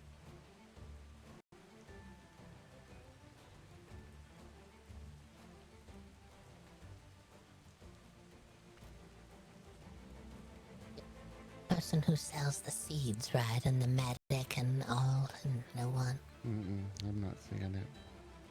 All right. There's also a general trader in there, but you talk to him. I never know what he's gonna have. He has a strange assortment of stuff. Yeah. I saw him had it once, and I think it was 3 gold, I think. But all right. I haven't seen it since. Yeah. Well, we'll keep our eyes open. If he sold all of them, it should say he's sold all of them.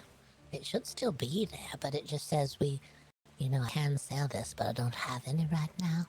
Yeah, it doesn't show he has any of that copy. Oh, that's weird. All right. It's like the book I read on the clockworks. It leaves your mind after a while. Okay. Anything else? No. Back to the ship. Okay.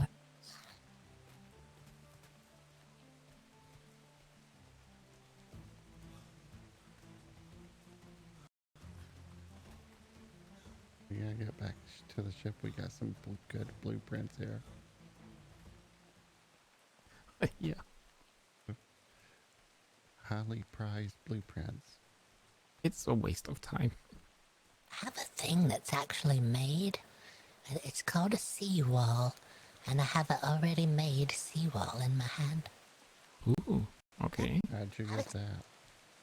It was in one of those heavy boxes that we take, the 100-pound box that we take to the man to have it identified. It had an object in it and not just papers this time.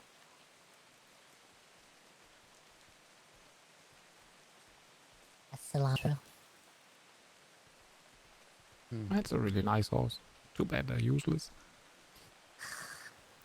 Surely they're for something. You can use them for something. Blue, maybe? Yeah. Oh no.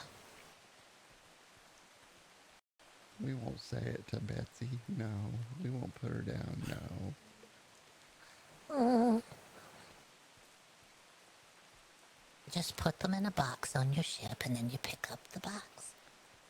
Mhm. It's easy. It scares them and then away, and you never see them again.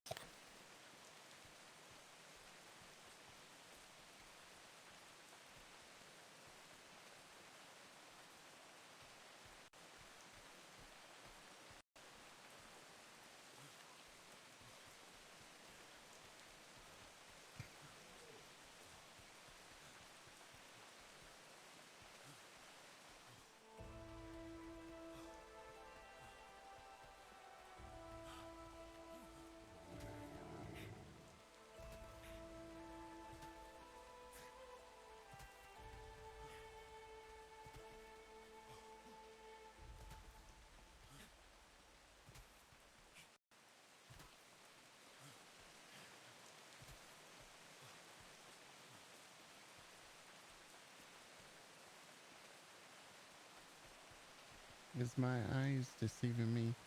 But is that two sloops tied together? I think so, yeah. Yeah, it's two rafts tied together. Starts with two rafts being tied together, and the next thing you know, they're tying sloops together. Probably selling those at the free port as well. Yep. For 5 gold.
Oh, that was not easy to grab.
Wow, that was unusual. Yeah. Grab ship will and it stops raining. My goodness.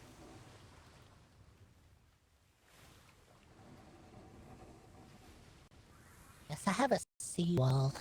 It's a very large stone wall of some sort. It seems like it should be really heavy, but I'm able to carry it. Oh.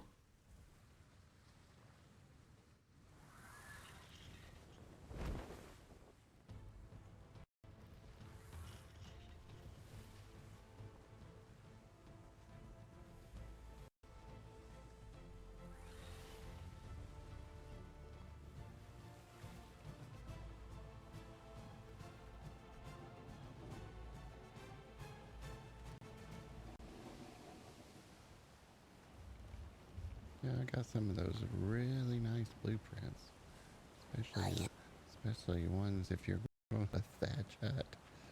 I keep getting stone pieces.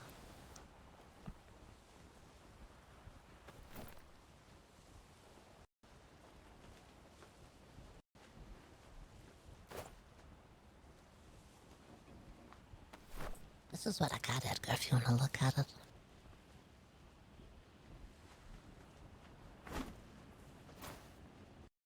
Not a blueprint at all, so sometimes those really heavy boxes have stuff in them. Oh, wow.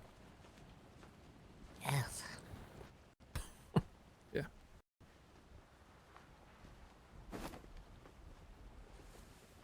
See what it looks like eventually. I'm not worried about it now, though. Mm-hmm. Oops.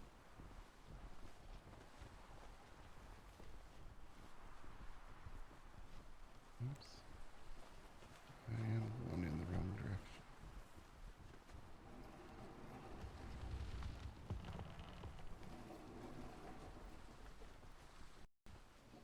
And the wind is gone.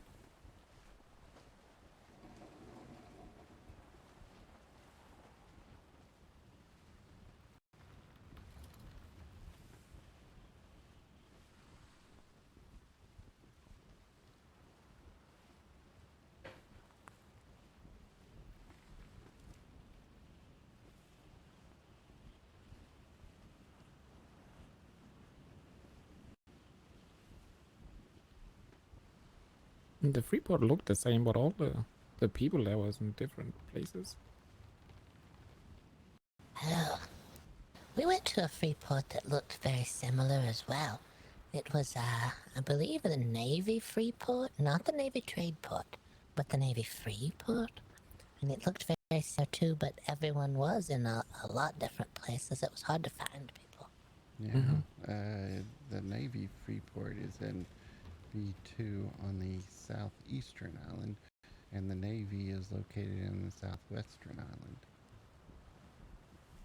island. Okay. It's confusing because they have a free port and a trade port. Oh, yeah. In two different locations. And you kind of run into both vendors in both towns. Yes. We were trying to hang some signage telling people where we were located and when we were open and that sort of thing. And in order to put the signage out, we had to find both the Navy free port and the Navy trade port. Oh, okay. And to put those signage out, you have to pay 5 silver for a special notice paper. Special piece of paper that doesn't disintegrate during the nighttime. Ah. Pretty expensive, though. Yes. I don't know how long it lasts before it disintegrates either.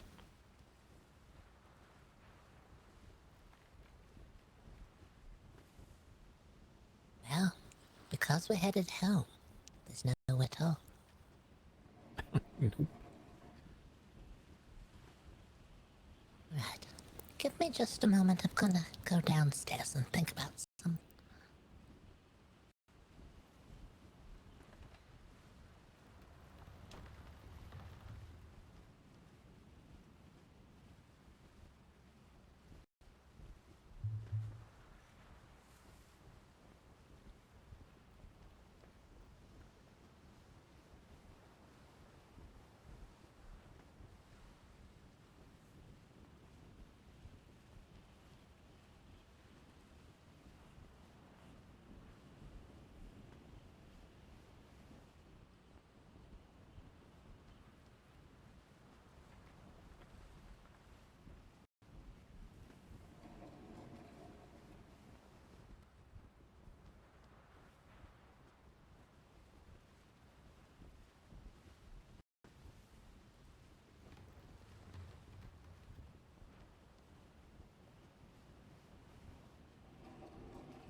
There's bears here.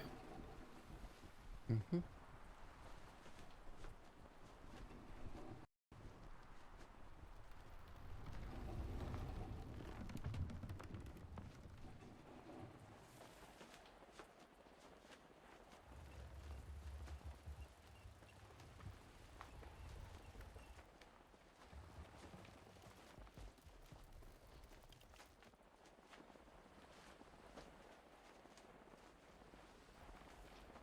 It's not a terrible island, but it does have the pesky bee.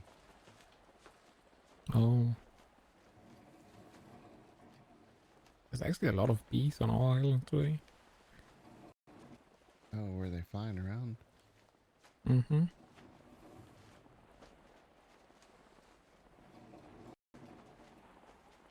I'm just getting us in closer. Straight back along that ridge line is a good deposit of iron. Okay.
I'm going to go below deck for a second. Okay.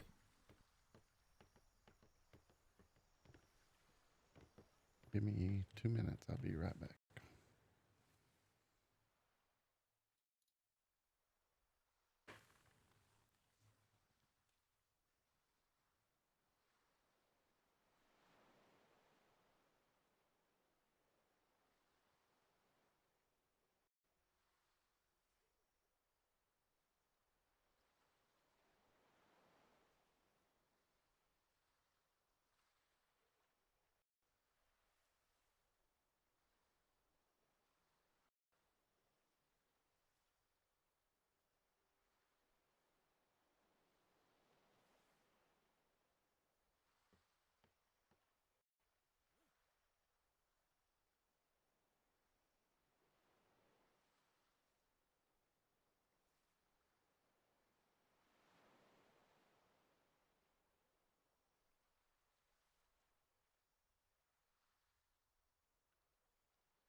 went down the coastline this way and we found some crystal up on the side of the mountain. It's far enough down at the bottom that you get to it, but it's just over to the left side down through there. Okay. And there's no bulls down there. Definitely no bulls. Yes, there were. It's an unusual area down there where the bulls go to bathe, evidently. There were 2 or 3 or 4 bulls out in the water bathing. I think it was 10. Yeah, there could have been 10.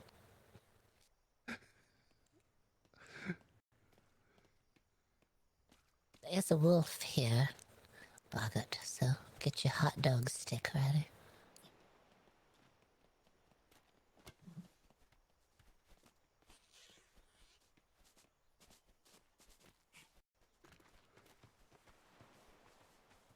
Oh, it is strawberries.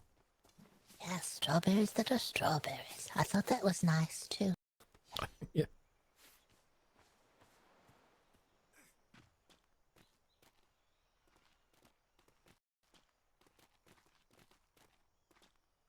Do you keep a journal of resources that you run across? I can.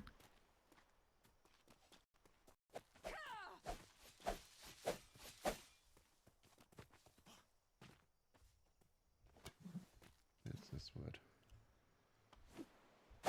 And noodles here. Pine and rushes. I've already seen 3 bulls. Oh, that bear. Pretty.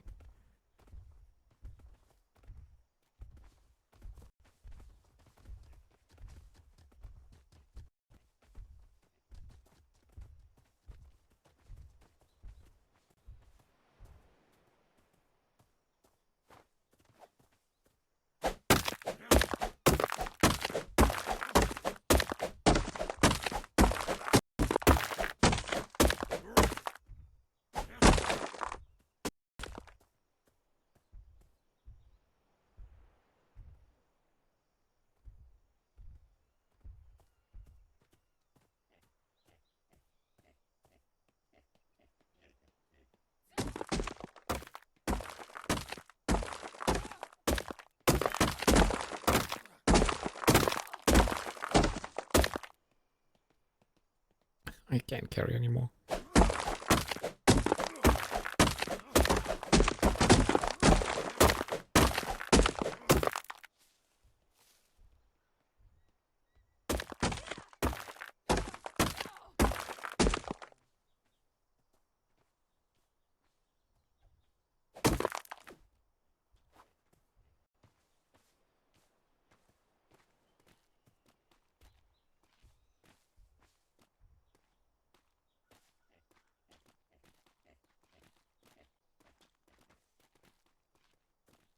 There was crystal of some kind through here.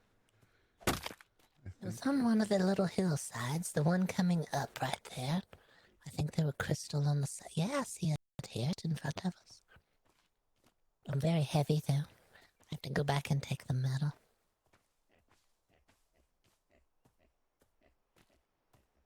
Oh, it's quartz. Quartz. All right. There's a lot of bulls and cows here. Yeah.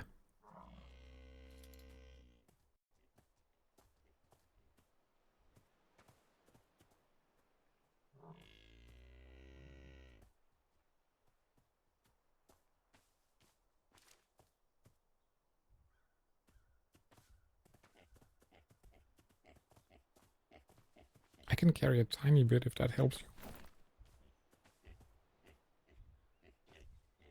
Let's see here. Tiny bit. You can throw down what can't carry. We'll get them all. That's fine.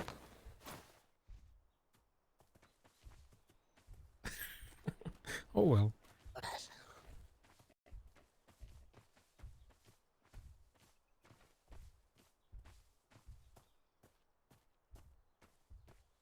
I could probably throw these blueprints out and probably carry everything. We did see an owl here last time we were here, Edgar. unusual. I had never seen an owl before. Oh yeah, it was cute. It looked nice. It was stuck between two trees, and we were able to get a really good look at it. Mm-hmm. We didn't know what it was trying to ask. It was looking for somebody. It kept saying who. Who? We have no bulls here. Not here. They're all white. Oh, they're everywhere. There were so many last time.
I think those two rafts were here last time we were here, Boggert.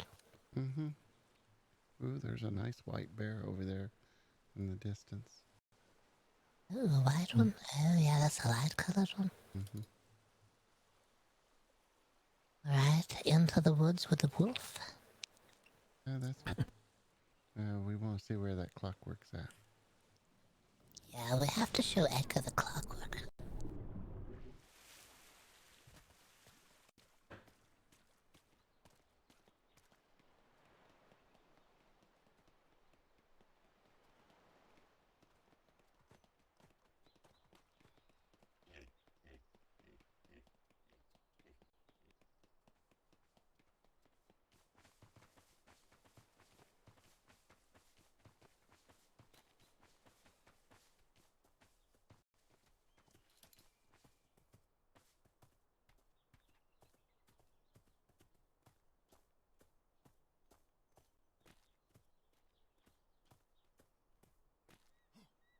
What the?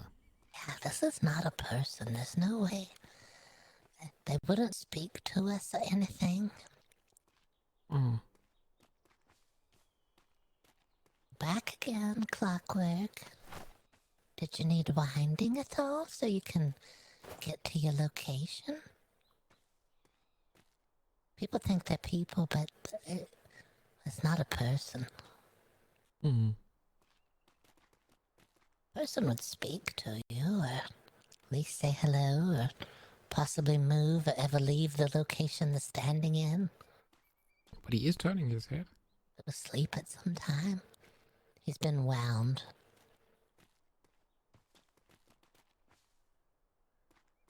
Oh. Oh, yes. It is moving his head. Oh, yeah, look at that. That's really scary. Speak to us. All right, listen. You can talk to us. I know you're not talking to the others, but you can talk to us. It's all right. We won't tell the others that you're talking. If you got something you want to say. You have any grievances at all? You want to air your grievances? Well, let me ask him a question. Where's that agricultural knowledge book? I want the master's book. Nope. Okay. No answer. Do you know the way to the free port from here? Oh, you look that way. Well, I already know. I already know where it's at. Nothing to say, whatever, huh? I'm looking to see if there's a winder in the back for the voice. Sometimes there's a winder for voice and another winder for motion. There's two little knobs on the back here. I think these are the selectors. So you can decide, ooh, there's an arrow pointing each way on each of the knobs. Did you see the knobs, Edgar? They're right here on the back. There's a little arrow pointing each way. Are they buttons? I'm afraid to push them. I don't want it to go out of control on us. We'll just leave it here, but tell other... Oh, what was that? I just pushed the button. Oh, I heard it. It's got some sort of feedback on it, on the button you can hear. Mm-hmm. Yeah. It's not doing anything, no? No. Maybe it's supposed to be. Maybe the buttons are reflective, so if something approaches the clockwork from behind, like the sheep here, it's see what looks like two eyes looking at them through the dark, reflecting. Oh, yeah. Yeah, it's hard to say.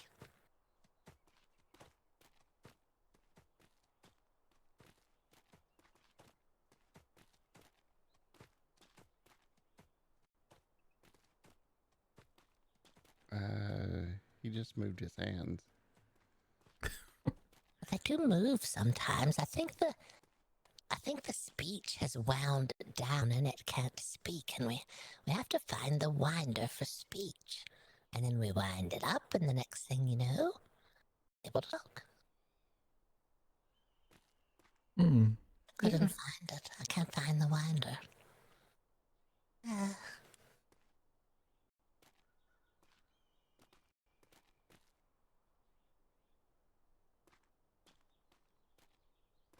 Okay, look for the maple trees.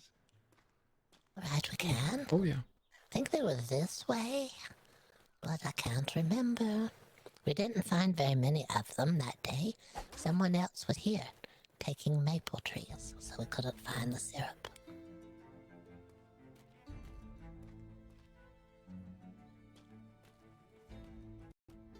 There's also bees here, Edgar. We saw them last time we were here. I had to smack one of them down. Oh, okay.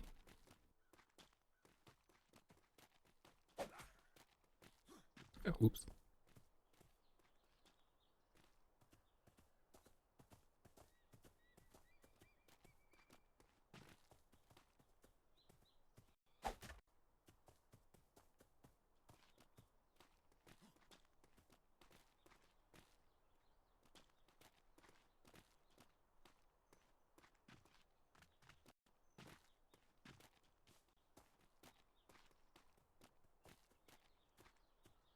Ooh, there's a tree looks like a syrup tree just ahead of us, Edgar. Oh, yeah.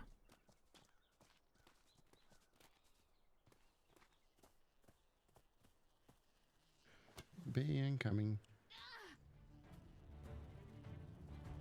Oh, there's an owl.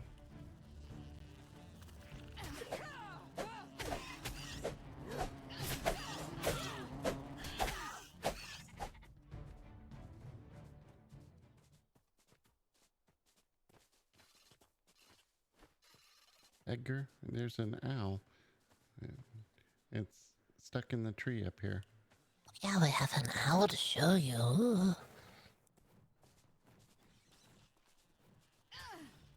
I'll lure the bees away while you look.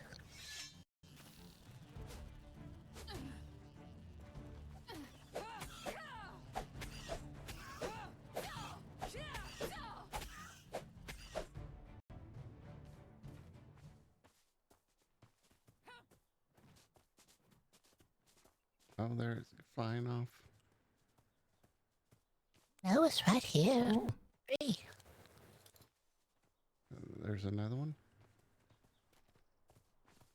It's on the tree right here. Oh no, it's a seagull.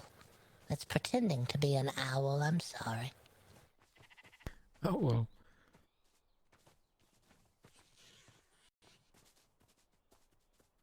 There's more syrup trees over here on the hillside. There's a few of them.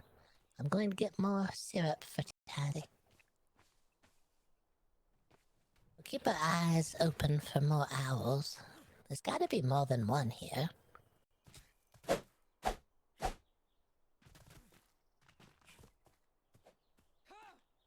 Oh, this is a good area.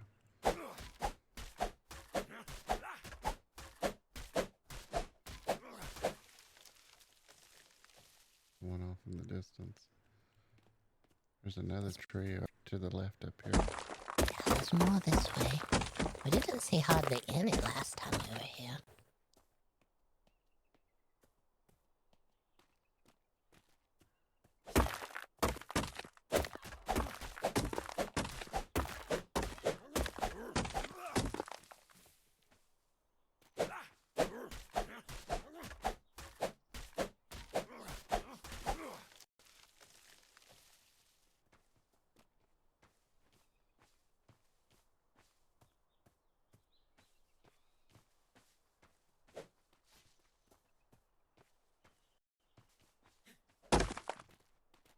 Oh, there's coal as well. Oh. There's another syrup tree. I can see the leaves on it, but I can't see the tree. Oh, there it is. Oh, there's a few of them over here.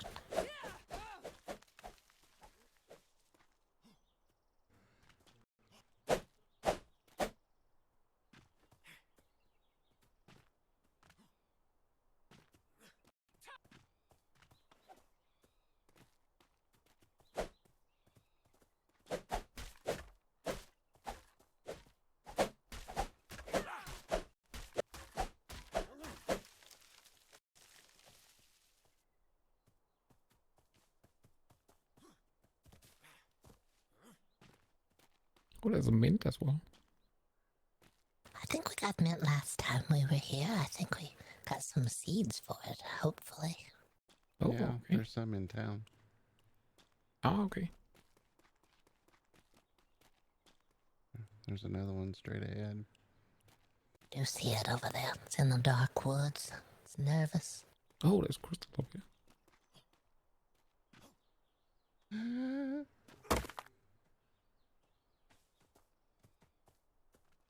I'm fine. Boggert was adventure. Yeah.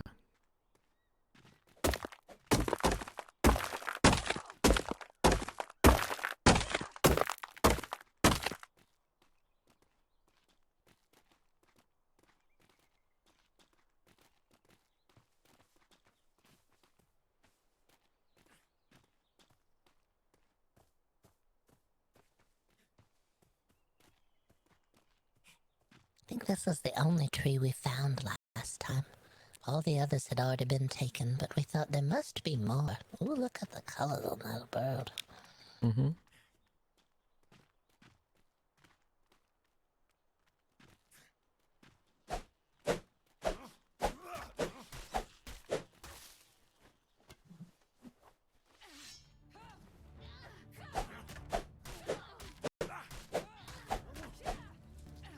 Trying to get it, Edgar.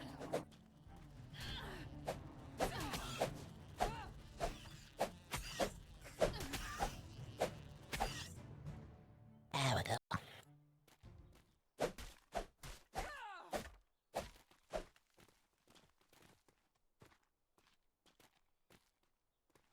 See more leaves through the trees over there.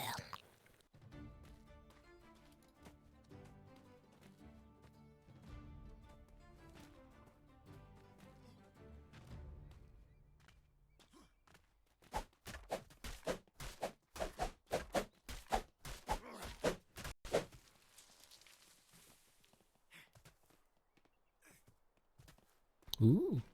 Oh yes, I was gonna say, I think there's gemstones here as well. Oh, I can't carry anything.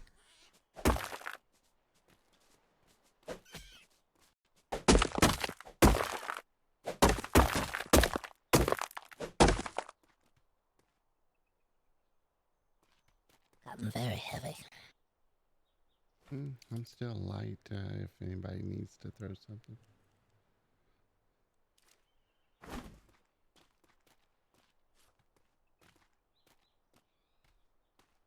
Right, I can move around.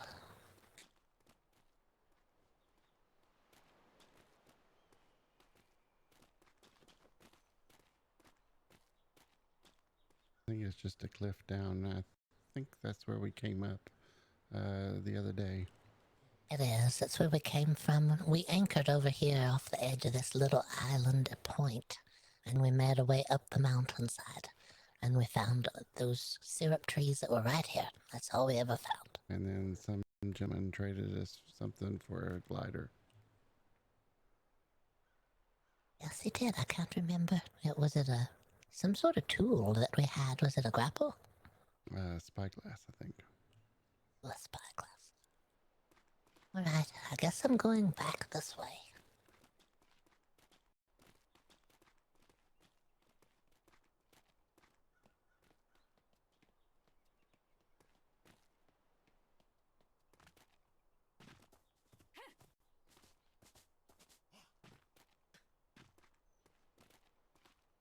I'm going the right way. There's another stupid bee. I hate them.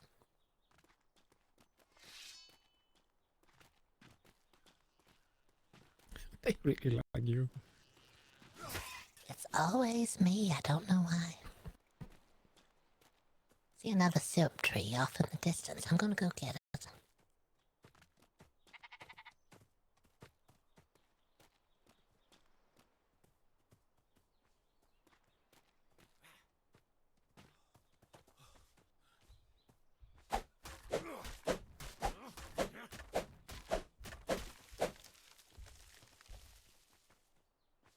I thought I saw another owl fly over. Ugh. I'm looking for one, but I don't see one. I see a lot of sheep. Yep.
Like the cows are getting taller every time I see them. Yeah. Keep growing.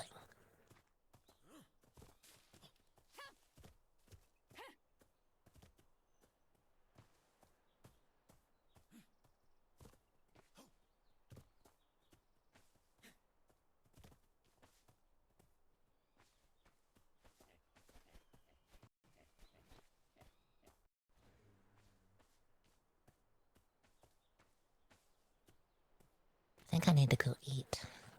This way.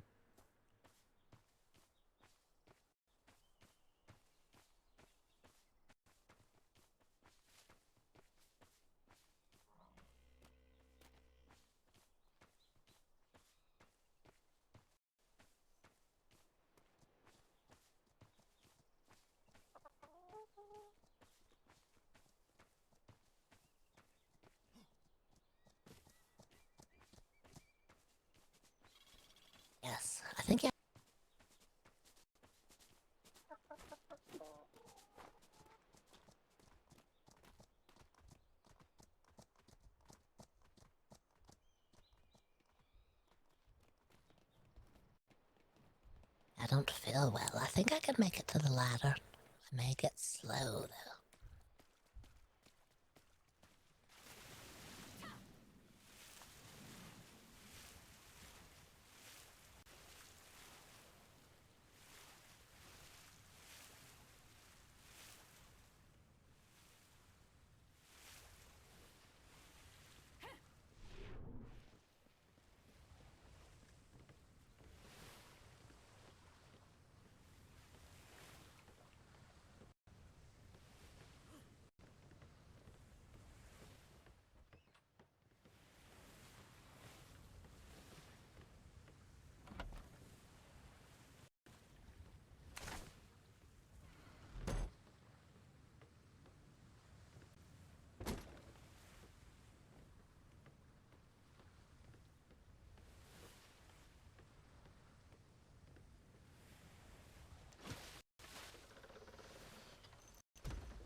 Did you ever get a good look at the owl, Edgar?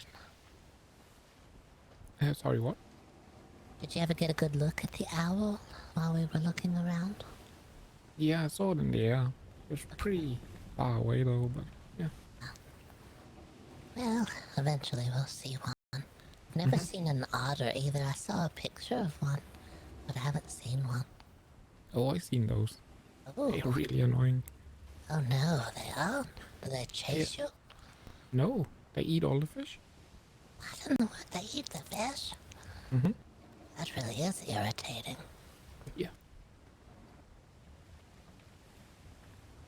Aggravating otters.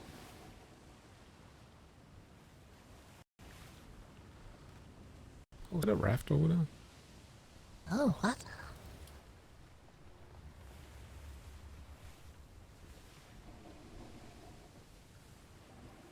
That's pretty far away. That's a long ways off. I see it sort of over there. Mm-hmm.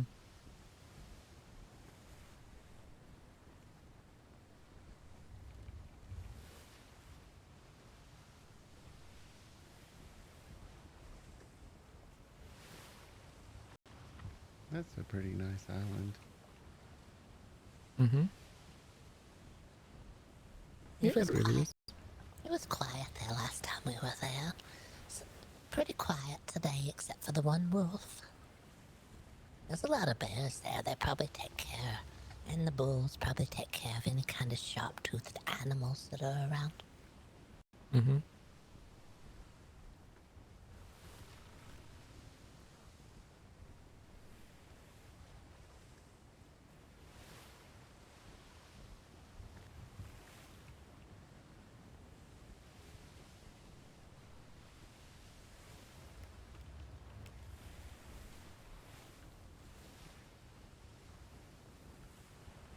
Well, that was fun. It kind of reminded me of my youth. Oh, yes. I'm glad we got out, and I'm glad we found more syrup today. It was good. Yeah, I just need to find some gum. Do need to find that. We had some we found in the ocean, but beyond that, we just have to look around. To ask around, I guess, too. Yeah.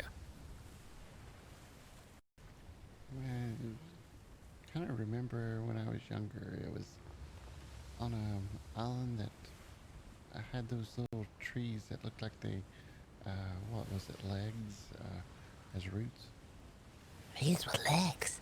What in the world kind of youth did you have? I don't remember seeing trees with legs. Oh no, there's a cow. Yes, it's back again. Oh, poor cow. Going through the shimmer.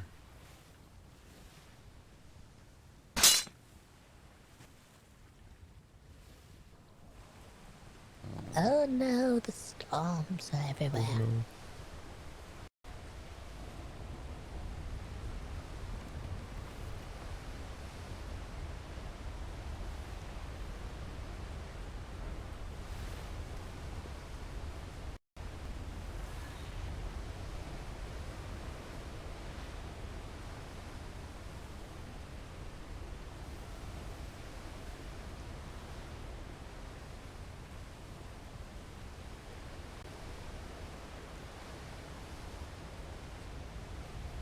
I just look behind and they're only here. Oof, there's a lot of them, it feels like. It's like they're moving in on us. I saw so many birds out at sea one day during a storm. Tansy painted a painting of it. Okay. A lot of birds.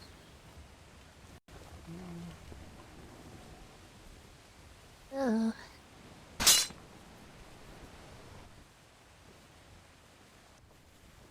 Well, welcome to A5.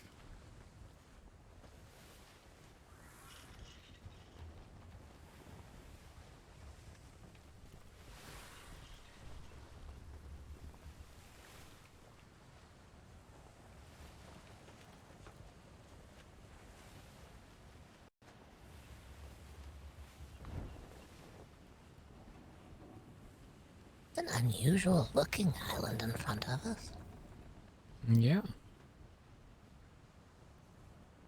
Did we want to stop or see it some other day? Either way, it's getting later. Yeah. Maybe save it for another day. Yeah, another day. We know it's here. It just looks so unusual.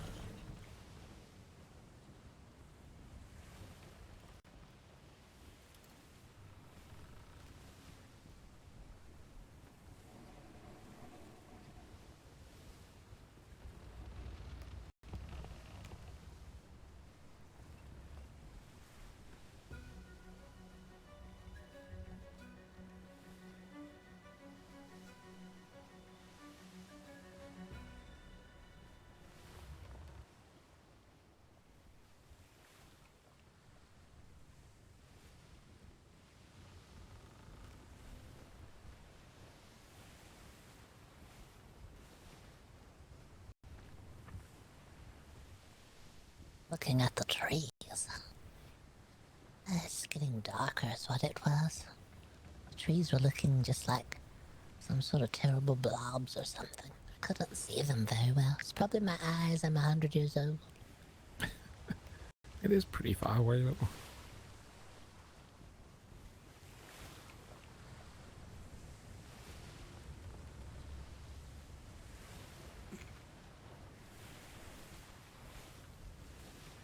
Ooh. I'm gonna stand in the middle of the ship. It's worrisome. Yeah.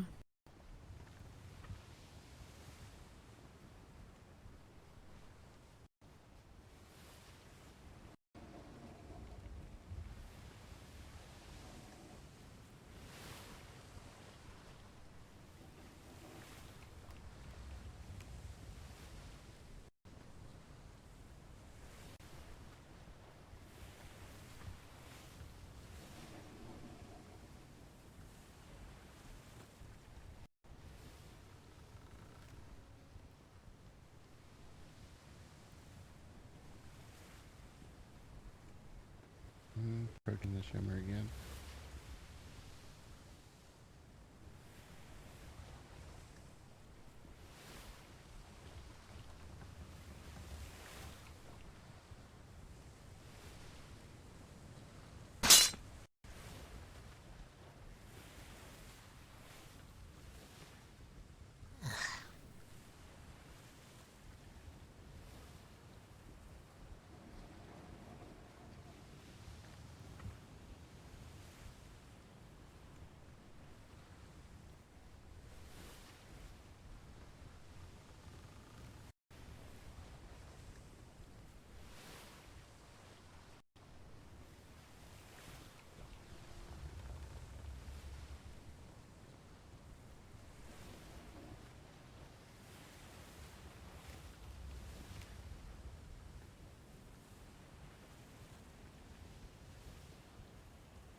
so foggy. Yeah.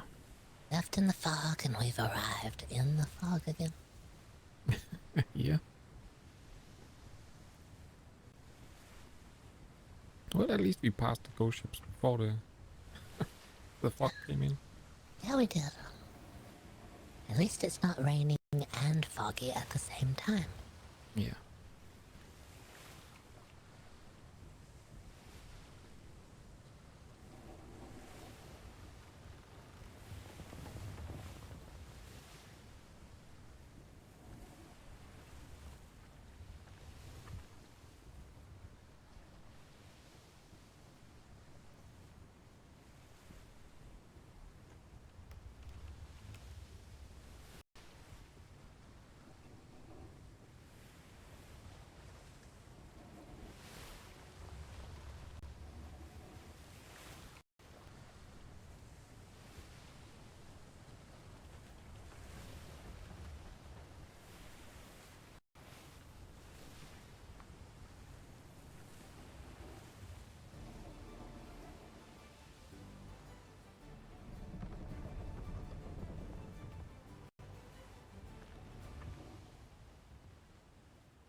If you hear any sort of crying in the fog, plug your ears with fingers. Could be the sea sirens at it again.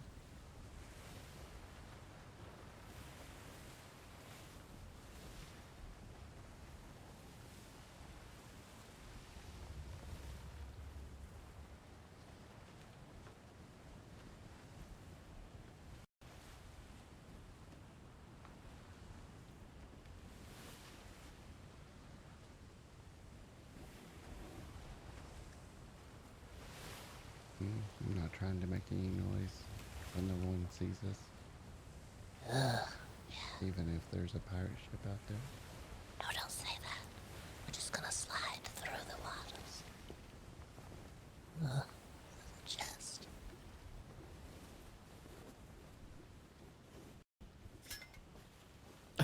Oh, wow. Oh, no. Where we're slowing. Might be able to get us.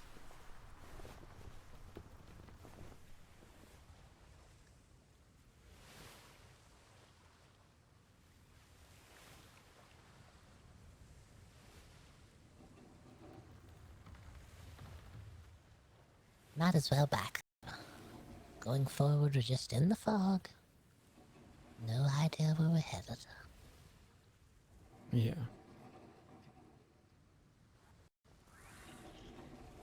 That is lifting some.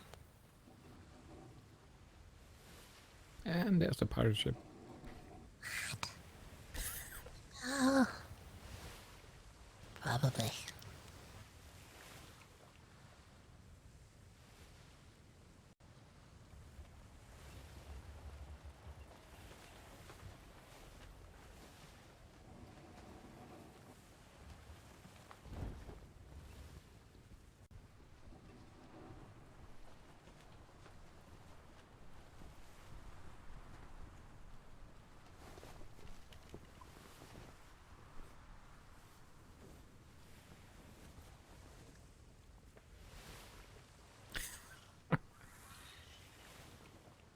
Anything?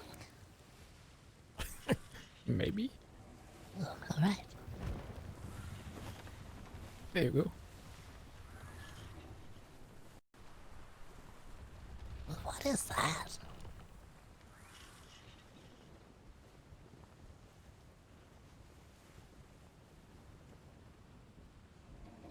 Used to seeing nails, but this modern technology with all of their interesting bits and pieces.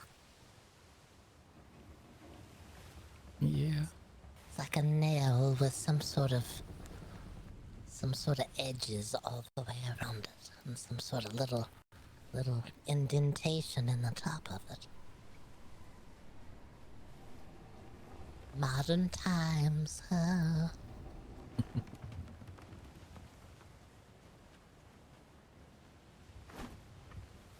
There's also this and leather. That's all else in there. Oh, look at that.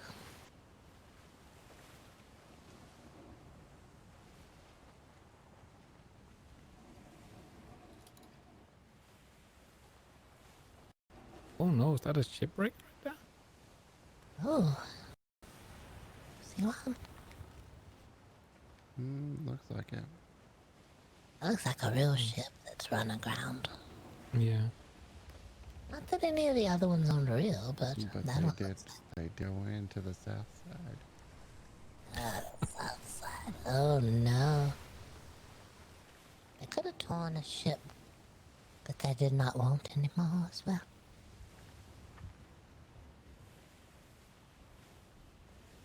Somebody made a ship earlier and launched it. I saw it come out of the harbor there. Don't see any shipyards over there right now. Maybe I'm just not seeing them. They're not as close as we are sometimes when we come through.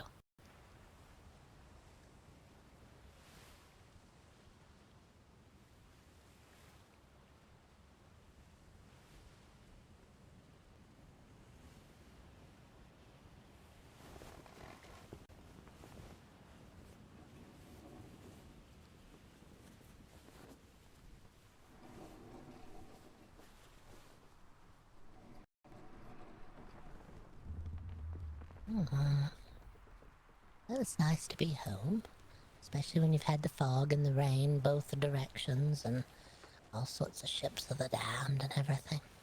Mm-hmm.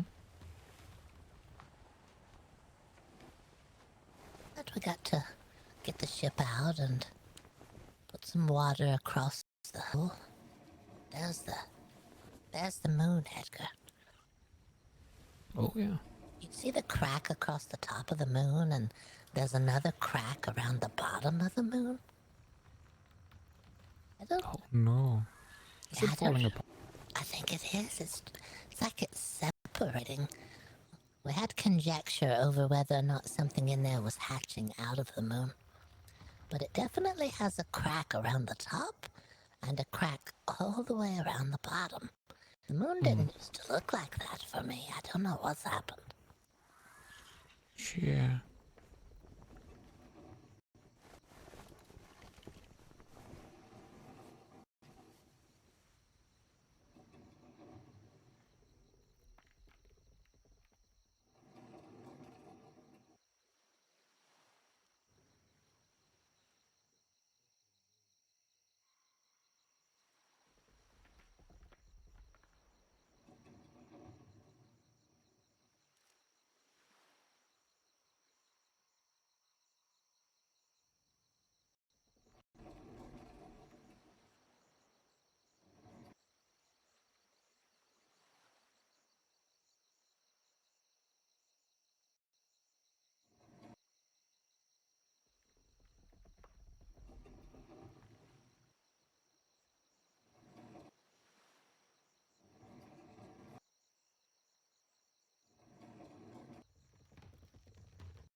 Gonna go grab some resources.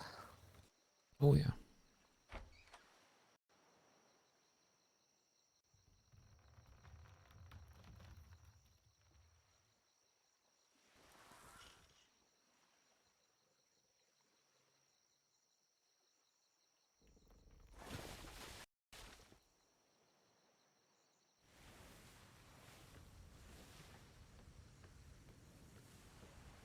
Just be careful. I'm a little short on the dock. All right, I got some movement.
You want to drop some things, Boggert? Yeah. I picked up a box full of hair out in the water. Filled with hair. That sounds disturbing.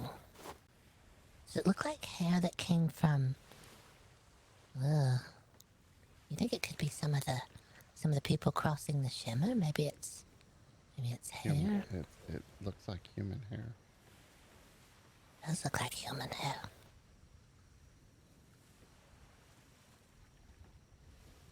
Hi, Elias.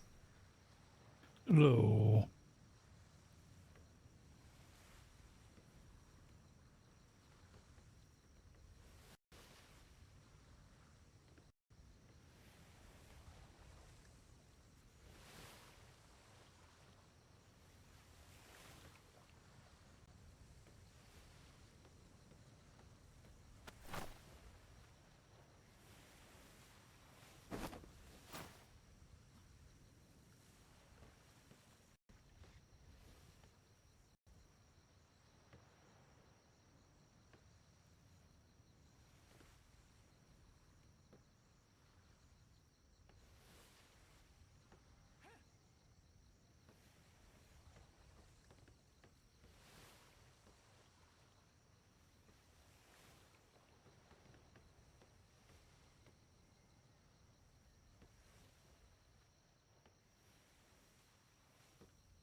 Want me to grab some?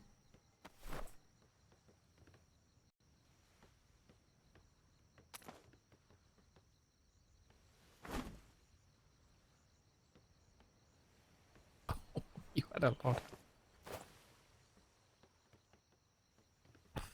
Elias, I left. I got it. Thank you. He probably won't notice. I gave him all the blueprints.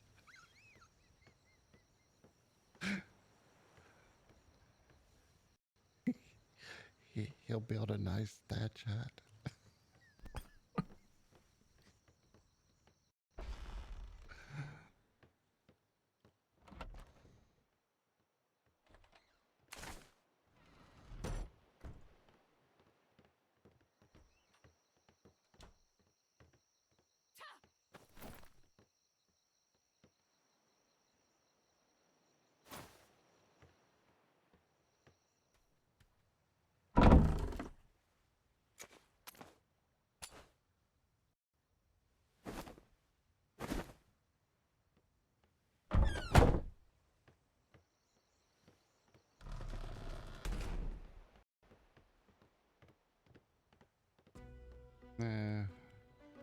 We went to the Freeport to turn in some boxes and grab some crates along the way, but unfortunately, seems like the water is very thin on crates today.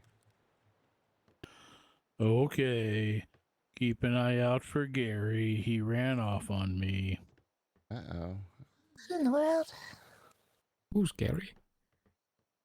He was the new crew member we hired today. Oh. What are they doing at the Freeport? The employment agency at the Freeport is giving us people that are running away. I don't like it.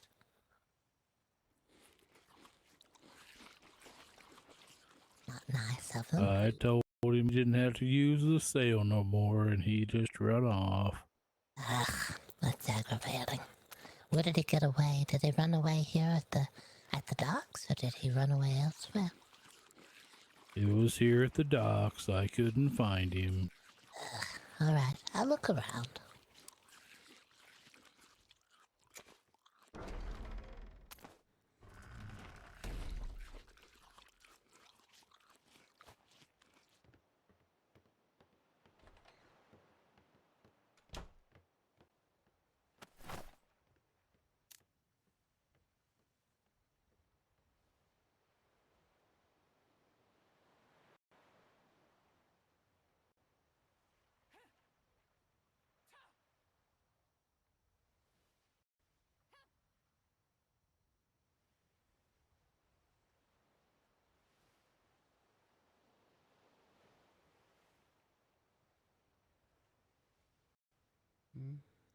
Doesn't show that he mutinied.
Here, I could look here, see how many people is on the ship currently. Pick the wheel.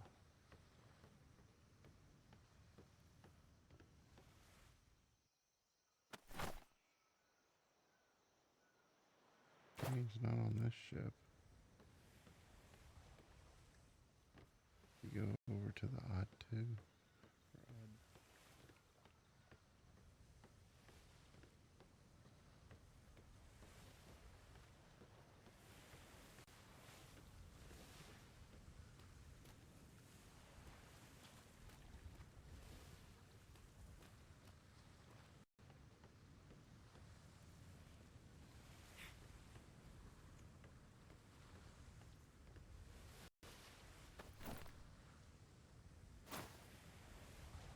Not on this one.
Don't know.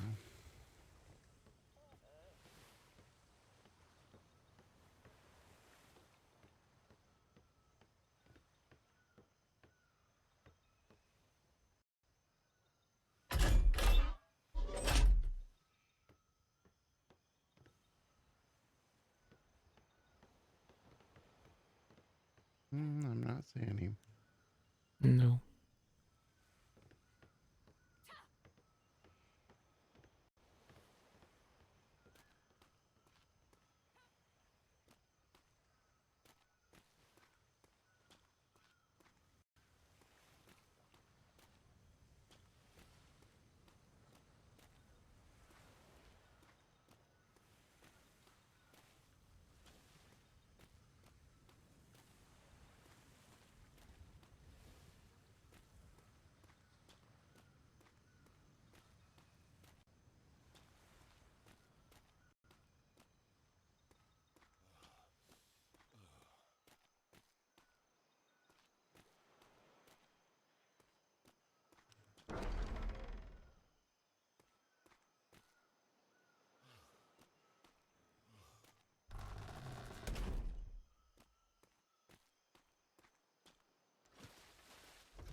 Yeah.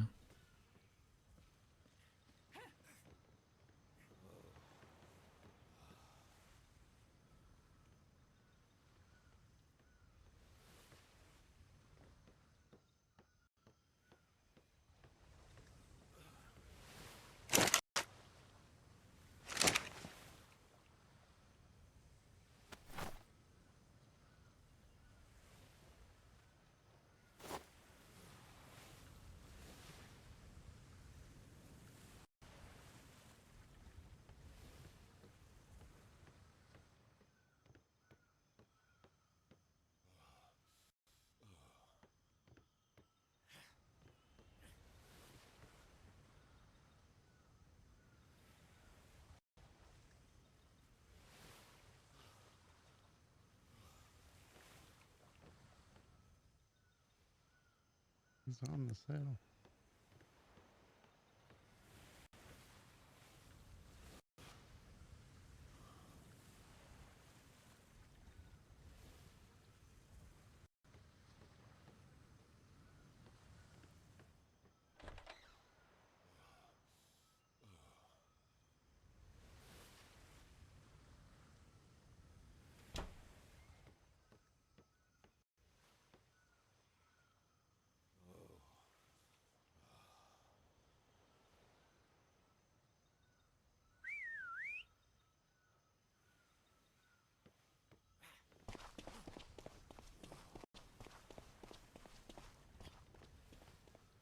I found him, Elias.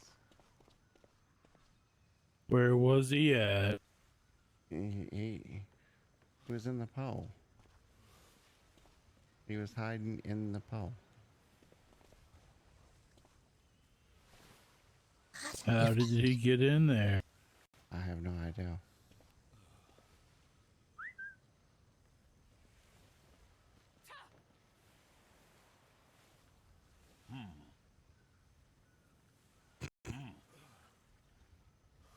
Oh no, is that a clockwork?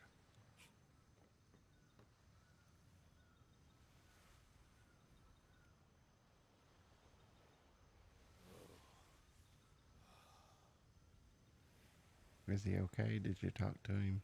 Did you apologize? It's not an apology.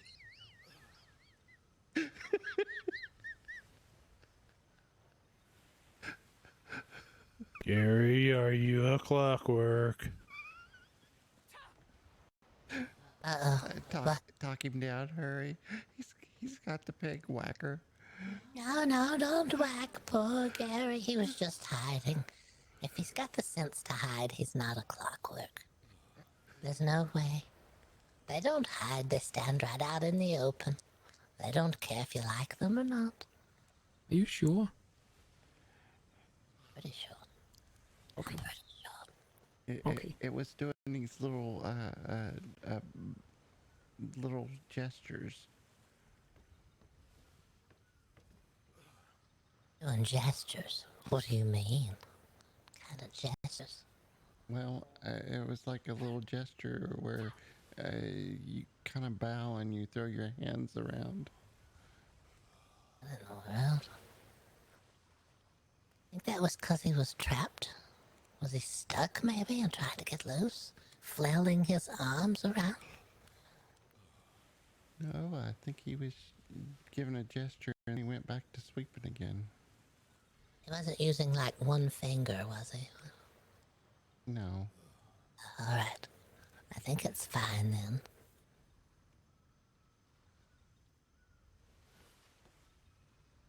I think it's alright, Elias. Just keep your eyes on him.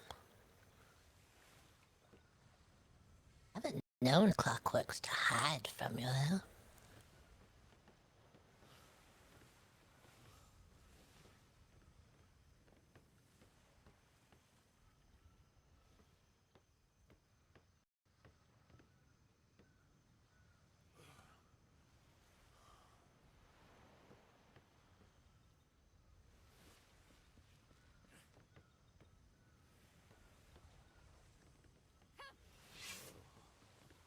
Came from the Freeport, though, right? You hired him from the employment place at the Freeport? Yes. He was an out-of-work sailor, so I hired him. Alright, I think it's fine. I haven't seen a clockwork that looked elderly yet, either.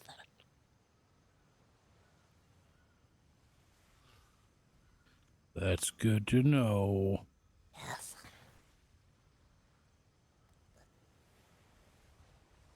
I think it's fine.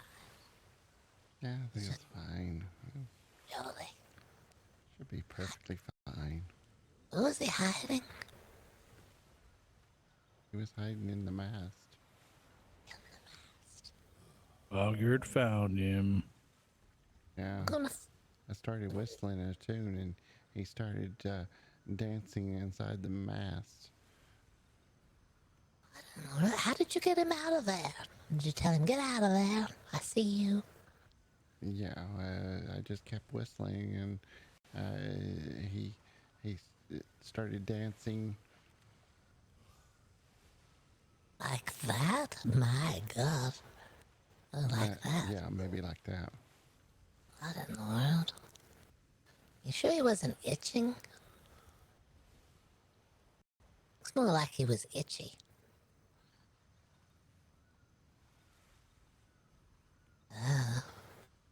Oof. He's doing all of that stuff. You be careful with all those tools on your sides. My goodness. Yes. You could whack us with him. You could. Whirling around. You have that hot dog roaster on your back. You have to be careful not to stick someone with it while you're rolling. Yes. We found you, Gary. We're always going to find you. No hiding allowed. You're being paid for services. We don't want you cheating us by taking the money and then hiding. It's not fair. I'm gonna keep my eye on him. You better. Well, I'll keep I saw Mr. Owen at the memorial service. You did. I was wondering if you made it there. I hope things went okay there. It went fine. All right. Mr. C didn't show up. I think he was afraid to loosen the race. Oh, that's what it was. You were supposed to race all the way home, weren't you? Well, Yes. it looks like you made it here first, Elias. So I conclude you're the winner of the race. One race won. One down. So what was the wager?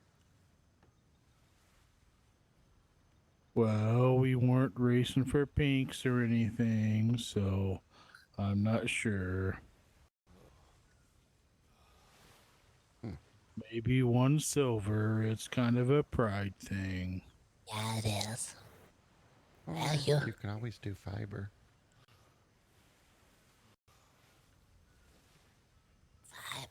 Yeah, like 25,000 fiber. No. Let Elias choose his own thing. It is a pride thing. Oh, yeah. I'll have to think about it. All right, well, you keep a little journal and you go ahead and you put a little check mark beside first race won.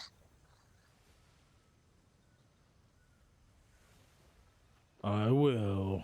All right. How was your trip to the Freeport? That was good. I got something unusual at the Freeport. You know the boxes you drag out of the shipwrecks and they usually just have old papers in them that you don't need? Yes. Here's what feels like 100 pounds. I'll show you what I got.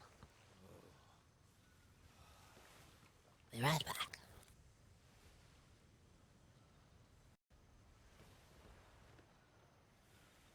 She could probably describe it easier than showing it, I guess. Yeah. Maybe.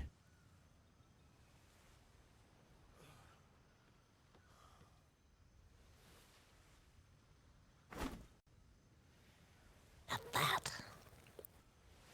It was an object. That's not a piece of paper at all. I actually got something that was an object. Thought that was unusual. Have to keep our eyes open for more objects. You never know what you're gonna get, evidently. I wonder if we can tie little what is it? The little round things that you put at the end of a dock, so you can rope up your ship. Since we don't have any anchor points. Oh, those are bumpers. I don't think you're gonna need those, though. It's for when your ship bumps against the docks. Oh, yes. Where are you gonna put it, Boggert? Don't know. I'm just gonna hold on to it for now. I don't even know what it looks like in the water. It is it's very large. I'm going over here and I'm going to look at it.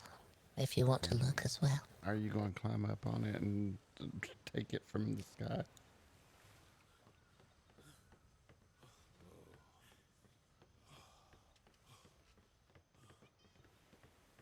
Oh, wow.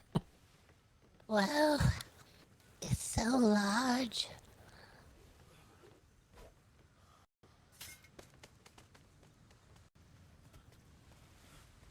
It's very big. See if you can stand up there. Oh, Yeah. I can. Oh, alright. Look okay up there? You want my grapple? No, no. No, I'm looking from down here. I have to be ready to grab it just in case it tries to get away. Can you put the lighthouse on it? Yeah, there's a chance we could. It is so very large, though. So unexpectedly big. It really is.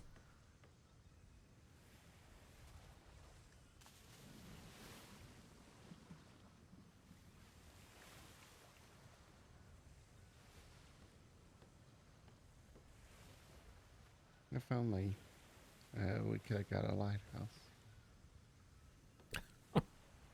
We got 2 of the 3 pieces. We just need the last piece to the lighthouse. We could have got a piece of lighthouse and we got this thing. Yes. Health sacrament. There you go, Boggett. I got an extra. No, I have one. You take that one back. I have one in my pocket. I just didn't want to climb up. I wanted to be able to grab it before it got away in case it Do started. you have one, Edgar? I do, yeah. There's a couple of extras in the toolbox, I think. I picked up a couple on the way home the other day. Thank you, though. I just didn't want to climb up there. I was afraid I couldn't grab it from up there if it started sinking into the sand here. You never know. It looked pretty big. I got pirated the other day, and one of them took all my weapons, and then he got upset because I didn't have any money on one of the ships. Well, just get upset then, I guess, because I don't have the money. Yeah. Then he stole my grapple before they left. That's what they took from me. They took my grapple, and they took Tansy's sword. Yeah, and they took all the silver off the ship. Didn't even have any to pay the crew. Called me and poor Tansy elderly. I don't remember if it was the odd 2 or the odd job, but I sailed out with just 1 silver in the box, and I could still see the island when they pulled me over. Well, you just tell them you got here too late. The other pirates took it all the other day, and we don't really have very much to put in there anymore.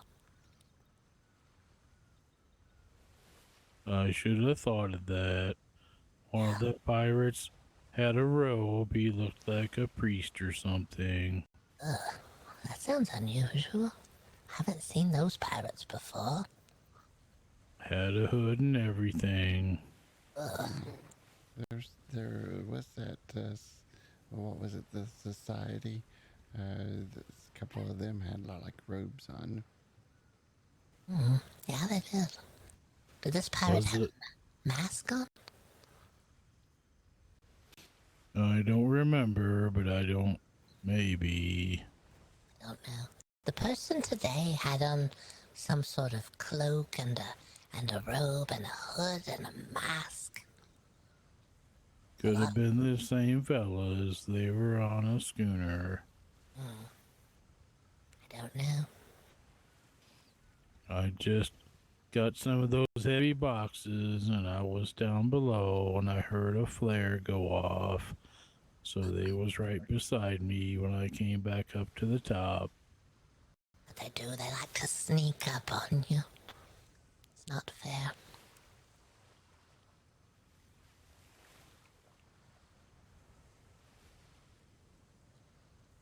Thank you for finding Gary for me, Boggert. You're welcome. That was a good find. I never thought to whistle to see if he poked his head out from behind the mast or anything.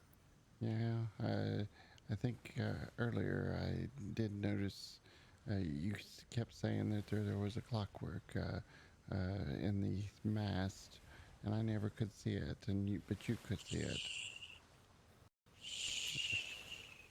Oh yes, I forgot we're talking to Elias. It wasn't our ship, Elias. It was a whole different ship. You don't have anything to worry about.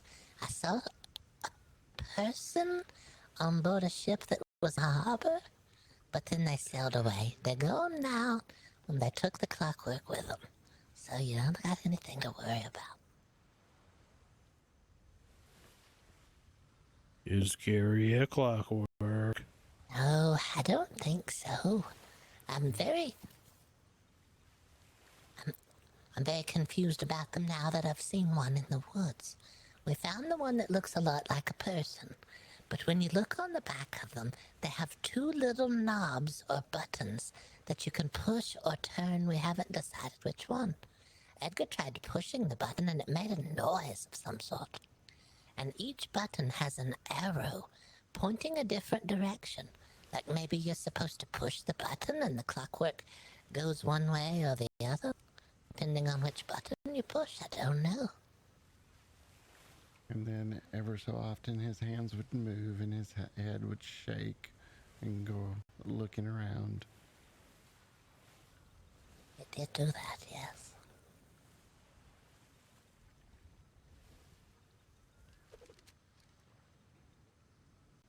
You ready for them? This one's in the woods and it hasn't moved. The first time we saw it, and we saw it again today, it hasn't moved in between. It's still in the same place. So I don't think there's too much to worry about. Do they live in the woods? Not here. I haven't seen any in the woods here. But south of here, in the Freeport grid, you have to be careful.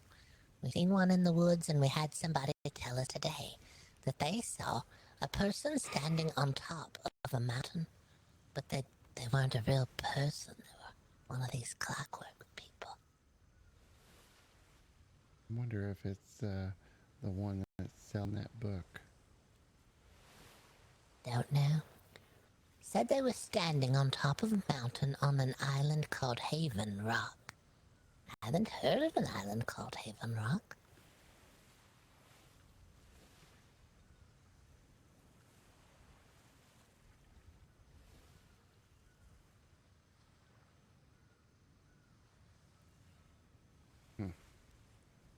But while we were there, we did pick up some more metal and some maple syrup. Oh yeah, we did. And a little bit of crystal. Is that island with the overnight parking?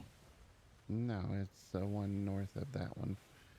It's a little island that has strawberries. It's got Cassandra, and it's got iron and syrup trees. There's a lot of bulls there, and it has owls. I haven't seen owls anywhere else except on that island. But I haven't been to a lot of islands either. I met a lady that took the tour today at the memorial. You did? Did she come by herself? We saw a lady here by herself. She didn't have anyone with her at all. Maybe. She said she only got to see half. Yes, that was her. She came and she didn't have a lot of time. She had to get home. But I think she had to get home because they were having a memorial. We didn't ask. We didn't pry. But now it sounds like that may be where she was headed. Then the fella that I think Mr. Owens said was the governor said they were going to have a company kind of an event and come to tour the museum. Oh, all right. Yes, we'll have to see them. If the lady was from there, she got a nice preview of half of the museum. So she'll be able to tell them whether or not they might like it. Her and Owen were talking. And Owen said he hadn't been on a tour yet. Yeah, he hasn't yet. He's got plenty of time. I tell him all the time. You got time, Mr. Owen? It's fine. You don't have to worry about it. He may go on a tour with another group as well. He may not want to go by himself. Mr. Owen may be afraid of the clockworks that are inside the museum. Oh, we actually sold a clockwork today. We got rid of one of them.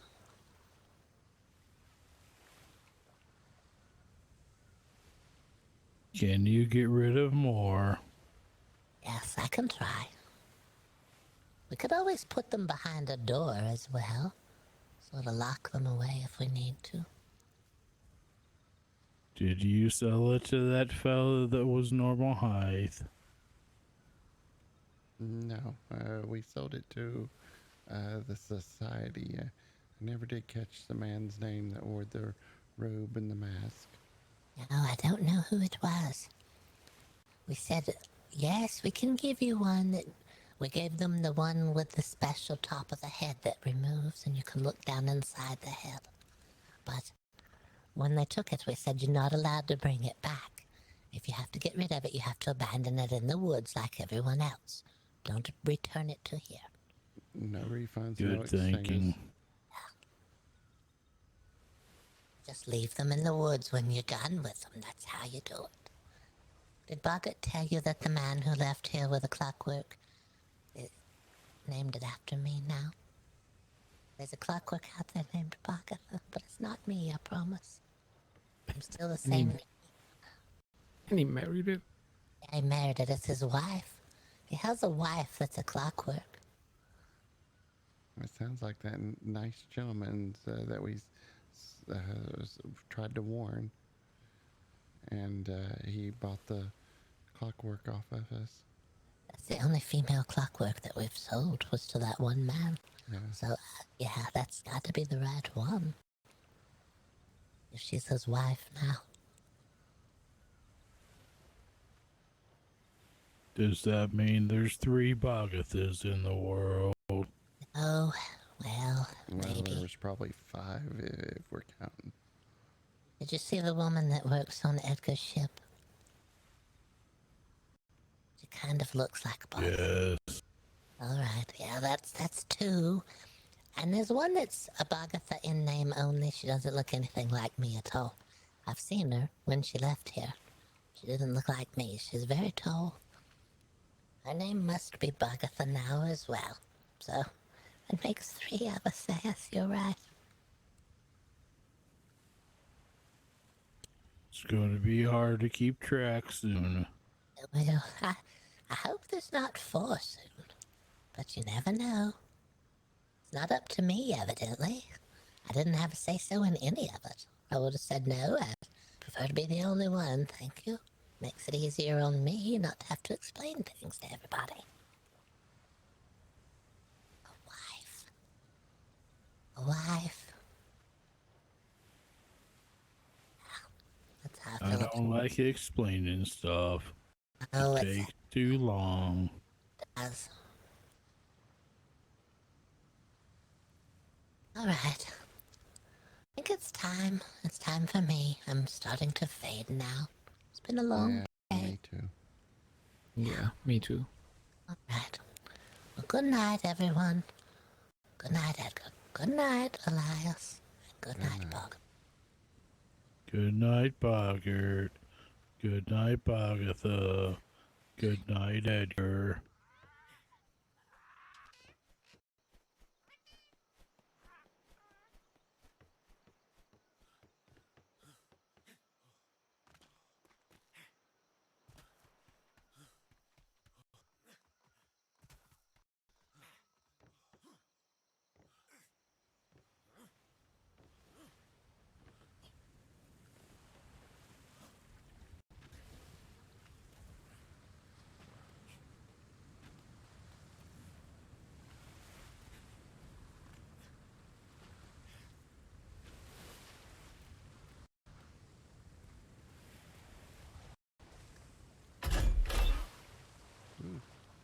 More wine.